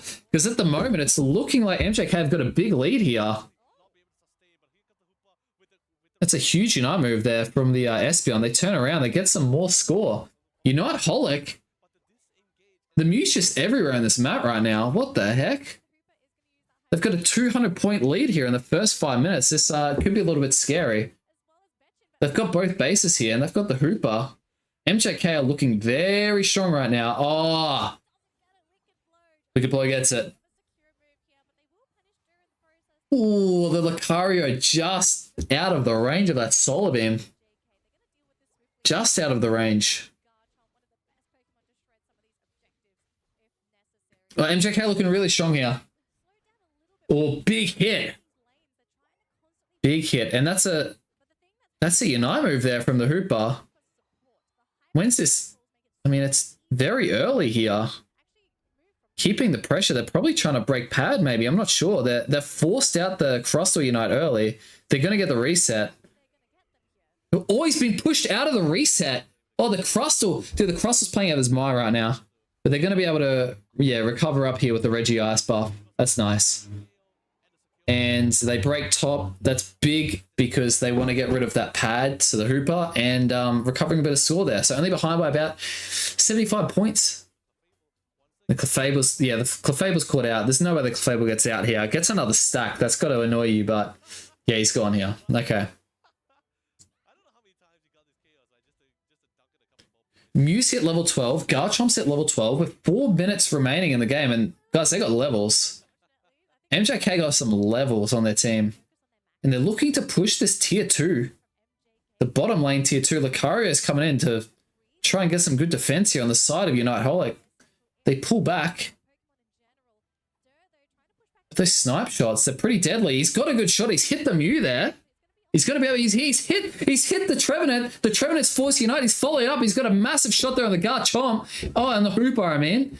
And following up, getting more damage on the Trevenant. Just misses the Trevenant there. Follows up, plays super aggressively. And Trevenant misses his skill though. He's going to be able to finish him off. Gets one more shot. He's on 0 health. Gets a hit on the Mew. The Mew's on like 1 health. The Lucario is trying to get in there. Lucario gets a 1 kill. Hooper responds with the Unite move. And they're defending their pad MJK with a second Hooper Unite.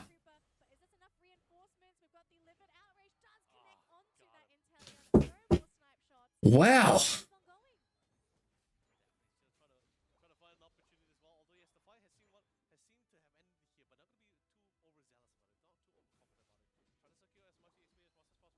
Yeah, Lucario with that E-speed is very tough to deal with. Unite Holic, not in a bad spot here. The score's fairly even. You would definitely be in the favor of MJK here. They've got the Regieleki, so they've got map pressure. They might be looking at the bottom objective here. Unite Holic walking that. Oh, okay, geez, that's risky. Bro understands his distance with Dragon Claw. He's flexing it. Oh, yeah, the Espeon's in trouble there. The Espeon's in trouble. It's a big hit on the Hooper. Big hit on the Hooper. They've managed to break the bottom goal. Unite Holic pulling this back. And we've got a Reggie Watt in the bottom lane. I mean, it doesn't matter. Nobody's going to be able to get it. It's a huge pick there. Huge snipe shot onto the Espeon. That's a massive hit. Well, the Garchomp goes in. The Garchomp pulls up a Unite move. The Garchomp's just trying to do a whole lot of damage, and he's going to dash back towards his team. Is he going to be able to get the reset? They get the reset there. Oh my gosh, that's so much damage coming out from the Inteleon. Those snipe shots are deadly. We're just seeing it game after game after game. The Hooper being a bit of a trickster there, and the Crustle just tickling the Rayquaza. Doing a bit of Rayquaza violation. Holy, this fight's breaking out. The Mew is doing a whole lot of damage there. They're getting the resets there. MJK getting the resets. That's very, very valuable. So much damage. Lucario is about half health. Clefable's half health. Or the snipe shot turns around. The Garchomp's getting 100 score, so they're going to be ahead. But they've got a huge lead now, MJK. And then the Hooper Unites getting the Garchomp back into the main fight. It's still 5v5 here. This fight's been breaking out. The Espeon gets picked by the snipe shot. Absolutely huge snipe shot. He follows up. He gets 2 kills. Oh, he's just missed that snipe onto the Mew. Is he going to be able to get this one? He's hit the Mew. 3 KO streak on the Mew. We got to keep our eyes on Rayquaza there. 4 KO streak. Unite Holic are going to close this game out unless if the Hooper can do something special there. But he's been zoned. Oh no, he's not going to be able to do anything there. And that is Unite Holic. Well, they still need to get 200 score here, but it's looking like that's definitely possible. Yeah, there they are. Okay, they've got the lead here, and there's 100. This is over. Unite Holic. Well done. Well done. All right, I'm going to go over that final gameplay in like 2 minutes. I just need to have a little break. That was crazy.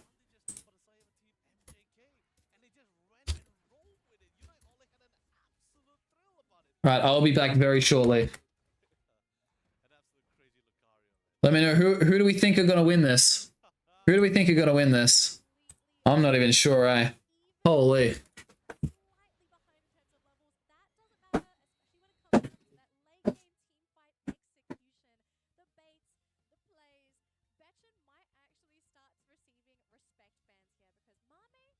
His Hooper is a nightmare, but after looking at this game, I think you have to be giving Sky this Lucario.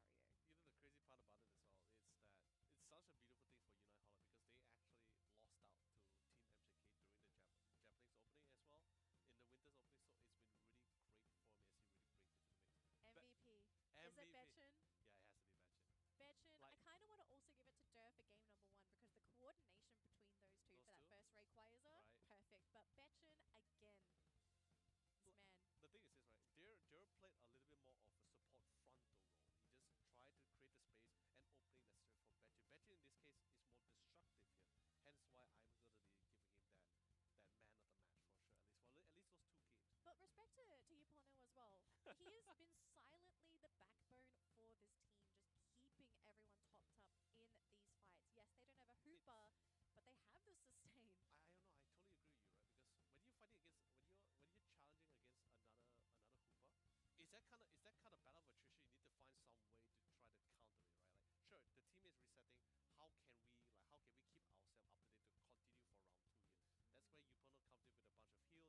create the space and opening necessary for Betchin. Betchin in this case is more destructive here. Hence why I'm going to be giving him that man of the match for sure. At least those 2 games. But respect to Yupono as well. He has been silently the backbone for this team, just keeping everyone topped up in these fights. Yes, they don't have a Hooper, but they have the sustain. I don't know. I totally agree with you, right? Because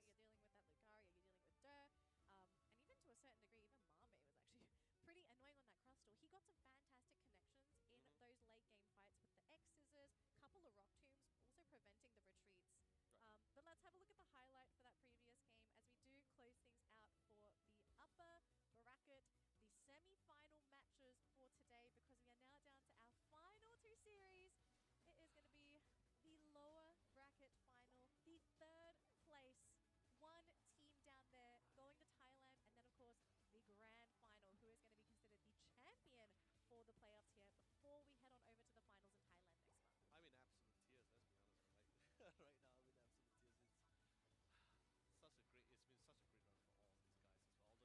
He got some fantastic connections in those late game fights with the X Scissors, couple of Rock Tombs, also preventing the retreats. Right. But let's have a look at the highlight for that previous game as we do close things out for the upper bracket, the semi-final matches for today, because we are now down to our final 2 series. It is going to be the lower bracket final, the 3rd place, 1 team down there going to Thailand, and then of course the grand final, who is going to be considered the champion for the playoffs here before we head on over to the finals in Thailand next month. I'm in absolute tears. Let's be honest, right? Right now, I'm in absolute tears. It's been such a great run for all of these guys as well. Although yes, while some couldn't really make the cut, really couldn't pull all the way to their intended positioning, but I feel like everyone really just gave it their all. They really gave it their best. Pokemon Unite has done as well, and the players also did as well for the viewers and for the fans as well.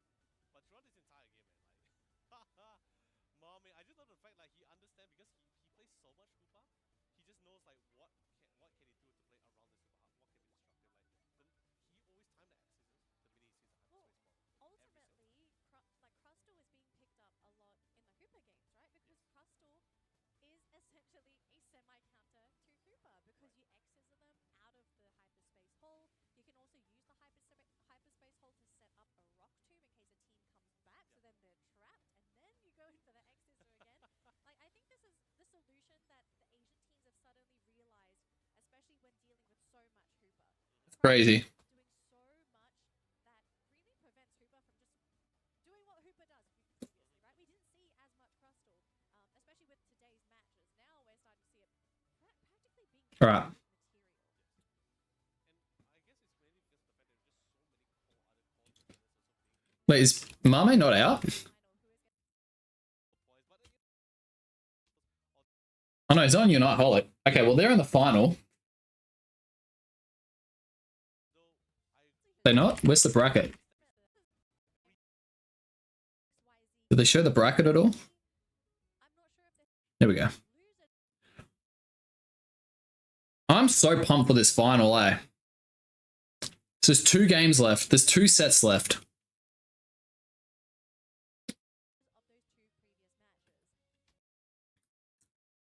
Okay. I'm assuming they play the playoff here. I'm putting a poll in. Who are we going? Tigers or MJK?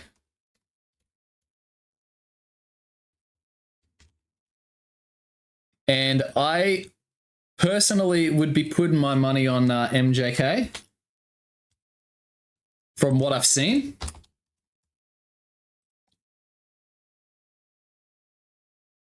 I would personally be putting my money on MJK from what I've seen. They are incredible. The Tigers been pretty strong though. MJK took out Mosquitoes though. Like Mosquitoes were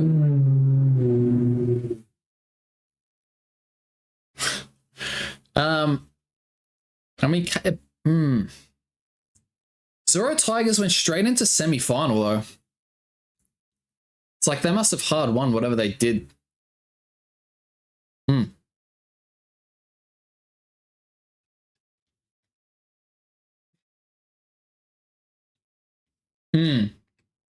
Yeah, for sure. They're looking super strong. I need to go back here and watch this though.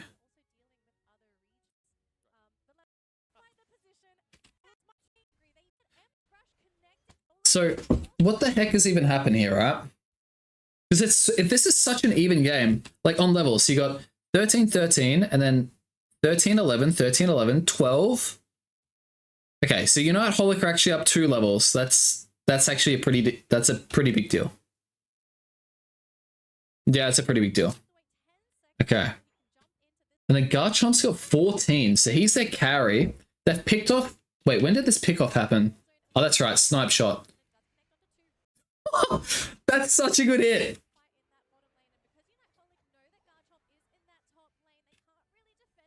Yeah, they break it. They break it and catch up on score. So they make it like a super close battle. And that changes the dynamic of this Ray fight, which is really, really good for Unite Holic. Really, really good. And then, look at that. They're trying to pick the Hooper. He misses the Hooper. But look at that. Where is he? He's in the bottom bush. He's in the bottom bush here, and he angles through. He's not aiming for these guys, right? Because we're full. He's aiming for these two here. Oh, what a hit. Like, he meant that. He meant that. Far out. That's wild. And then Garchomp. Yeah, Garchomp engages on a what? 1, 2, 3, 4, 5v1. He doesn't have his Hooper. He doesn't have his Trevenant. The best he's got is a Mew Unite to help him out. I don't know how much I love that. But I mean, look, he does get away though, right? He does get away. He gets the reset. I don't know why Mew ran out of the reset. I mean, yeah. I mean, look, he's a 10 million times player better than me, so he'd have his reasons, right? The Mew's poking. Now they've turned it into a 5v4 with MJK versus Unite Holic, right? But they've bursted a Unite move for the Garchomp, and the Hooper still doesn't have ult because he united pretty late, right? At like 3:30.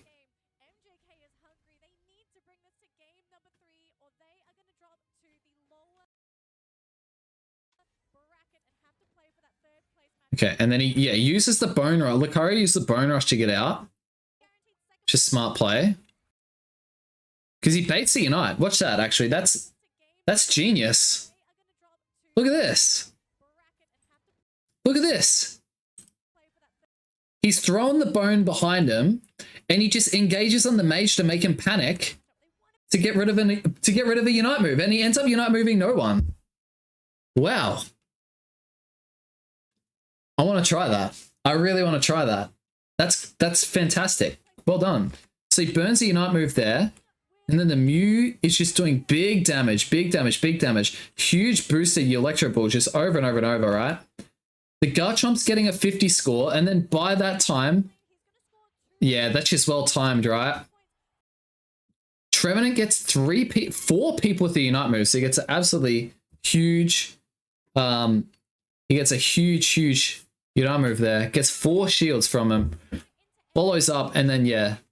Here comes the Unite move. MJK are looking really good here. MJK are looking really good. What happens?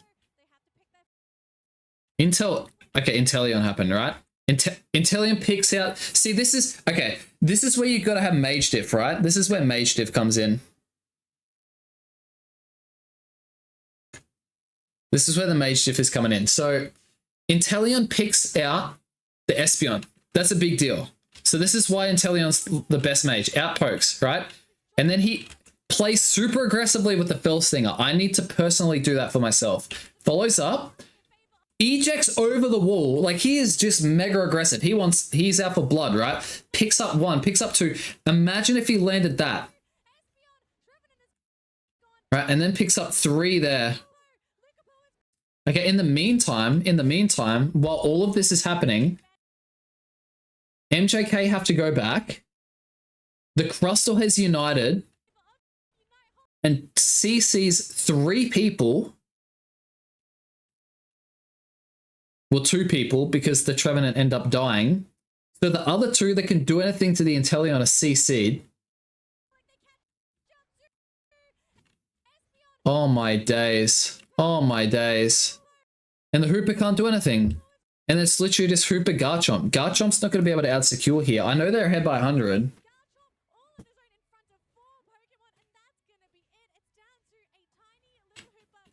That's it. That's game. That's actually game. That is actually crazy. All right, well.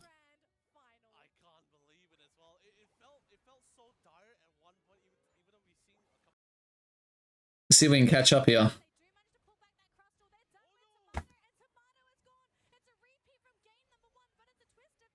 That's crazy. 2 more sets left. Let's see him. So we got 3rd place here and then a 1st place match. All right, the drafting is on here. Did I see drafting? I'd imagine while they're live, they've probably got a bit of stuff to set up, right? Uh-oh. What's happening here? Okay, they're 40 seconds away. All right, cool. Sweet.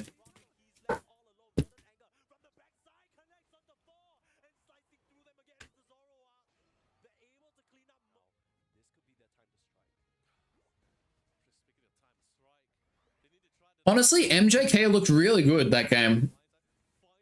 MJK looked really good both game 1 and game 2. They got 2-0'd, but honestly, they looked really good against Unite Holo. But you can't be mad. Hmm.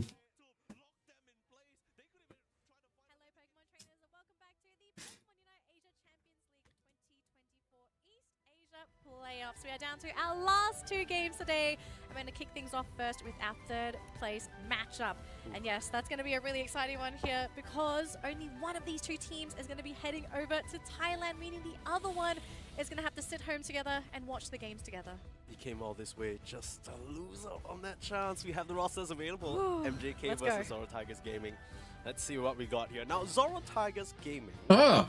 Can I quickly point out here, we have both of the... Is this a travel award game?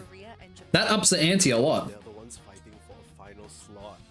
This was not what we were expecting, I think, especially from Zoro Tigers Gaming. I reckon MJK, for sure. They've got such a solid team. Very, very dominant stuff. Now, weird thing is... I've been playing so well. Up against KS, kind of... 2-0. I don't know how much of the elo they'd really care about Ridwin. I'm sure if they tried, they'd do pretty well, but I don't think they really care about their elo. And that was the first big fat 0 we saw. A big beating. I think that's probably the best way to put it for Zoro Tigers. I think, yeah, because what could potentially happen here, based off of that performance alone, is that I think a lot of people are predicting all 3 representatives for East Asia to be from Japan, because that's what's predicted to be happening here. Now, the exception to that rule is Zoro Tigers Gaming, who is the only other team left, and they're the 1st place team from Korea. Let's introduce them very quickly here. For Zoro Tigers Gaming, we have Ward, Jong, Sabi, Mule, and Chobo, and on the side of MJK, we have Sona, Pinty, W Green, Ruin, and Lukapo.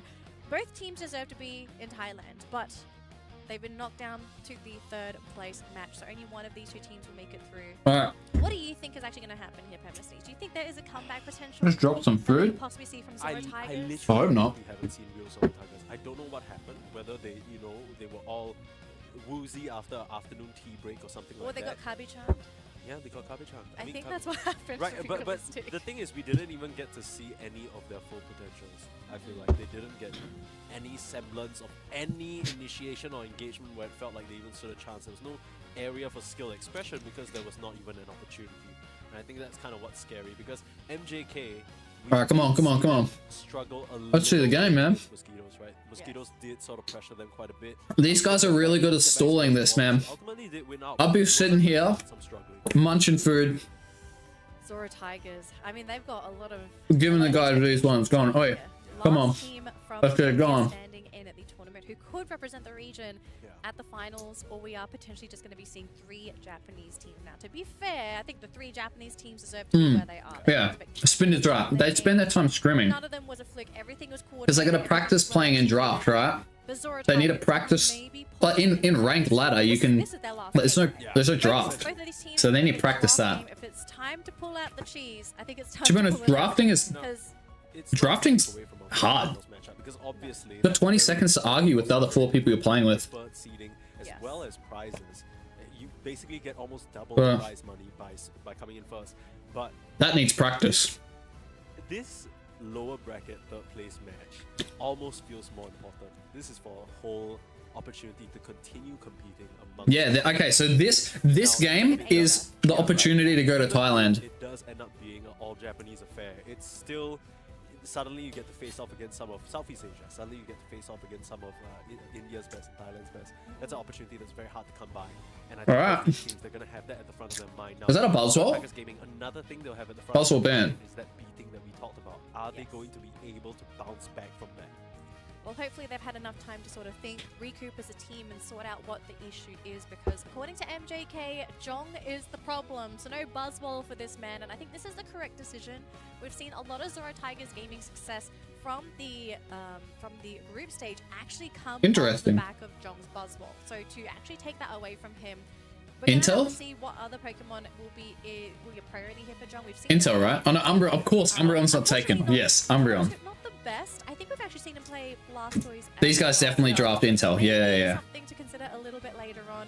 MJK, they're going to have a pretty favorable opening here as Pete gets that Clefable and Ruin gets Intel. Who's your mage then? Pokemon that perfectly matches Ruin's playstyle, and it looks like it's going to be the Blastoise here for Jong. Yeah. Espeon? Yeah, Espeon. You've got your support defender in Ward, you've got your top laner in Jong, and Subheen. Oh, okay, they picked the support. Alright, so they're going carry Blastoise. Something I want to talk about is Subheen, because this player, I have a bit of a question mark on him in regards to his pool of Understand. Pokemon, because his primary Pokemon that he's had the most success with is Espeon. Now, Draft coming to rank will be really good. is essentially I'm a one-trick honestly pony. trying to think And for about how to do I a don't think they really care if it is that how to Espeon, even do a because like a guide on how to draft. Inteleon that could potentially Hey, I'm not even good at it yet, so I don't know. I need someone to like help me figure that out. Yeah, you have a But B, crossbow, you could it's so potentially dependent on communicating with one another, so it's gonna be so interesting. It's gonna make me so mad. You don't have enough mobility with stored power to get I think the prize pool is Now you have a Zora who's just I'd actually going to know. jump on top of you as well. I know Pokemon are throwing a lot of money though at these competitions, so these guys who are making it to the top are doing well. I guess that's kind of where the question mark comes in for Subheen, because Maybe yes, like he's a getting couple the grand one each, maybe? he's getting the Espeon, but the Espeon just Pardon me. hasn't really matched up to some of these other attackers that we've seen the whole of today. Alright. They're always relying on that extended damage. In a way, Zora Tigers Gaming, they can't really afford to take a Jungle swing on Glaceon. one. They need to drag it out. They need to Bottom find Espeon against Intel. ins and outs from both. If I see another Espeon outplay It's going to be a tough affair though. Lucapo has shown that if he's an not Inteleon bottom lane, I'm gonna be a bit annoyed. tear you apart.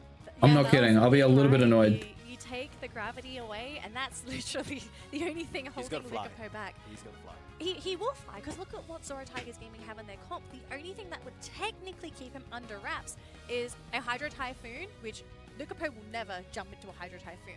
Alternatively, Tigers have the better team here.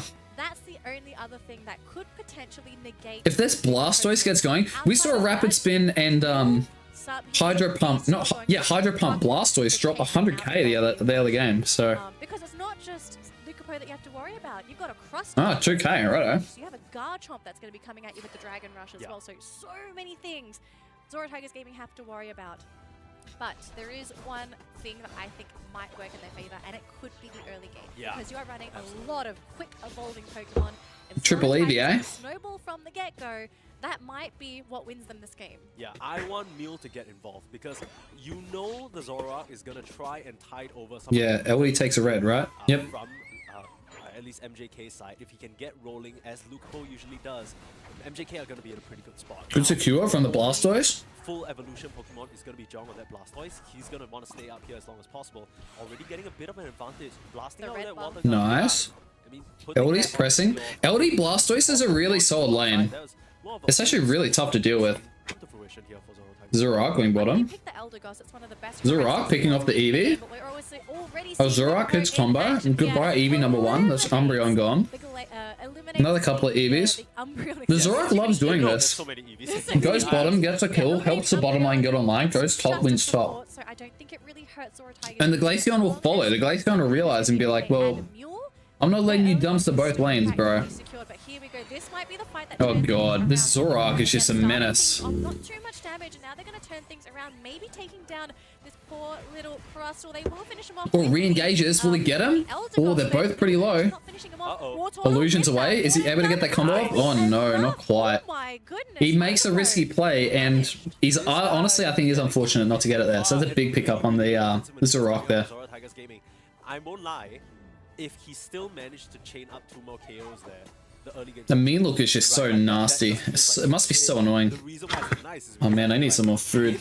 He gets those 2 KOs. The rest of the game. So hungry. I think it's over. Yeah, I don't want to call it so soon, but it feels like it's such an uphill climb. This Did the Espeon just get that with Sword Power? The fact that the Glaceon was able to contribute to that, still get some levels up. Never in my life have I been able to do that. Alright, Shedinja Doll. Zorak's going in. The Zorak. Oh, that Glaceon. Is that an Icy Wind Glaceon? Yeah, a bit of a switch. That's an Icy Wind Glaceon. Oh man, this Zorak is a menace. Oh, there's no way that snipe shot missed. There should be 1 KO there. He goes on here. Is he going to be able to get this Espeon?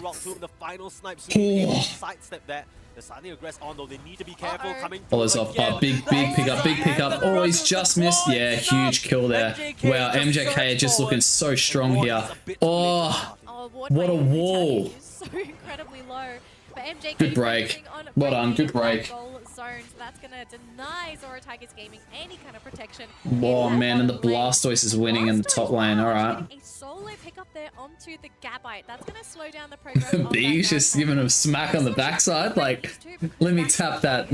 Let me tap that turtle. Decide to go for either of these objectives, and it looks like Reggie Alecki is going to be the Night Slash has been the only Zorak build we've seen. Octavio. It's been the only build. I've not seen. We haven't seen a feint attack all day. It's been Night Slash. And I know he's playing it into Umbreon, mean look, which is crazy. Maybe he's just that skill cappy that he's like, I'm good. And they're running forward, but the additional move speed, he's out of their surf. I mean, he's got those invincible frames, right? Cutting up the fight into 2 segments. The slices through again. Oh, he still gets the combo off in the mean look. God damn. Oh, this Umbreon's coming up. Yeah, there's a big, yeah, that's 2 KOs there. Oh, this could be a team wipe here. This could be yeah. Oh man, it comes out from the bush. Good for him. The Garchomp's looking to defend. Going for a big KO there on the Glaceon. The Glaceon's just gotten away there, and the mean look, they're going to be able to pick him up. 6 there and 30. Got to be a little bit faster at mathematics there, Espeon, but good job. Wow, Tigers are doing well. They came back there really well. That Espeon actually turned the game around, surprisingly. That's really good. Icy Wind here was a really great choice for the Glaceon because you get that little bit of bonus movement speed. If you need to quickly dash in a single direction, it really throws things off for Lucapo because he might have to dive deeper than he would like to try and commit for that KO. Yeah, that's true. That's true. Let me turn this down a smidge. Lucapo is so important. So I think now going into these fights, Lucapo is going to have to identify that you can't jump on top of... Holy man, these snapshots are looking big. Another defense. Oh, a double Unite move there to defend the top lane from the 2 Eevees there. Umbreon, does Umbreon get the snarl off? No, but oh, there's a huge, yep, there's 1 kill, 2 kills. There we go. Good defense there. They blew 3 Unite moves there though. That was the 3 Eevee Unite moves to defend that top lane. But that's so interesting. Players will hard defend. They hard defend. That's something I honestly don't do. I do not do that. Need to start doing that. I mean, I feel like I'd do it, but not like I would have hesitation. Oh man. MJK are looking pretty strong here. They're following up. Does the Blissey get away? Oh my gosh, 3,000 damage. The Umbreon has just gotten away though. He's sitting in that corner base and gets away. Okay, well, what is going to get out of there? But that entire fight was such a mess from Zoro Tigers Gaming. Oh, look at this in the top lane. Wow, the Blastoise gets a 40 score. He's not getting away, is he? Doesn't even care. But it's just such a mess because Subin Yeah, Crustal's gone there. They're overstepping the mark here. This could be tricky. Well, the Blastoise gets away. Here's Surf Hydro Pump as a top lane carry. What is this game, Natalie? I'm so confused. This is called. This is madness. This is literally chaos. Whatever it takes to win. What's going on? Oh, the Umbreon Unite. Yeah. Honestly, Umbreon Unite is good against Zorak. Like, you do lock it into place. But if they full heal out of it... Like, Zorak's actually... It does struggle a little bit against that Espeon Unite. Yeah, the Umbreon's just annoying. And we're seeing a lot of Cotton Spore over Cotton Guard on the LD. I mean, Tiger's looking pretty strong here. Oh no, that he's going to get picked. Oh, he's done well there. He's gotten out there. Oh my gosh, Zorak's been picked up again after he's just dropped his Unite. Every single time where Lucapo has found success in these jumps, in these Man, this is looking pretty tough. Be careful of this Garchomp though. We haven't seen a whole lot of the Garchomp this game. Okay, well there's a 50 score. That gives them a huge lead. Alright, Tigers are looking strong here. Tigers looking very strong. Crustal goes down. Blastoise is literally on like 1 HP. Holy. Oh man. Tigers looking strong. They've won probably almost every team fight here. Except the early game.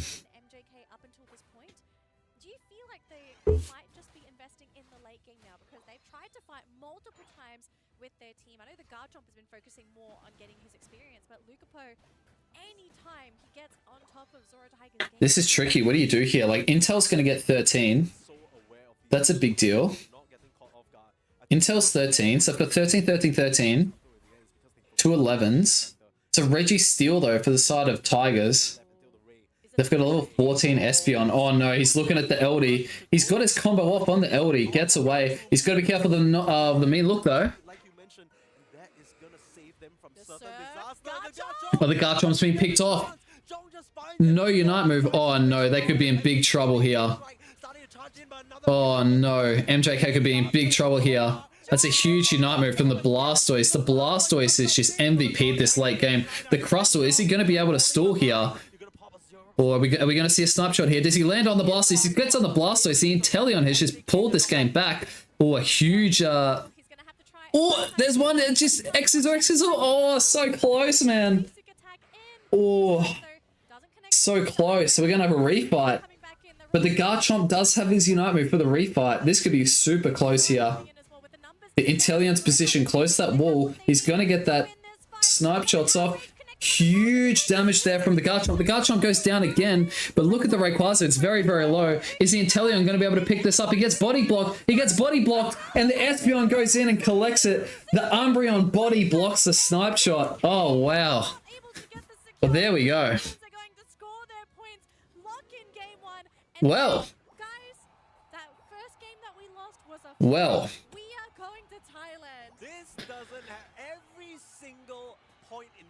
Tigers are doing well. Game 1's going to Tigers.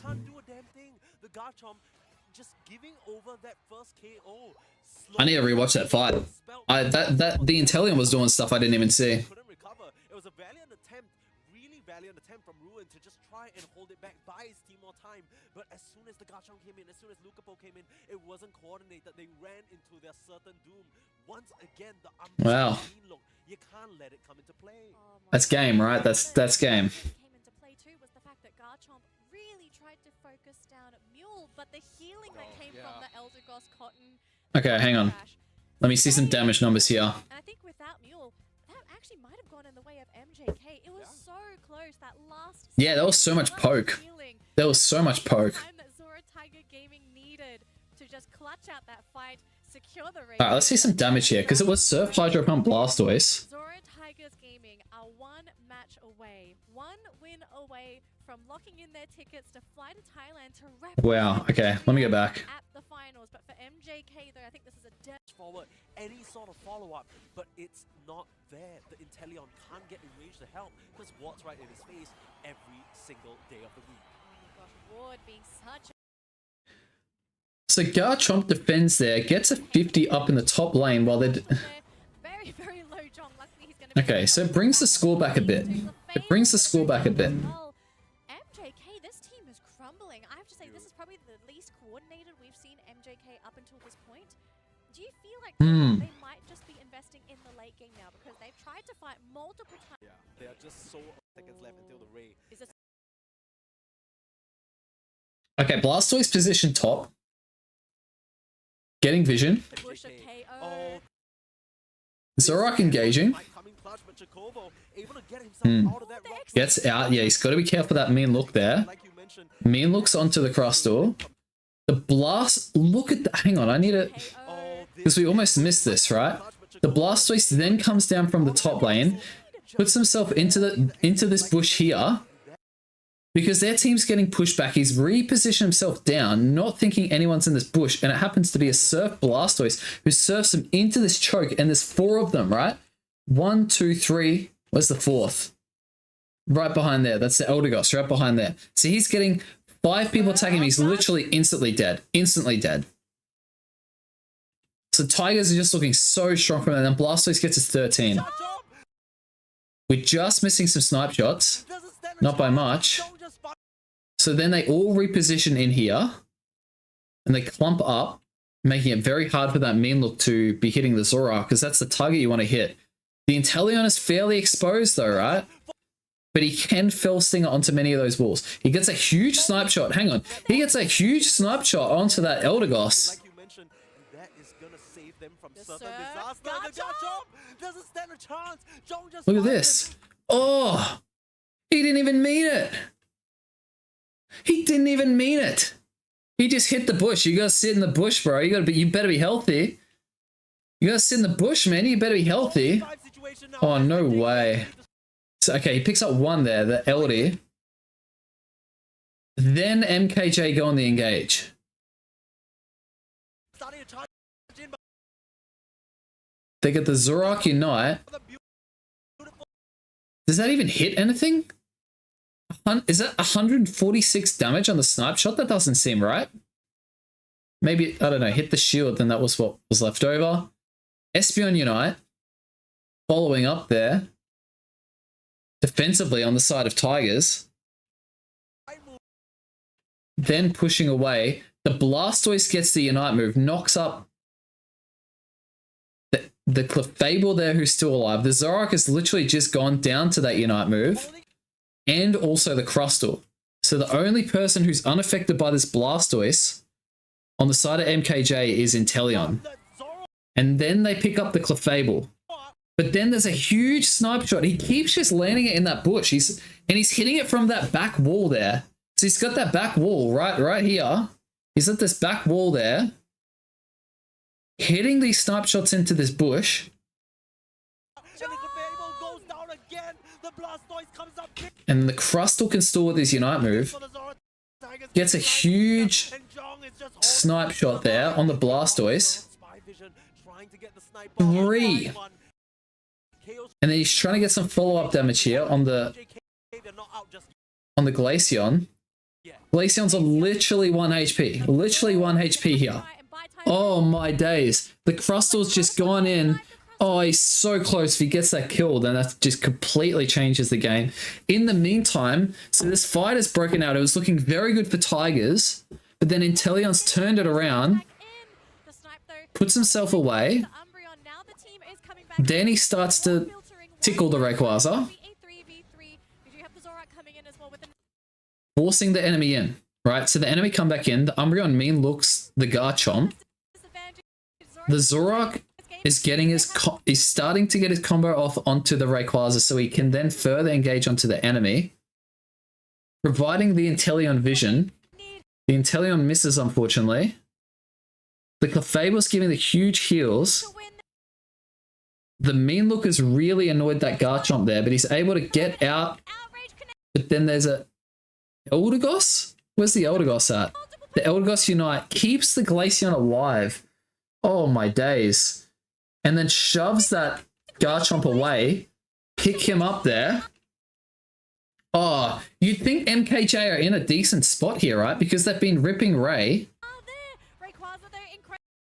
Oh my gosh. Then the Zoroark goes down with the Pollen Puff.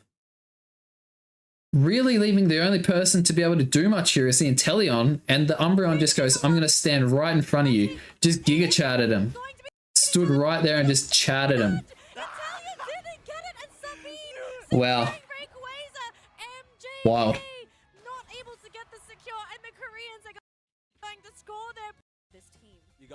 Alright, we should be able to catch up a little bit here. That's wild, alright. Oh my gosh. Yeah, they... Well, I mean, I guess they did have the snipe shot. They had the snipe shot, but yeah. That's why I'm not a huge fan of the Clefable. You're not sure what you're getting at the Ray, so it's a bit rolly. In that sense, I like the Clefable's amazing. Don't get me wrong. Okay, again, Ban Mew gives up Umbreon. Okay. Intel's good. It's looking like a very similar team comp from Tigers. But we're actually going to be seeing a draft change here potentially with a Goodra being highlighted for that top lane. Now, we did see Goodra earlier today, and Goodra it wasn't the best. And I'm kind of wondering, what's the idea behind this Goodra? Is it just to sit in front of Jong? Is it to face tank the evolutions? Because again, we are looking at Mule and Sabine playing their signature picks yet again. Yeah. And also, what's Lucapo picking? Look, I have. Oh my god. Scyther! What? Oh my gosh. Okay, I mean, if they go out, they're gonna go out in style. I'm gone. If they gone. if they are gonna go out, they All go right. out in style. And let me Yes. tell you why this is cool. Okay, with Mule and Sabine, you're taking extended engagement. Yes. The Scyther, or rather Scissor, is one of the objectively worst Pokemon right now to run because it's so hard to execute. But Yes. but But if PT can get right beside him, keep him peeled up, starts getting those stacks off, jumping forward, there might be an angle. And who is the perfect person to buy him that time? Goodra. Okay, Goodra up against these two. Leonard talked about it as well. Chobo, they don't really have any significant weight. You're already seeing some of the adjustments coming in. Look at the cursed incense coming out from Chobo on. Interesting. Interesting. So what do you run? Goodra top with Clef, Crustle bottom with the Intel, Scyther going mid. That's got to be a Scyther. That's not a Scizor. That's definitely got to be Scyther. Let's see. They know they need to cut this guy down in the top side, and John can't afford to do a switch up. Crazy. That's actually crazy. I want to believe. He's not. Yeah, that's a good analysis by the caster. It is. Gotta pick out the Scyther, and we've actually seen him, I believe, play a extremely aggressive Scyther at Worlds last year. So, Lucapo, he's got to put on a performance of a lifetime to force this game number 3. I've seen one good Scyther, and it was a Brazilian. All of these Pokemon for Zora Tigers, because we do need to talk about what could potentially block him here, right? Jong, Blastoise can always be a massive threat. Umbreon is also going to... Yeah, the triple EVs are back at it. It's all the triple EVs. Even foul play would actually be pretty problematic for Scyther. Looks so amazing because you're dealing with. And they're giving that red buff to the LD. That's really painful to verse. Gosh, this is such a scary game, but I mean, if there's a player that's going to be able to pull this off, it might be Lucapo. So let's see what's going to happen in this early Interesting clear. Oh, Crustl's in trouble. Crustl's dead. Poor little Crustle is also back to base for now. This has been pretty unfortunate though, because you're speeding up the progress of Jong. Like again, I'm really surprised that MJK is content to leave this as is. I really think the fact that Jong has had a relatively free game Let's see the Scyther here. This is interesting. Scyther's coming up. Okay. He's probably looking to engage on the yeah, right here. Oh, big dual wing beat here. Do they follow up? No, he dies. Oh no. Oh, this top lane's not going well. Oh no, the Gurudra's not going to be able to hold, is he? Not against a Glaceon like that. That's too much damage. The Clefable's running up to try and support. Oh my gosh. Oh, and he dies still too. Oh no. Oh my gosh. The Crustle is in some serious strife. Oh no. Oh, this is rough. Oh, this is so rough. Oh, he's in serious... Oh no, this is a nightmare. This early game is a nightmare. You can't do this anymore. I am in utter disbelief at what I'm seeing happening in this top lane, and I actually think... Oh my gosh, and Tigers get all the middle farm. Really faltering under. Oh. They are so dead set on trying to pressure this top lane, because again, right? Oh, that's rough. But if you see Mule... That's deja vu. That's me when I play competitive. Oh damn, he's getting smashed. Oh damn, what's happening? You've lost twice. Oh, okay, well look, the Inteleon's doing some stuff in the bottom lane. Inteleon's doing some stuff in the bottom lane. If you look at level difference, it's not too much of a level difference. Like, minus this guy here, but he gets that. Top lane's just in so much trouble. Bottom lane's not too bad. Bottom lane is not too bad. Oh, big hit. Oh, okay, there we go. There's a Unite move. Crustle saves the Scyther. Are we going to see a poke? Oh, unfortunate to miss there. Oh no. Gets a decent score there. Inteleon's just trying to defend as best as he can here. MKJ, they've got a mountain to climb to come back here. They're down one game. And this top lane is just not doing well. But honestly, the Inteleon is holding his absolute best as he can. Just firing off some shots, getting him away from the Regieleki, trying to pull it out a little bit. In the meantime, they're going to be able to get this bottom objective. So the Inteleon has done some fantastic stuff here, and the Scyther is able to do some pretty good rip. This Gurudra comes online at level 8, so I'm surprised to see that. I thought Tigers would have hard committed bottom there. But I figure they've already won top lane. Oh, now they're equalizing some score here. Now it's not too bad. What's the top goal zone on? If it's on less than... Yeah, he tries to... Yeah, well done by that Inteleon. That Inteleon has done phenomenally in that top lane. That Inteleon has done phenomenally in that top lane. He's made sure that the Lecky was the thing to break the goal rather than them scoring, and it continues to walk. He's done so well. Hats off to that Inteleon. He was fantastic. Wow. Alright, well the Crust... You can see how annoying Mean Look is, right?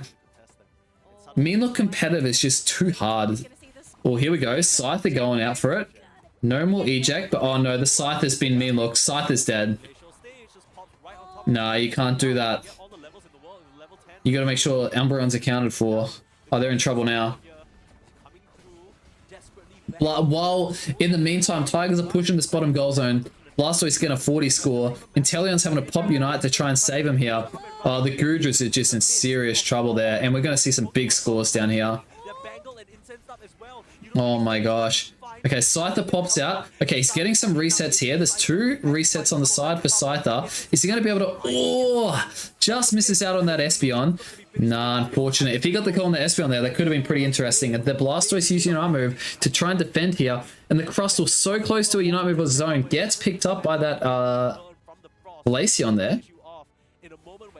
And now we're at the halfway point in the match. And it's looking pretty good for Tigers here. They've got a huge lead. They're playing super aggressively on this bottom lane here. And they're just trying to break. That's all they're trying to do. They're just trying to break. But the Inteleon, with a big snipes, he's able to get out there. Oh my gosh, the Inteleon is just doing some fantastic stuff. Launching off these snipe shots. He's able to do some pretty good things there. And Crustle just putting out some walls. They're leashing this Regieleki. Oh man, you got to be careful. Oh no. And here we go. We could see a strong engage coming from MJK here. They've got their positioning pretty well. And Scythe is staying top. Scythe is just trying to get some score back, I think. The Regieleki's been leashed. And I think MJK are just trying to play to defend this objective. They just don't want score going in. Is the Grudra going to be able to make it back in time? No. The Espeon's got that 40 score in.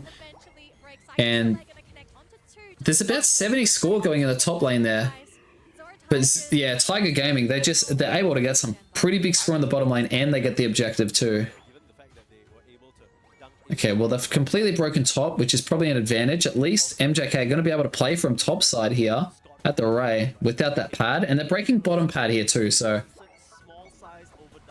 I'm surprised that there was no one warding that bot tower on the side of Tigers. But I guess there's a bit of a fight breaking out here. And we're seeing Scyther just get picked off again. The Eldegoss Unite move, trying to keep everyone alive here. We could see a mini conversion on the tier 2 here on the side of MKJ, just getting a little bit of score, and there's another kill there. 2 people down on the side of MKJ, but they're gonna just back out here. And you can see how valuable that mean look is. The mean look is valuable. I'm kind of looking at this game and I'm thinking, does MJK pull off what Lucapo did at Worlds last year? Do you get level 15, focus on the experience on that Scyther, and hope to load during that Rayquaza fight? Can you force out Psychic Solaires? Can you force out mean looks? Can you force out those Unites early from Zoro Tigers to create the opening for the team to come in? I really like Zoro Tiger's position here. And it's the fact that the Crustles, these rock tombs, have not scared Zoro. They've got good levels here. Right? In some previous matches, we've seen this rock tomb. Their tanks and supports are up. The tanks and support on the side of MKJ are a little bit low. The Gudra's hit 12, which is nice. If I were Zoro Tigers, I look at Gudra and I say, Yeah, look at that Inteleon just poking that bush. Tiger's just playing from top side here. The Umbreon getting caught there by the wall, but that's not too bad. They're just looking for vision. And the Inteleon is just poking bushes. This could be a little bit dangerous. And I think MJK are going to have to make a move here. The Espeon is in the top bush. The Scythe is floating in the top bush. He could get picked off here if he's not careful. And we'll... Oh! And he's always run away there. He's run away. And we're seeing a little bit of tickling on the Rayquaza here. And Tigers have just converged back into the top lane here. Oh, and we're seeing the Blastoise might get a little bit caught here. Has to surf away. And yes, we're going to see Clefairy will try and heal up the Umbreon a little bit here. This is a long fight here. Another huge snipe onto the Blastoise. The Blastoise is copping quite a bit of damage here. Oh my goodness, this fight is just slowly breaking out. There's really only going to be time for one fight here. I don't think it's going to be much of a refight. The Inteleon just putting serious pressure on, forcing the entirety of Tigers into this top lane here. They've got a very aggressive position, and the Scyther tries to dive out. Oh, he gets caught a little bit there, but then he dives back. Still no deaths. This fight's been breaking out for over a minute, and this is a little bit crazy here. And they're playing super aggressively. The Scyther goes in. Is he going to be able to get out? He doesn't get out. Does he get out? He's going to have to run away. No, he gets caught by the mean look, and there he goes. The first one to go down in that fight. The Glaceon is very, very low on the health, but we're going to have to pan back over to the Rayquaza in a minute because we can see the side of MKJ trying to tickle that here. And the Inteleon just putting himself in position to try and secure. He's got to be careful because this Umbreon's coming around. The Umbreon might be able to pick up the KO. Huge damage there. And there's, oh no, it's going to be a team wipe. Tigers are going to win the game. There's 1, 2, 3, 4 kills there. 5 kills. Everyone down. And it's game over. Tigers are going to Thailand. Tigers are going to Thailand. Wow. With 10 seconds to go to get a little bit of score in. That is game over. Timeout. It's all done. Wow. What a game. I need to recap that. And everything absolutely collapsed. Zoro Tigers, their patience, winning them. Holy moly. We are seeing South Korea being Holy moly. at Thailand. I am thoroughly impressed with this comeback that came in from Zoro. So South Korea are going to get represented. That's awesome. So much support on Twitter. Yeah. But we have to say goodbye to MJK. Unfortunately, they will not be. Can we just have a look at the Inteleon here?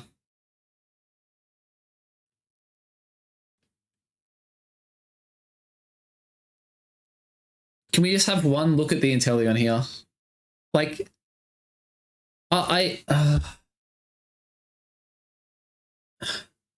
Scyther into mean look is just too hard. You could see he just couldn't get the engages off. I'm gonna have to rewatch it. Ah. Going to Thailand. And they'll You'd be have so to annoyed. support their brothers 55% of the team's damage. at the finals. That's painful. That's painful, especially for They just lack that follow-up, man. They lack that follow-up. Look at the damage Ruin did. disgusting. I mean, honestly, for me, it has to Jong. be Jong.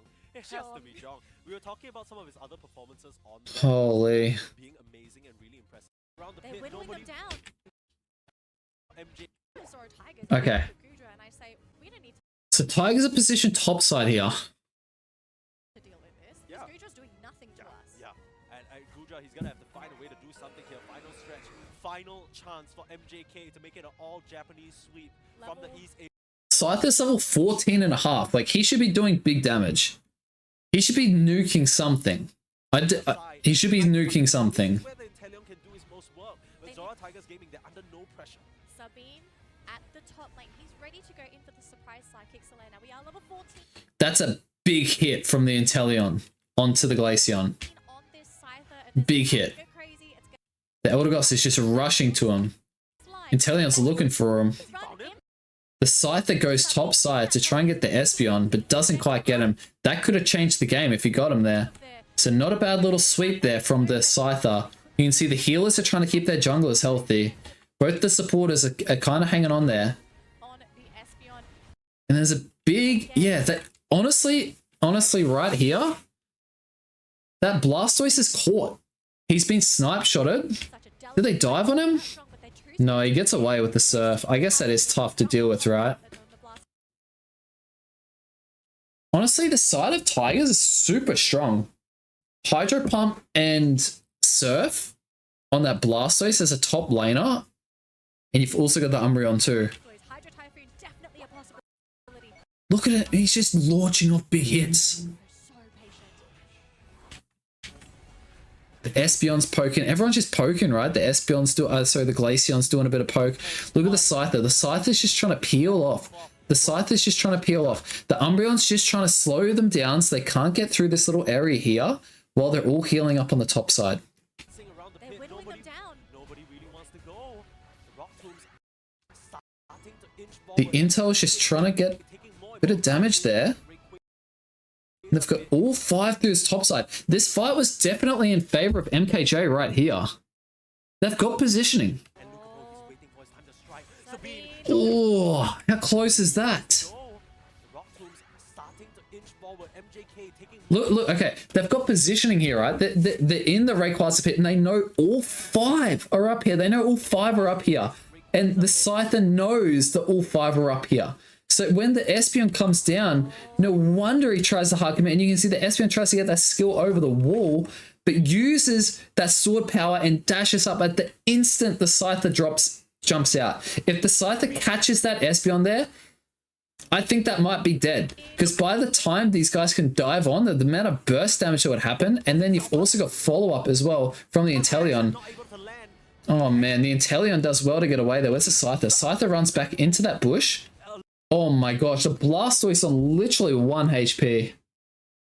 How did MK lose this from here? Being forced out by Zora Tigers Gaming right now. They're slowly And they've got the big wall too. Okay, they've got the wall. Oh man, it does not get better than this for Scyther. Where's their escape here? He goes in. How does he take so much damage? Sabine shows himself with the connection, not able to land. Is it Icy Wind? The Umbreon Unite move. Oh my gosh. Forced out by Zora Tigers Gaming right now. They're slowly but surely being Yeah, it's Icy Wind. Look at the Icy Wind. It just chunks. Man, good thing that directed onto the Scyther. Imagine if the Gudra got hit by that. The Gudra ideally tanks that, then the Scyther can go in, but that's tough, right? The Espeon pulls Unite move. enough. The Scyther, he's dropping so low. Ready to jump away. Yeah, then he would have gotten away there too, but the mean look was just too much. The Espeon is on like no HP. Oh, that 1 KO, and then now they're... Oh, even still though, right? Get the Ray, you're 100 points down. You have to try and make this commitment with Zora Tigers Gaming. Oh my days. Oh, and then the Espeon just does a sweep. Because they're in 5v4, they sweep around, they know they're in the middle here.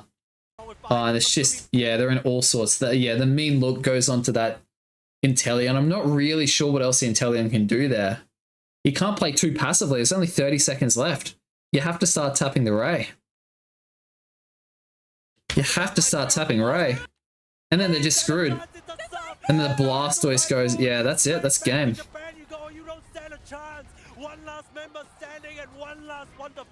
That's game. Wow, that's it. Well, we'll show you a bit of the action right here. I mean, it really comes down to the fact that I feel like these two games in particular, Yukapo wasn't able to cut down his opponents. This is a man who loves playing razor sharp speedsters, gets in the back line, picks off key targets. He finally, this clip that we're seeing here was one of the first times that we actually see him come alive, but it doesn't last for long, right? Immediately both the evolutions able to turn back around. Now would you look at who's on the front line, dealing damage, holding the opposing team back? It's just John. John's there again, and you're coming through. Yeah. Oh. How do you even deal with this? It was so difficult, and I think you have to agree with this, everything started collapsing during that first rotation in the top lane. We had both central laners, we had both top laners, and everything that went wrong. Yeah, for MJK. If you sort of buy the Scyther handbook, you'll see in the first stage that apart from getting an insane clear, don't get KO'd. Don't get KO'd in the first 2 minutes. Mm. How are you can't be affording to lose that first gank or first rotation. Hey Red Army, how are ya?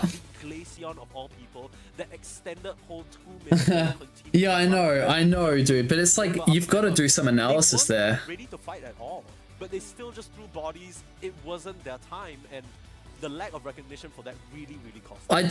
I actually just don't know how.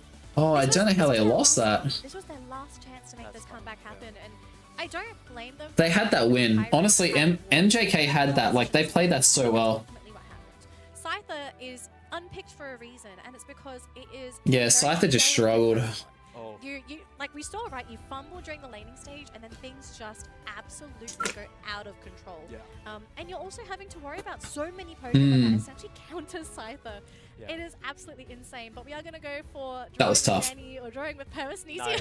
Nice. As you do have the tablet back, so yeah. We are going to go back through. We've got a couple clips here for our first two games. So we're going to watch the first one together here. So we are at the Rayquaza pit. This is game number 1 for Zora Tigers versus MJK. And remember, we were looking at almost a complete roster for Zora Tigers. Sorry, only 3 Pokemon for Zora Tigers. And MJK, they tried to jump the Glaceon. Yeah. But the Glaceon just did so much damage. And I think this was probably one of the saddest moments. Yeah, you paused it at the Ruin. perfect. Look at those. Draw the little stars over his head just to show you how stunned he is. Okay, I don't know if there's color. I'm gonna try and figure this out because we haven't done this for a while. But the Inteleon, Ruin, he was the one that was supposed to save the game, and as you can see, he is. Oh, I still can't draw. Wait, there we go. He is stunned. He is stunned because of the Snarl. Yeah. And I actually kind of question, why did he need to be so close to the wall there? Why wasn't he trying to come in from a bit of a wider angle? I kind of feel like he was auto attacking because, realistically speaking, take a look at who's near the walls over here. You got Ward right over here. You got Chobo right over here. This entire angle is just blocked off for any snipe shot. You essentially either have to reposition with the Fell Stinger up here or go for some crazy off-angle upper. Well, and you don't have the time at that point. You're just hoping you crit with an auto attack, and from there. Nah, Inteleon's never securing from there. Inteleon's never securing from there. What are you talking? No way. So I want to play that again, right? Because I want to. Inteleon is not securing from there. The wall. He wasn't going for a wider. Inteleon is. You cannot blame Inteleon. On cooldown, like for such a long time, he actually had to be that close. Bro, if you're gonna blame someone that game, no way. I mean, it's not blame, right? But he's hugging the wall. Yeah, the thing is, it must be on cooldown. That's the only thing I can think of. I mean, honestly, apart from this, you're just trying. You take a look at, because we have a zoomed out vision as an observer, right? Yeah. But you take a look at Ruin's perspective at this point in time. All he sees is Ward. He has 2 allies around him. They want to finish off this Umbreon as soon as possible. If he's just backing up, waiting out the shots, I don't think he'll be actually able to take down Ward before he starts healing up or mean looking, healing off of. We already see the Zoroark is mean look. There's nowhere for. Yeah, Zoroark's screwed. So he just probably felt a bit desperate. Everyone banding together, trying to finish off this raid. At least if they got. Yeah, that's right. You're going for boosted auto. Take the game from there. That's your best bet. I mean, Ward, he just bought so Snapshot's getting blocked every time here. Yeah, Lucapole didn't stand a chance. I Just mean, evaporated. he took most of the damage actually from Rayquaza.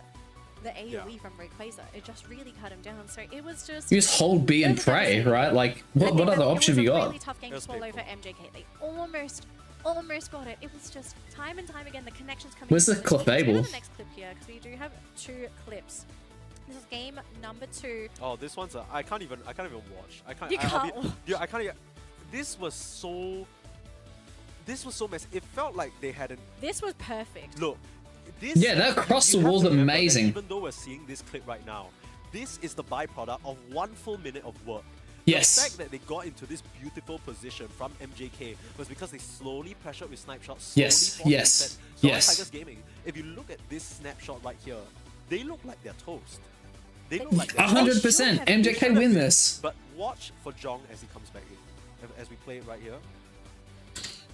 And we pause it again. We pause right at this moment where 2 members should have been gone. Suddenly Lucapole on this Scyther because he has no HP. And then Ward. Yeah. This man on the hunt. I believe he actually ejects to Lucapole to say, no. Yeah. Luca, no. Yeah. It was a really, really tough game. Yeah, but that's the Glaceon. That's all the Glaceon. How are you, Glitch? This is. Let's keep watching this. I have to show something. Right, he ejects, takes down Lucapole, which is just nasty. Lucapole screwed after that. The Icy Wind screwed him. That's the point of having the. Yeah, look at. No. We need a rewind. We need a rewind. No. The whole point. Am I even going back? Okay. The whole point of having your Goodra with you in this team is to try and tank some of the damage that's going on to Scyther. No. There's no need for backups. No need for backups. This game must be won on the fight here. This game needs to be won on the fight. Like, they're so deep into the fight. They've been at it for that long.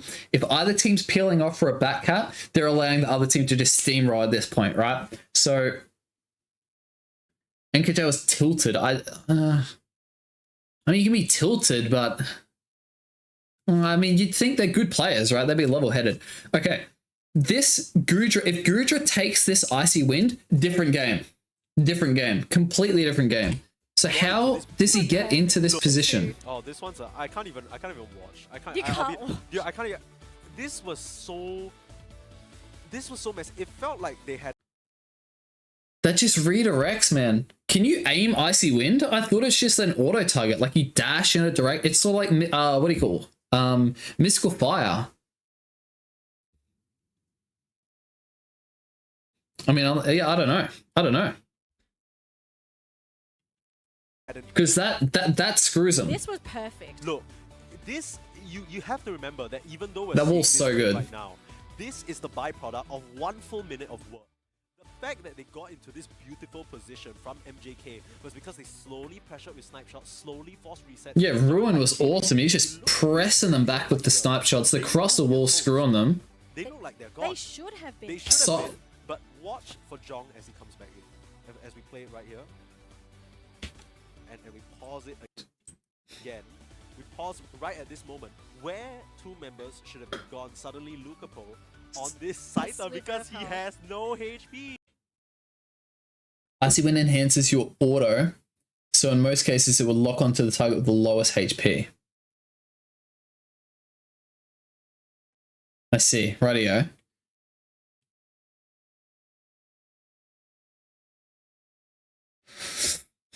I mean... And then Ward. Yeah. This man on the hunt. I believe he actually ejects 2. Yeah, he gets to him. It was just okay, let's keep watching this. I have to show something. Right, he ejects, takes down Lucapole. Yes. Nasty stuff. I mean, he's always dying there. It was the Icy Wind. It was the Icy Wind. It was the Glaceon that did everything. They think they have it.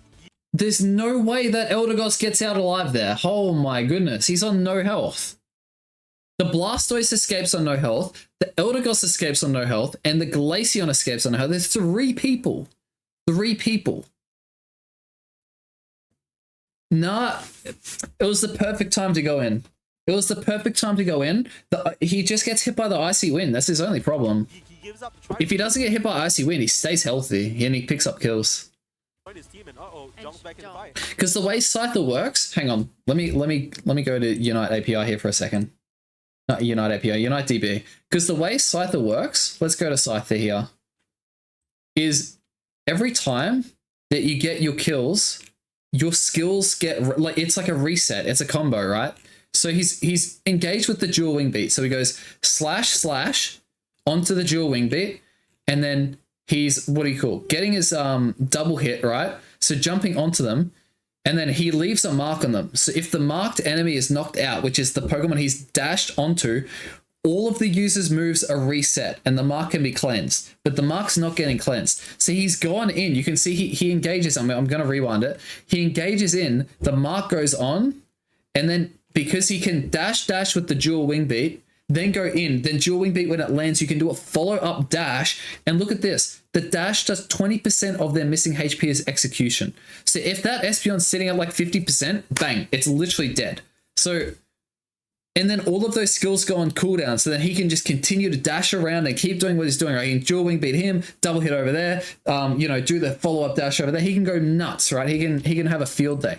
The problem is that he's not getting any resets because he's not getting any kills. This Pokemon is very snowbally in that sense, right? If we go back here, let me go right back.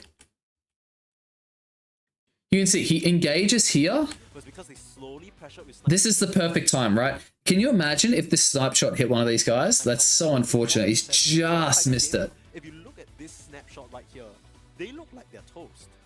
They look like they're gone. They should have been. They should have been, but watch for Jong as he comes back in. As we play it right here. He goes in, gets the double hit and the Unite move. So you can see there's an X on this dude's head, right? If this Espeon dies, he is dead. He's dead. He ejects. Oh man, he ejects away, bro. They should have been. They should have been, but watch for Jong as he comes back in. As we play it right here. Oh, he's ejected out, man. He's so screwed. And we pause it again. Oh wow. Right at this moment, where 2 members should have been gone, suddenly Lucapo on this side because Luca, no. Yeah. It was. Okay, and then it continues here. Yeah. Jong's back in the fight. Jong's back. Jong's back. I mean, now they're panicking. Here he goes. They're screwed though. Like MJK can't win from here. That fight's over. I mean, it's not. I shouldn't say it's over, but MJK's in just such a bad spot here. They've lost their positioning. They've lost their vision. They're in so much trouble. Because they didn't, like the Espeon was then unaccounted for, and he gets around them. There's only 30 seconds left. MJK know they're slightly behind on points. Maybe at this point. They think they have. But like Crustle has no money. Who's got money? Clefable. To try and rejoin his team, and Jong's back in the fight. Jong's back. Jong's back. I mean, now they're panicking. Here he goes. Misses the first move for this entire game. Comes through. And beautiful. Nice. They're screwed. They're screwed. 4 people with the surf. Another 4 of the high. I mean, okay, yeah, the Blastoise, that is actually sick. Here he goes. Misses the first move for this is actually sick from the Blastoise. Look at him. Surfs them all in there. All of them. That's sick. Yeah. You're just toasted. That's actually such a good combo. This guy's riding Hang 10. And we don't even get to see the Rayquaza drop because the game is basically. I mean, honestly, you could argue that as soon as he landed that surf. All right, finals time. Yeah, you're right. Okay, Umbreon and Hoopa ban. Umbreon, Hoopa ban. Guarantee Mame will be the defender because with the Hoopa being removed from the pool here, understand, there is no longer going to be a Mame support here. I mean, there is an off chance with the Sableye, but the fact that he actually locked in the crossover, but then again, there is still an opportunity to swap roles here, swap Pokemon. We'll have to see. I mean, Mame, look at those health items along with the. Wow. He might just go in there for early invade. It looks like Kokata is securing that. It's an early Zoroark this time. No, this is totally fine, right? Is it? Because can't you just pick the Clefable into Wafu and then suddenly your entire career is over? No, but that's what I'm saying, right? Like, for them, they don't really care about it being countered or anything. They just want the damage. They want the comfort picks. They want the ones that they know for the fact that not only can they roll with it, but same goes for Unite Holic. They secure all this back. Like, look, Cross will probably change his build. Surely. Surely. Surely. For sure. They're sending a statement to Unite Holic. We're coming at you guys with our best. There's no secrets here, nothing to hide. We're coming at you at our strongest. Show us what you got. Because remember, we're talking about. Yeah, it's a weird build, Cyan. It's a weird build. But we're still trying to figure out who's coming. Yeah, this is what I was telling you. This I'm is excited. what I was telling you about, right? What can Deer play? Denali was asking what can he play. I said Dodrio was an option if he wants to go for it, and he is gonna go against. It's gonna be a Zorok versus the Dodrio. It is gonna be an Dude, and the instant quote-unquote counter and the slow roll. These guys, they're playing some Unite. We have an insane Wow, this will be grand good. finals lined up for us. Betchin going back for that crazy Lucario that he's just looked phenomenal on. Mami at least is gonna swap out to that inject button, so no fluffy tail, early invade shenanigans. But There's no play. They're not ripping. They're not playing like that. No way, no way. all over the entire Yeah, Dodrio's on. For the final too, this is good. You had the damage, you just This is got- good. There's just so much beefiness that's gonna be coming up from the Sire. Nightbot, that's not nice. So much early game aggression. Does it have? That's not nice, Nightbot. I need to turn that function off. My bad. I need to get that. Hang on, let me do that now. Look, I'm worried, Leonard, because similarly to the Scyther, Dodrio, you know, you can do a little Who's Nightbot? Another Pokemon that if you just get controlled up Nightbot a needs to little bit, chill. you gotta get KO'd. I don't really know. I know, but this is Okay, is Dur different? yes. Okay. Dur is just absolutely. Okay, I'm just gonna have to take your word for it. No, trust me. When I Dur trust first came in, I told Denali, this guy is an exclusive Dragon Knight player. And she's Damn. like, she's not too sure about it. Then when he started playing it, that's when she said, Damn. "Yup, that's a Dragon Knight. East Asia just That's loves Dragon Knight for some reason, Damn. but that's a Damn. Dragon Knight." Okay. And then when the opportunity didn't look good for Dragon Knight, because he Nightbot is not happy. I'll have to figure that out later. Okay, here we go. Dodrio, there's a chance. Double speedster in the jungle here. We're gonna see a bit of a chaotic game, I think. Absolutely roll with it. Whether it's for back cafe, whether it's from hitting from the back lines, like I really like KS though. The KS have been really strong. Full comp. Unite Holic though, they were incredibly strong too. This is our last series of day number 3. Yeah, let's go. It's the final. Who takes top 1? We will know after this first very crazy game. I do wonder how the Dodrio is gonna interact, whether it's gonna be try attack or drill pack. So KS have been playing a top lane brawler, Bulbasaur. It's having some trouble against the Lucario. Unite Holic's Lucario is really strong. Yeah, good secure. He just stared that down, just waited. Man, they've got most of the farm there. Top lane is definitely going in the way of oh no. Ooh, Crustle. Got away there. Good on him. Dodrio's gone top. Dodrio's getting a decent score there. Dodrio's... Is he try-attack or drill peck? Alright, well top lane's going to KS. Top lane's going to, what do you call, Unite Holic. There was a slight nerf to the drill pack, but then again, we seen actually Deer actually pull it off pretty phenomenally as well. But like I said, there's just one of those few speedsters where it just depends on. Intellion's looking at the invade. That's strange. He's going to get himself picked off here. Okay, this is just getting a bit chaotic. This is getting chaotic. Let's see the Dodrio though. Let's see the Dodrio. He knows he can't fall. Yeah, good job. Look at the map positioning from all of you. Yeah, this is crazy. Like you have Yupono who's This is chaos. gone through the back lines, stolen up a citrus berry, standing in front of 2 members on the side of Kabe-chan, who can't really do anything to him. He stole yet Wow, the Clefable gets a stack off there as well. Crustle's gone top. eventually gonna go down here once the moonlight ends, just chasing him down.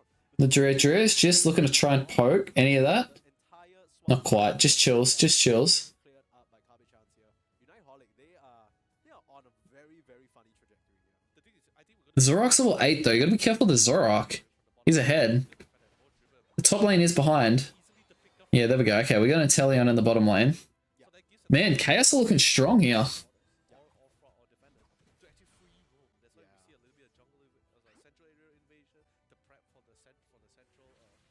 Yeah, again, Chaos are trying to get this Venusaur online. I feel that lane is gonna somewhat decide whether this Venusaur is gonna pop off a lot more earlier than it's supposed to be as well. Yeah, starting to contest already for that swap move there, coming in though.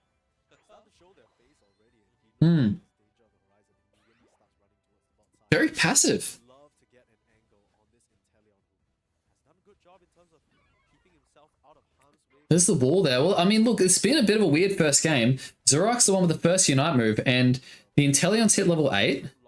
The Inteleon's looking pretty strong there. Definitely one bottom lane. Definitely one top lane as well.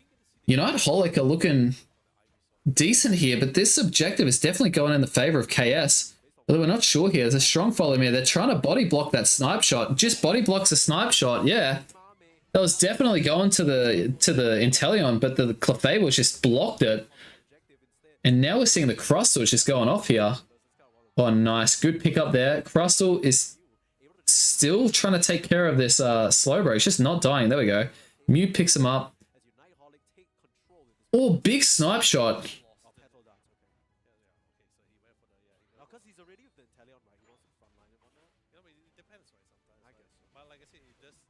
Holy, okay. Oh man, these snipe shots looking deadly. But then again, that's pretty great as well, because like if there's gonna be a lot of contact play for both the Lucario, the Crustle, and also the Wow, this is okay. This is a pretty close game so far. This is pretty close game. Oh my gosh, big snipe shot. Is he going to be able to pick him up? Oh, he just misses. The Crustle just getting away there. Oh my gosh, and a big soul beam there from the Mew. Someone's going to get caught here. Oh my gosh, a big eject. Oh my gosh, the Inteleon just stays alive. Just stays alive. Oh my god, and we got to be careful. It's the Dodrio. The Dodrio's just missed him there. Oh my gosh, the Mew's followed up. He's got a big kill there. Wow. Are they going to be able to score on this bottom lane here? They've got 30-40, but they're not going to be able to get it in. The Blissey's just defending. The Venusaur knows to back out here. So this is... It's pretty evenly matched here. It's pretty evenly matched.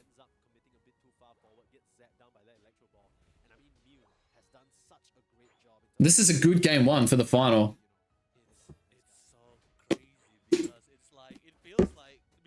Yeah, it's going to be a Power Punch Lucario.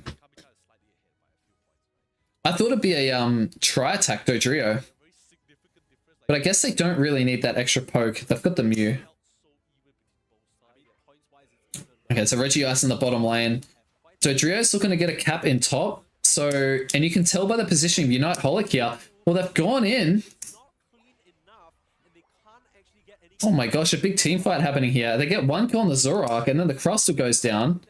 Oh my gosh, what a big snipe there from the Inteleon. He follows up, plays super aggressively. The Felstinger just misses that follow-up there. Oh my gosh, he's so close, missing by hairs with these snipe shots, but unfortunately, that's all you need to miss by. Oh, the Dodrio almost picks him up there. Oh my. The Inteleon's just being so well defended there. The Zorak's trying to get the Dodrio. Is he going to be able to land on the Dodrio? The Drill Peck goes onto the Zorak. He illusions out of it. And oh my god, he's used this Unite move to get out of there. Just survives there. And the Lucario picking up the kills. Oh my days. Oh my days. The Crustle's blocking the Blissey here. The Blissey could be in a lot of trouble here. The Blissey's going to get picked up. The Power Punch does it. And now the Slowbro's going to get picked off here. That's one kill there. And they're going to get 2 KOs here. And we're seeing the follow-up there. The Zorak is harassing the Dodrio, who's trying to get into the enemy farm there. Again, we're still even on levels. We're still even on score. This is going to come right down to the Ray, unless we see a bit of a big play breakout here, but we're only 80 seconds away from the Rayquaza, so I don't think we're going to see a big play come out here. I think what we're going to see is people trying to hit their power spikes, KS taking this Regieleki. It's not going to give us any score, though. It's not going to give us any score. And they're just looking for any farm they can get. The Zorak's going to hit 13. The Slowbro stopped the Crustle from getting some score in here. They've got the bottom lane to defend. You definitely prefer the position of Unite Holic there. And oh, you got to be careful there because that's a nice wall. That's a nice wall from the Crustle. Great defensive wall there. It just doesn't get enough credit. And Lucario's probably going to get 13 very soon. Oh my. It's a Regice. It's probably not all that worth going for. Yeah, they're not going to go for that Reggie Ice there. They're just going to focus on their positioning. Just looking through the bushes there, and this Venusaur's going to get 13. So 3 level 13s on the side of KS. That's a big deal. Lucario might tick over to 13 here in a moment. So levels are super close here. And we can see the pokes coming out from both sides. All 5 of KS very clumped. They could get caught by some walls here, but they're not going to get caught by the walls. The Muse fired up a Solar Beam onto the Blissey. But who's looking for the first engage here? Oh, good dodge from the Zorak, who's got a decent combo off. They could have got some big damage on the Crosser, but the Crosser's got away. And they're just tapping this Ray. Oh, huge Solar Beam. Lands on 4. The Crustle ejects in. That sets the wall up. Gets the Unite move. A big fight breaking out here. Massacre on the Lucario. Lucario's down. Unite Holy could be in a lot of trouble here. The Crustle goes down. Oh my gosh. 4 KOs. And the Dodrio's down. The health's looking pretty low. And the Zorak, they've got to look for secure. The Inteleon gets a secure. They didn't have enough people body blocking there. KS taking game 1.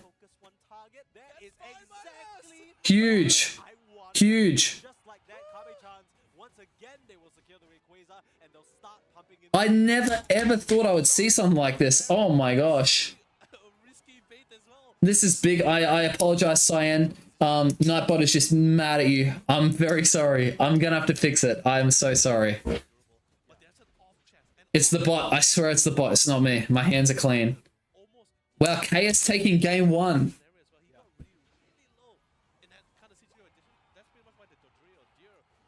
Oh my days. Look, okay, he's just damage farming at this point.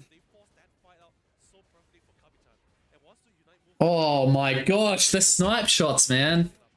He's just damage farming. They're just trying to kill the whole team here. Oh my gosh.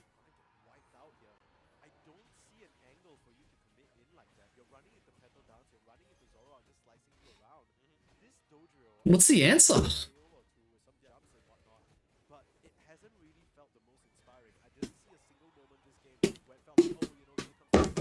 100%. Brandon and I have been sitting here watching Venusaur and Blissey all day dominate top lane. All day. I can't believe it. I can't believe it. I actually can't. But obviously the jungler's going up and supporting that lane, and you can especially see it's very important. He goes up at those 7-minute 20 Bs to help him become a Venusaur. But, man...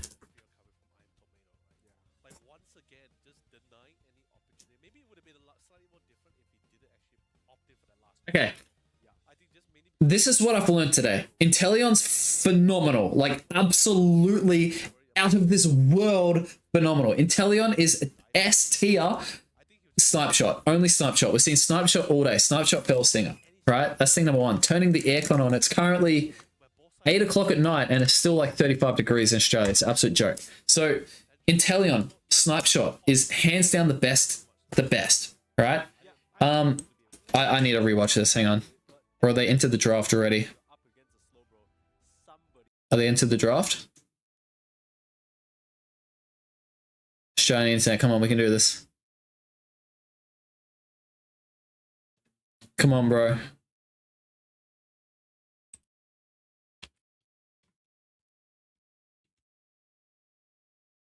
Play for me.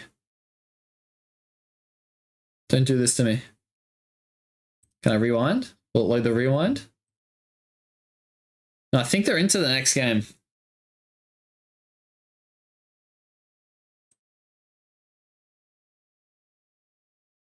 Bro, what are you doing? Come on, let's get this internet going, eh? 4 AM? I would be out like a light. There ain't no way you're seeing me up at 4 AM. No way. It's 8 PM here in Australia. That's a good thing with Australia, the Asian League. It's time zones are pretty similar. But my laptop's spitting the not my laptop, computer is just spitting the dummy. Internet's not having it.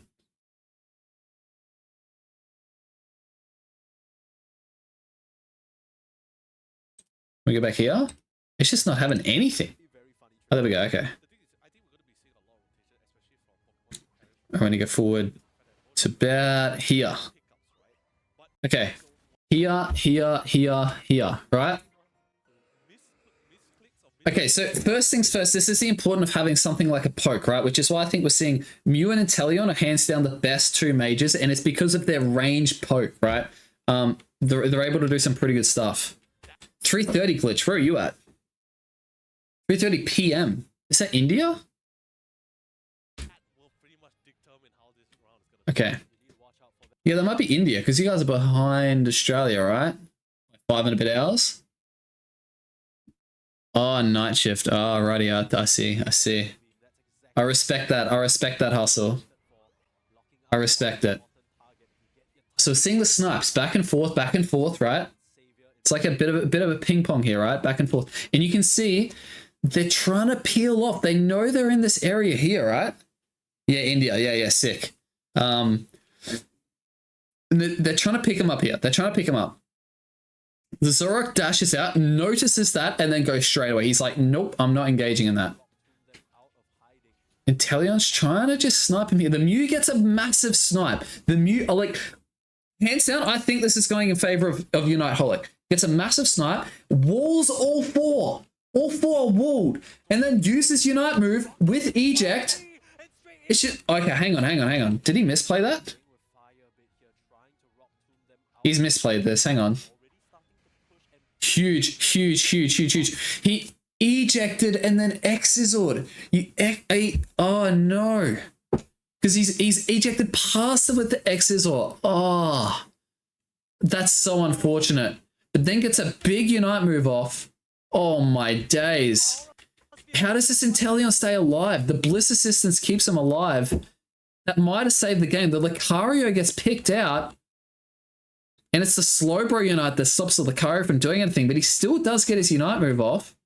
Oh, I do it. I can't. This is happening too fast. Hang on.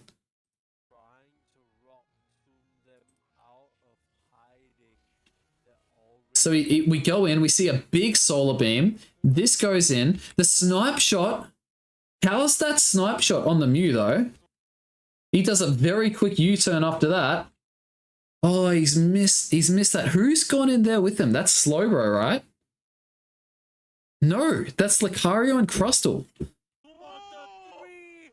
How's the okay, that's lucky, right? You'd think the Slowbro, there's no way he's targeted out the Lucario there by skill. He's literally just clicked to get one of them, right? If he gets the Crustle, he doesn't get that. Yeah, I know. The eject stuffed him up there. It hands down stuffed him up. So he goes in, right? Oh my gosh, this solar beam just out of range from this guy here, right? The Inteleon.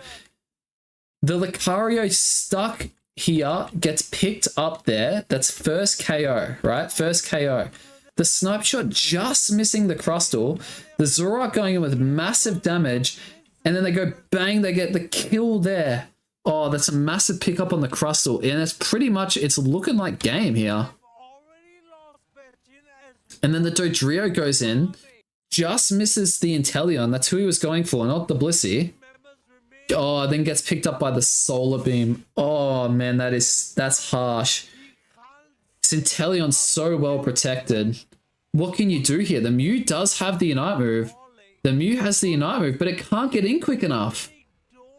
The Mew could have secured this. Because look how quickly this gets ripped though, right?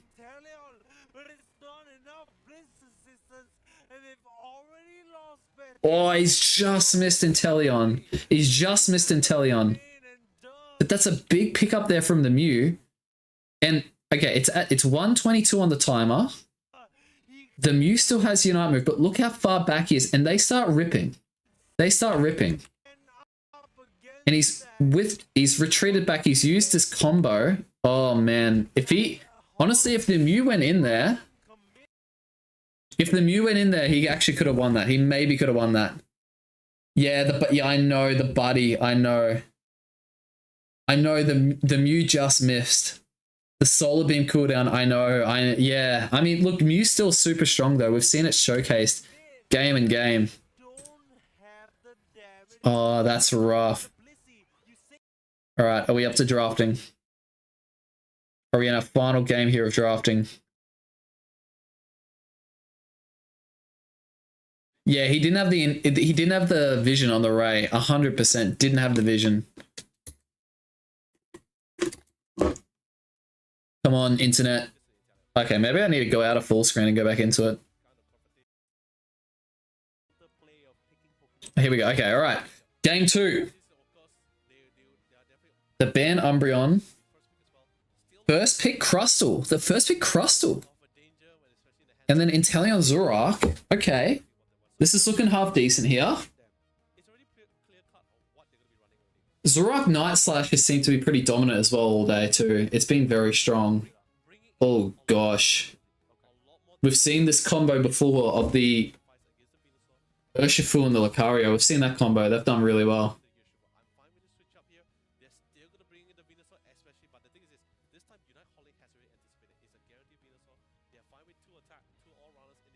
Oh, they're not locking in Blissey.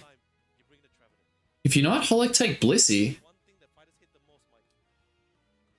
do they need support? Have they got room for support? Holy, that's an offensive team. There's the Blissey. It was maybe draft a Blissey angle there. I know the Crustle is getting so much use today. So much.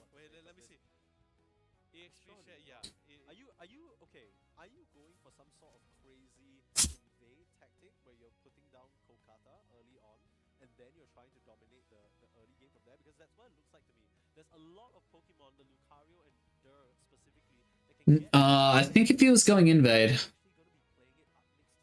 Yeah, the legendaries are banned, they are. So it's just Mewtwo and Zacian are the only X license.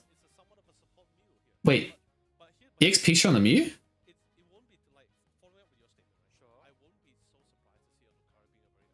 Okay, hang on. Wait, what? EX Pichu on the Mew. So playing it as a support. But imagine bottom lane, Lucario goes top. Who then goes bottom? Does Leafeon do a split jungle? There's no one to split it with.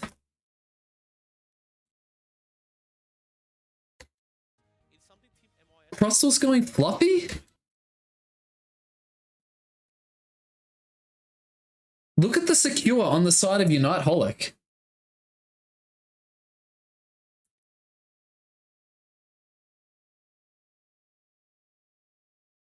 Yeah, it's got to be Mew Lucario top, right? But you think the EXP share belongs in the bottom lane, though. That's where you're going to get the most EXP out of it.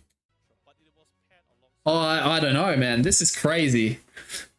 In the final, when you're down one game against KS, the Japanese team who is just absolutely tearing it right now. There's a fluffy tail on the crab, by the way. There's a fluffy tail on the Crustle.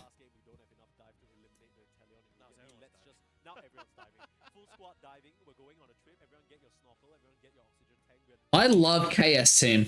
I actually love it so much. It's so I've never seen a Venusaur lane like this and be successful consistently. It's legit a fluffy tail though. It's actually fluffy tail. No, the Mew's going bottom with the Urshifu. Okay, the Mew's going bottom with the Urshifu.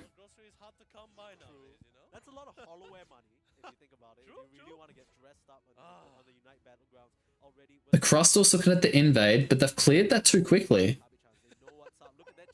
Crustle's just being a pain. We got it. He got it with a floppy tail. Does he get out? He's got the focus band. He gets out. Okay, well, he slowed down the Zoroark. Yeah, that was fluffy tail. He got it.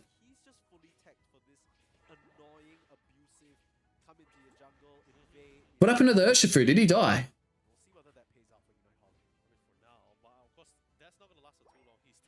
I guess so. Like, there's been a lot of score. The Crustle's online. Oh, my days.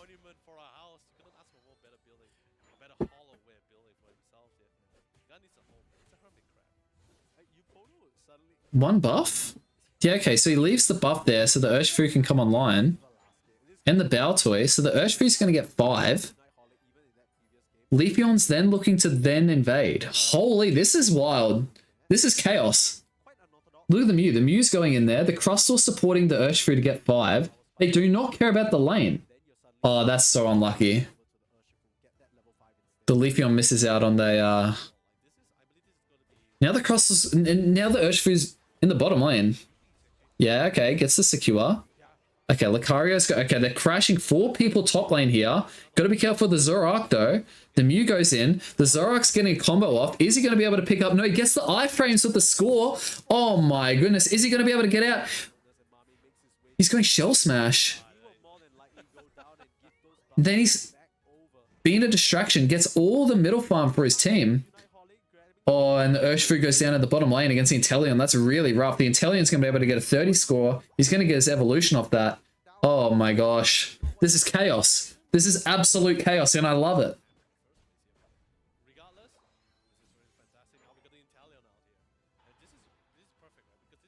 Wow. Okay. Oh my gosh. Surf damage? It's level 5 surf too, by the way. Okay, Zoroark's getting some heals. There's 4 people in the top lane. Okay, KS really value top lane getting their Venusaur online. They really value it, hey. They try their best to make sure he can be successful in the top lane. They've been up there every single time at 720. Every single time.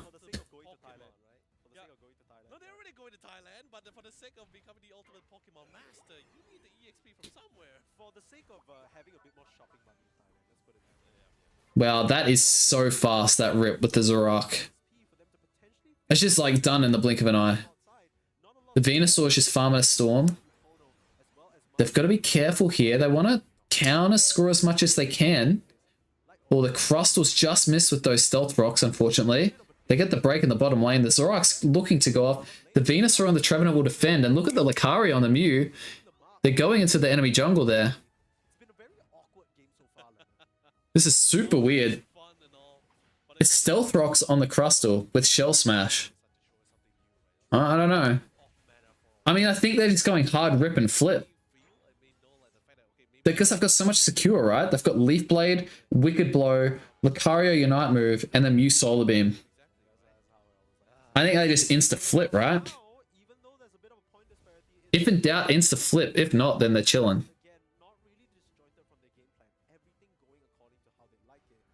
Oh, that's a big snipe shot on the Crustal. Oh!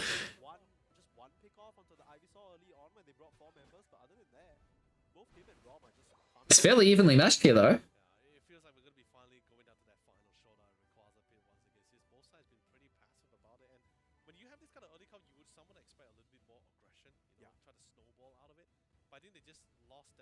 I'm back in KS here.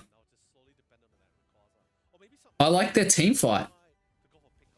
All they need to do is pick off one. Oh, how does he miss that? No way. Well, he iframes the Electro Ball. That's pretty big.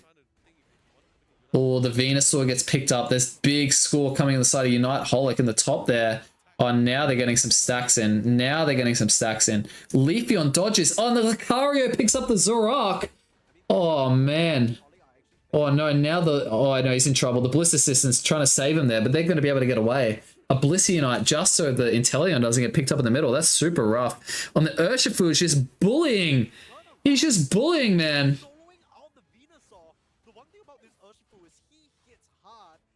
Whoa. The Mew and the Crustal are taking care of that Regirock in the bottom lane. They've got Objective Rip. I'll give it to them. They've got Objective Rip. And they have got Secure. KS have got to play fairly aggressively here up on the top lane. They need to get some counter score or they could be in trouble. Look at the score there. Another 40 and 24. That Unite Holic are very well ahead. They've just got so much objective skill. No way the Trevenant gets it through all that. Then the Urshifu goes down. The Lucario is quite low here. This is a pivotal point here. If KS can get some big score in, then we've got a 6 score there coming in. Oh no, not a 6 score. 40 and 16, leaving the goal on 4. The Inteleon gets a 40 in. Okay, they've recovered a lot of the cost there. And the Trevenant is so low. The Mew gets it boosted. Oh my gosh. Oh, and he gets the basic. Nice. Good job on the Inteleon. I like how they're playing Felstinger. They're following up with such aggressive plays here.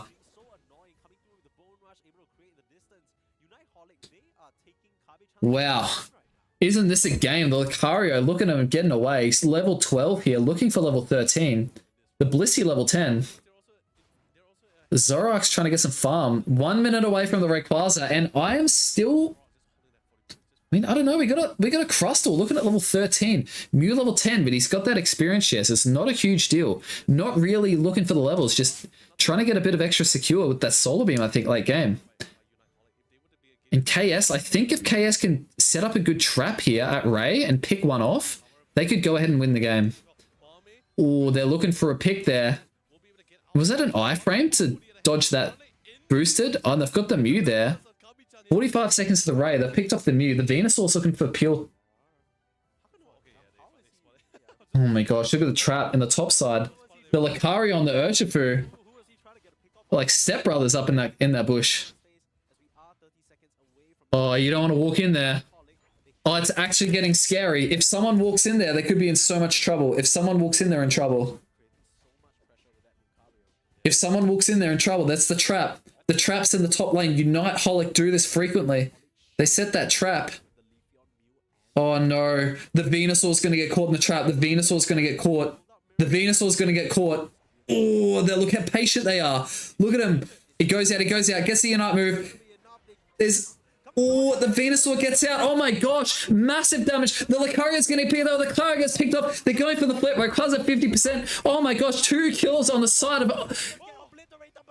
They've got the flip though. Unite Holic got the flip, but are they going to be able to get the score in? The eject button from the Mew. The Mew's going to be able to get the score in. Oh my days. What is going on here? There's so many kills. There's so many kills. Mew has the shield. Mew's dodging. Mew's going to be able to get out. Does Mew get the score in? Mew gets the score, but have a look in the bottom lane though. Oh my gosh. Unite Holic have got a score of 100 lead here, and they just have so much secure at that Ray. There's absolutely no way. There's literally right now Unite Holic will be playing full defense. 1 minute, honestly, let's be honest. There's time here to win. There's time here to win. Mew still has shield. Mew has shield and can get money and score. It's not like Kabuto has no points. They do. But the problem is they just... Zoroark still has Unite move. Leafeon in defense. That's going to be tough to break that Crustle in defense. The Mew's going to get another 100 in. The Mew's got another 100. They're going to have to get 300 points in to win the game. I don't know how possible this is. They're just playing so defensively. The Zoroark might go in and get a pick. Oh, that's a big Unite move there from the Crustle in defense. And the Trevenant's going to go down here. The Trevenant is... Yeah, the Trevenant goes down. Oh, there's only 4 people. I don't think it's possible for KS here. We're going to a game 3. We're going to a game 3. We're going to game 3. Wow. All right, I'll be back in a moment. I'm going to analyze that endgame. What the heck was that?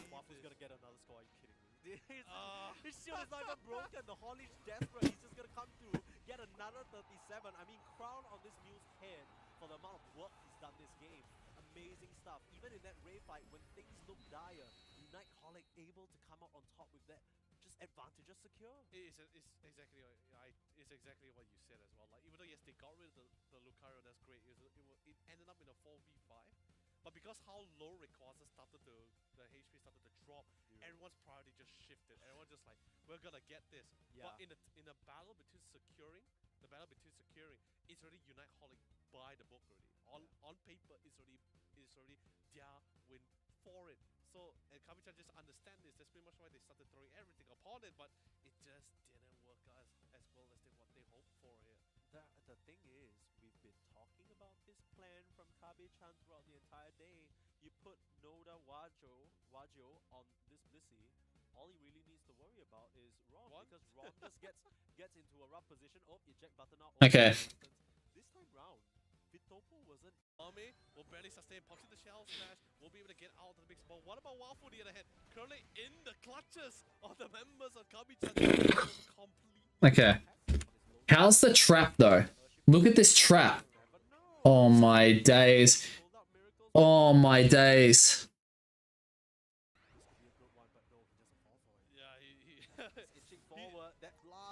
Oh, he full healed, man, out of that. Oh, talk about knowing a matchups. He's full healed out of the Urshifu Unite to get his Unite move off. If he gets knocked in the air that he's dead, that could be game, set, and match before. Oh, before any fight even happens there for KS. The Venusaur pops Unite move. Now he's good. Gets Lucario. You can see the Zorak is pretending that he is an Urshifu right here. That's Zorak there, is it not? Yeah, there he is. Goes in. The Ray's at half and they've only got 3 alive.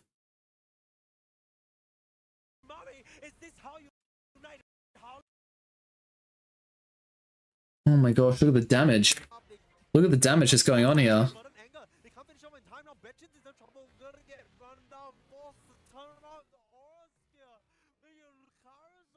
Okay, the Zorak goes in, kills the Crustle, and they've got Urshifu with the Wicked Blow, Leaf Blade, and Solar Blade coming out, and then they've also got Mew doing... Where's the Mew? The Mew's topside. What does the Mew do?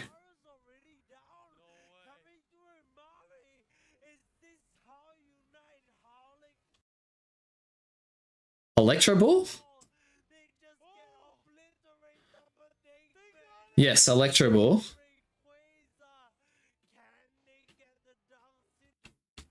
Oh, and the ejected dodge, man. Oh, he loses shield there. If that snipe shot hits, he loses shield. Agility. That's an eject, isn't it? Oh my gosh. Oh my gosh. Oh, this poor Inteleon.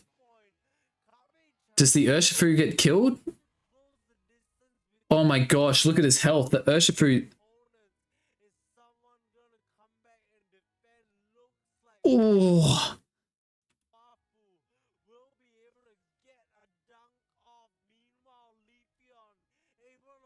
Oh, man. Oh, no. Okay, hang on. How does this Rayquaza cop so much damage, though? So Fluffy Tail and then Stealth Rocks.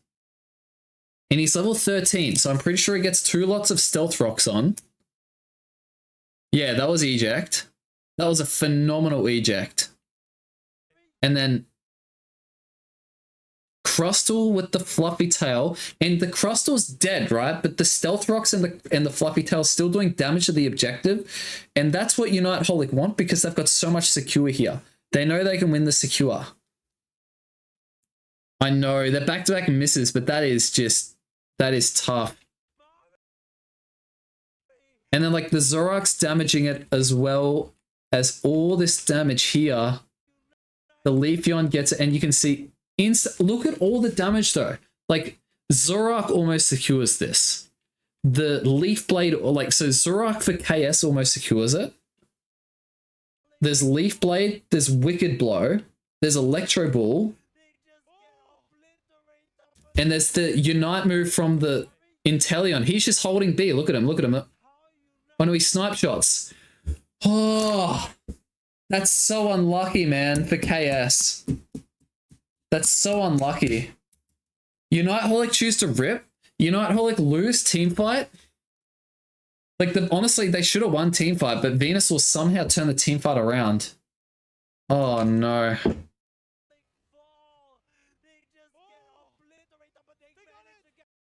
Wow, unreal. Good job. Well, we're going to game 3.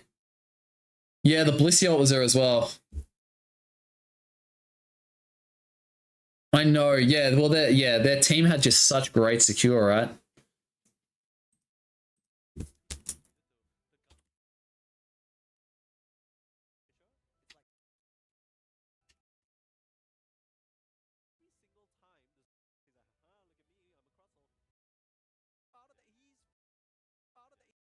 Okay, that's where we're up to. All right.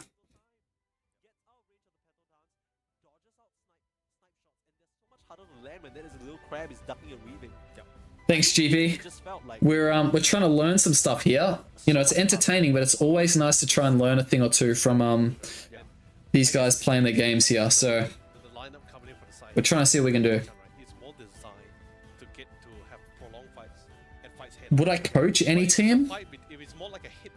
I don't know if I'd coach, honestly. Like, I feel like I'm probably more of an analyst rather than a coach. I don't know if that's the same thing, but I feel like I'd do more analyzing, like getting into data and everything, and yeah, going play by play, and then probably talking that through with a coach of a team. But again, that's like wild, right? Like, how much money's got to be in it for something like that to happen? So I just do this entertainment. All right, see you later, Cyan. We're gonna miss the last game, but hopefully it's a good one. But they're like, okay, you know, we played with the Blissey. Unite Holic knew. They knew their opponents were going to try and get back. Oh, that's crazy. That's crazy. All right, I really want this last game. Let's see it. Dealing with on the field, that adaptability is what makes a champion. And right now we have one more. It's been 10 minutes since the last game. Here we go. I can never get enough of the drafting phase because it may seem simple on paper.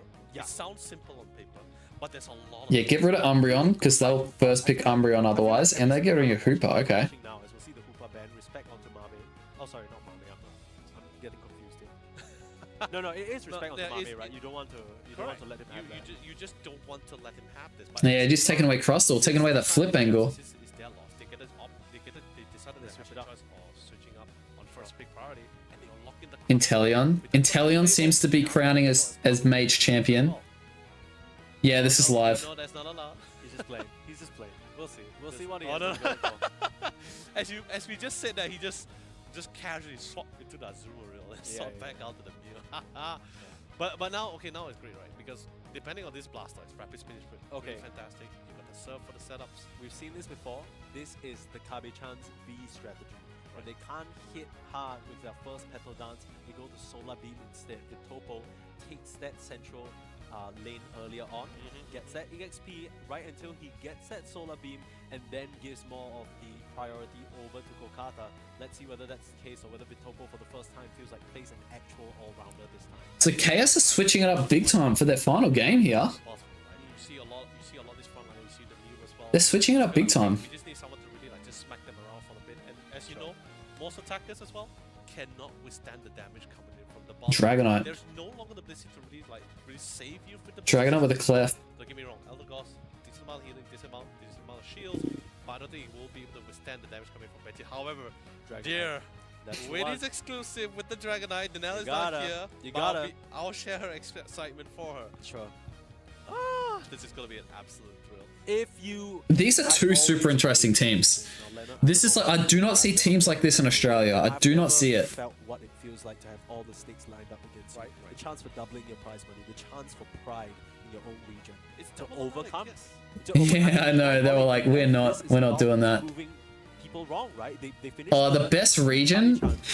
It's been some time since then, and now they want to show that Europe and North America are pretty good. I honestly like. I have a personal favorite for APAC, an Asian League, just because they're not meta slaves. Like, they just play whatever. They play whatever they think is good, and they get creative, and they have these awesome, fun to watch games. And they're chaotic, and it's like but you can see that's. I mean, I don't know. I think it's the most entertaining, and I like it. But I think, yeah, like NA and Europe do the best at Worlds, it seems. So you'd probably say they're the best region. All right, let's see. We're into our game 3, final game. We're in our final game here. We've got the Buzzwole cleft top. Dratini's going into the jungle.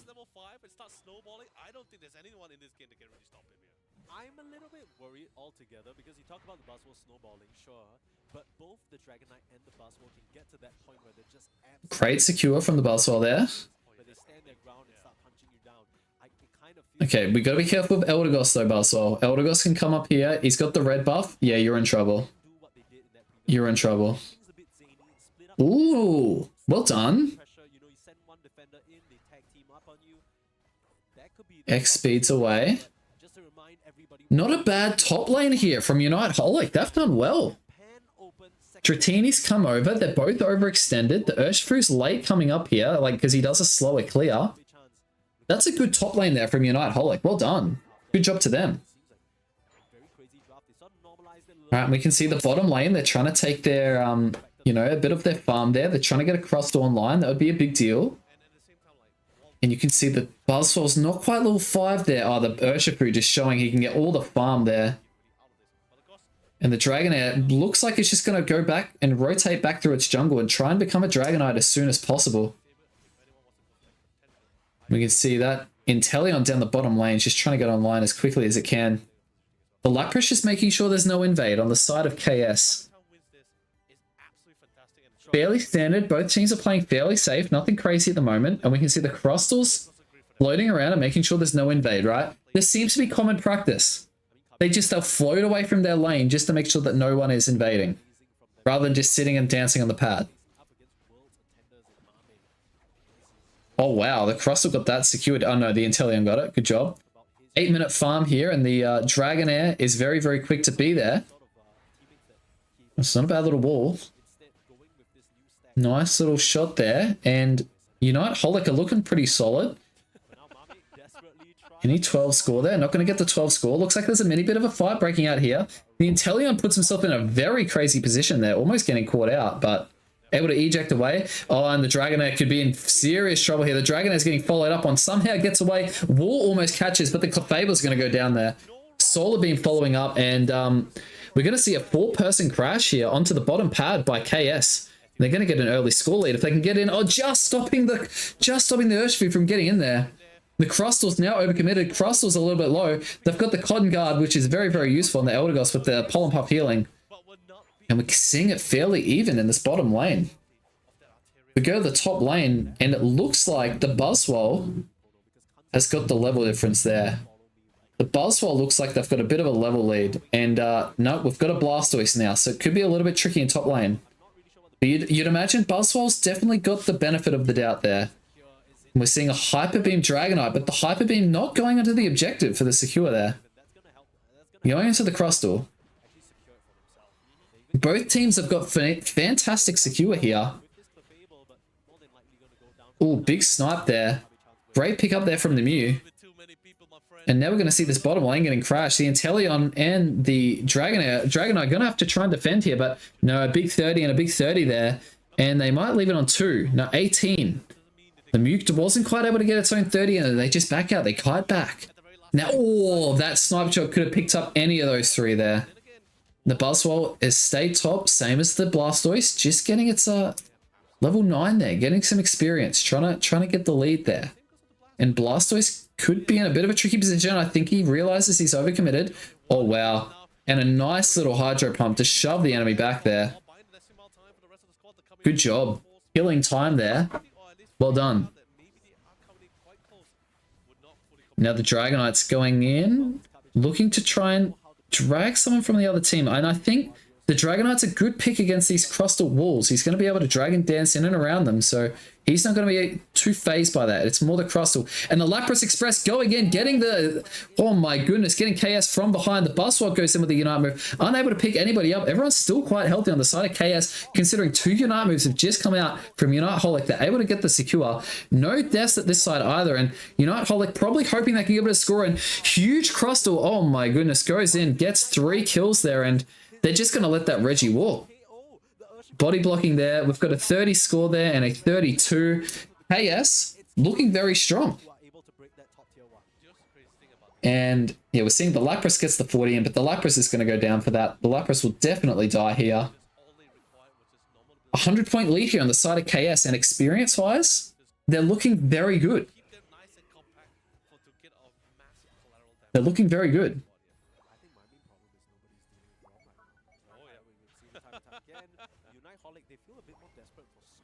Okay.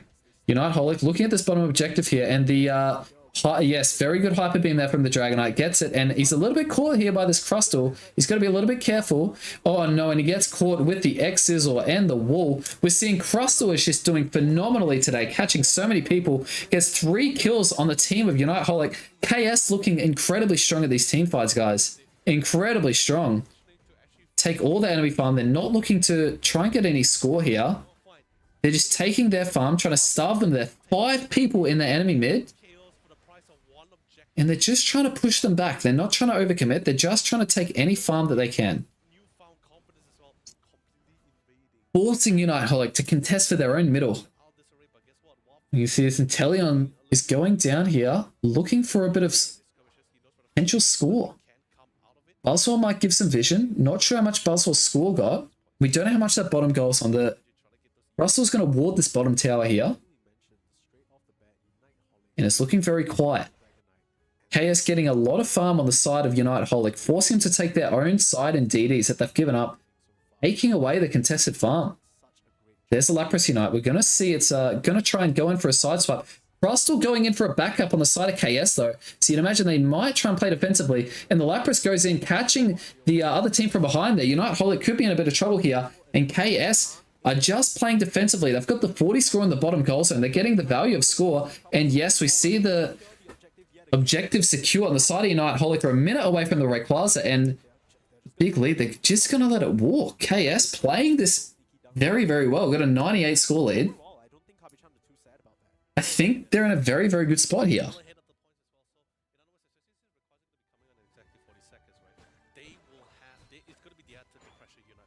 I think Unite Holic are a little bit starved on levels here. 13 on the Urshifu. 12 on well, it's a bottom Registeel. That could be very good. And imagine KS might just try and stall and take it at the last second here. But I think they're prioritizing their positioning at Rayquaza. That's what they're doing. They're not interested in that bottom objective. And we can see the positioning here of this Dragonite trying to get himself in a very good sweep position. So if Unite Holic can take a good team fight, force the enemy to run back into their own jungle, Dragonite will be able to pick them off there. Oh my gosh, there's a big snipe there from the side of Unite Holic. They're just tickling this Rayquaza. They're trying to draw some people in here. Good wall, makes it a little bit awkward. Lapras is Unite expressing here. The Ray is still at 60%, and the Lapras goes in. He's trying to pick off any of the secure there. The Mew pulls off the Unite move. So does the Eldegoss. We're seeing a Unite move. We've still got to keep our eyes on Rayquaza. Rayquaza at 50%, 2 KOs on the side. Oh, and Unite Holic are in a lot of trouble here. It's getting very low. It's getting very low. The secure does go to the side of Unite Holic though, but there's no shields. There's no shields on the side of Unite Holic. They've still got a 2-point lead. Unite Holic have a 2-point lead. Is he going to be able to get the 50 score in? They need to get any score in. Any score, any score. It's only the tiniest bit. Oh my days. KS need to get the tiniest of the score. It's only 2 points in it on the game 3. They lose the Rayquaza, but they break all the shields. Oh, they're going to see it's a close battle. And oh my gosh, you couldn't ask for a better end game than this. Rayquaza's not even in the game. Both teams thinking they need to get a little bit of score in. Guys, this could not get any more hype. 50 seconds ago, we'll hear which team's going to take the championship for this game. They're going to win the final here. Oh my gosh, what do you do?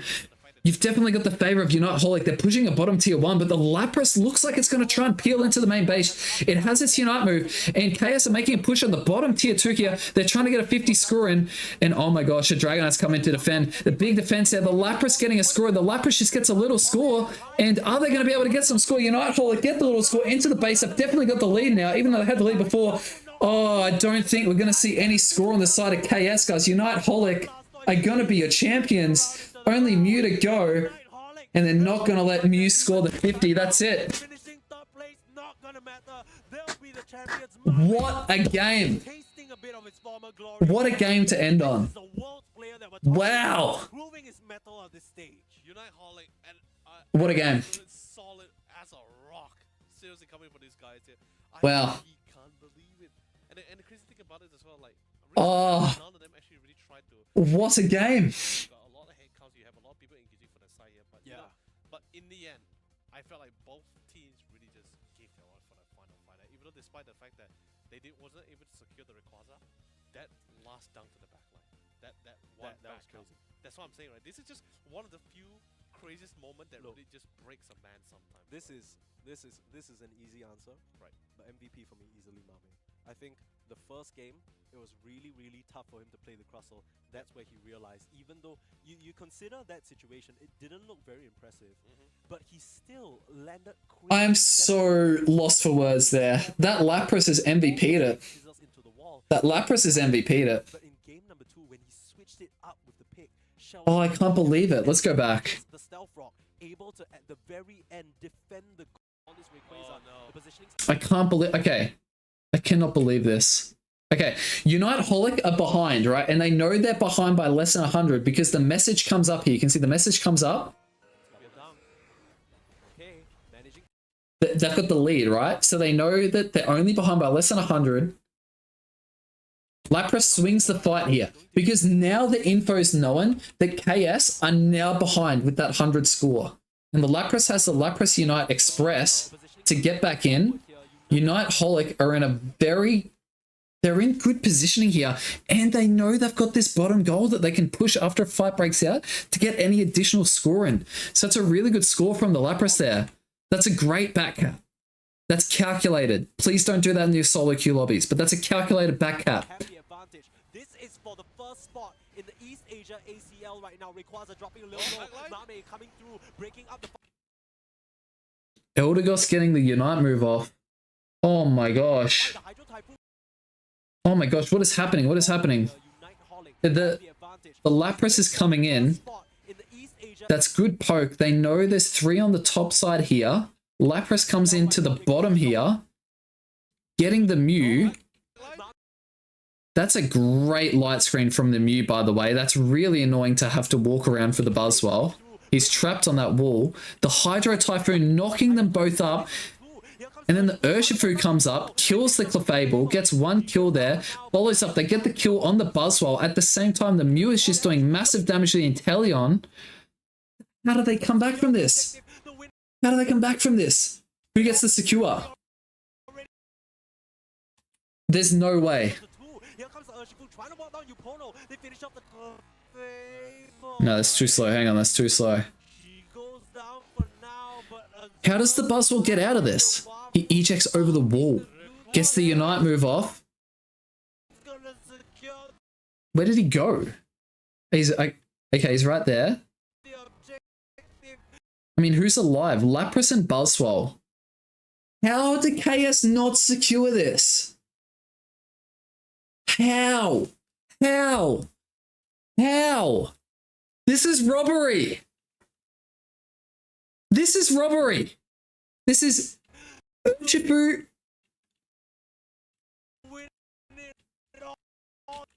No way. No. There's Electro Ball and Wicked Blow.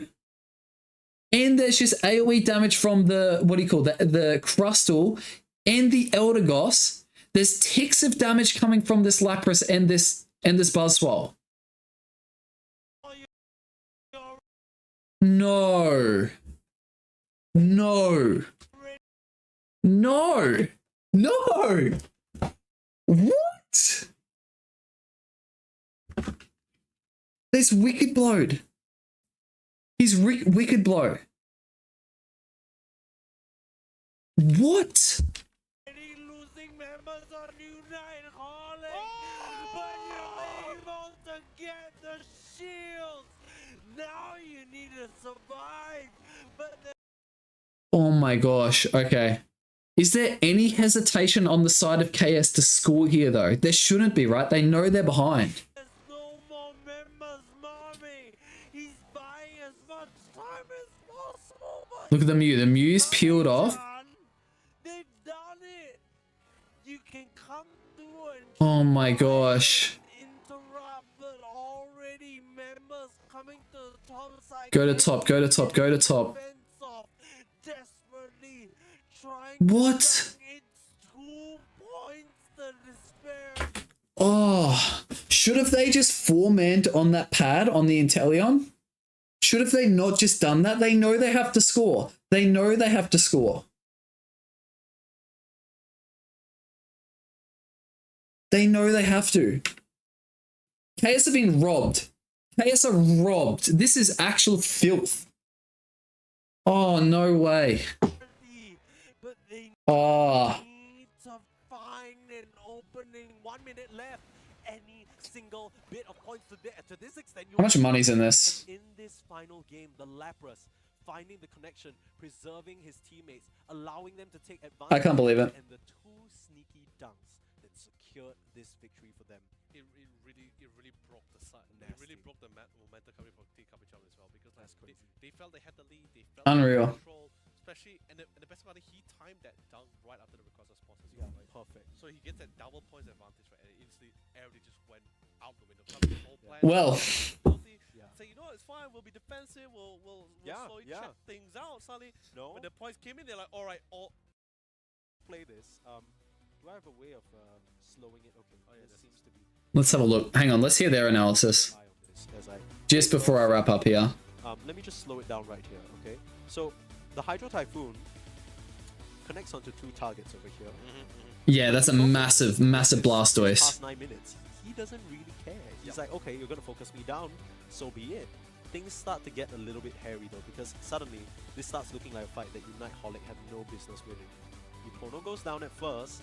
You look at Mame desperately in there trying to do as much damage as possible as his allies are just falling behind him. He understands there's only one way that they win this game, and that's a Ray, but nobody's focusing on it. Fast forward a little bit, everyone's already going down. Your Inteleon desperately wafu right in their face, and they'll just work him down easy, right? It's an easy burst.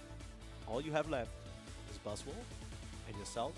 You come through, and we really have to watch here. I literally have no... I'm going to have to rely on your eyes, because I actually have no idea how he even secures this. I wish we could slow it even more, but... Yeah. Okay. Damn, did you even see that? I did. Dude, it was... I believe it was... Okay. Let's just see one more time. Okay. Because really slowing it down here. It felt like there was like a tiny gap where a base attack came in here. Okay, you see the Electro Ball came in. Yeah, the Electro Ball, the thing is, it's targeted, whoever is targeted on it does AoE damage. If you pause and show this screen to anybody who plays Unite, they're like, oh, this is an easy Kabi-chan win. 100%. But there's also the Whirlpool active, right? Is that the Whirlpool? I mean, it has to be. Maybe just miscalculating just a bit. Bam, that last... Oh, that's so... And it's still active as well. Insane. Unless Good night, thank you for coming in. I appreciate it. My Water Pulse, right? My assumption... Yeah, sorry, Water Pulse. Yeah. My assumption would be the fact No that way. the Electro Ball didn't really connect it on the recover. I felt like it came in a little bit late. It felt like someone else actually did the damage, and the Water Pulse just pretty much finished it off. The Electro Ball just connected at the very last second. Right. I can't believe it. Alright, that's enough from me. I'm ending stream there. Well done to Unite Holic, but I think Chaos are robbed. Chaos were robbed. So disastrous for Unite Holic. I mean, Yupono, he's going to be grateful that he kind of submitted himself. They're robbed. Because that allows him to actually come in right in time for this defense at the bot side. By the time the rest of the Pokemon from Kabi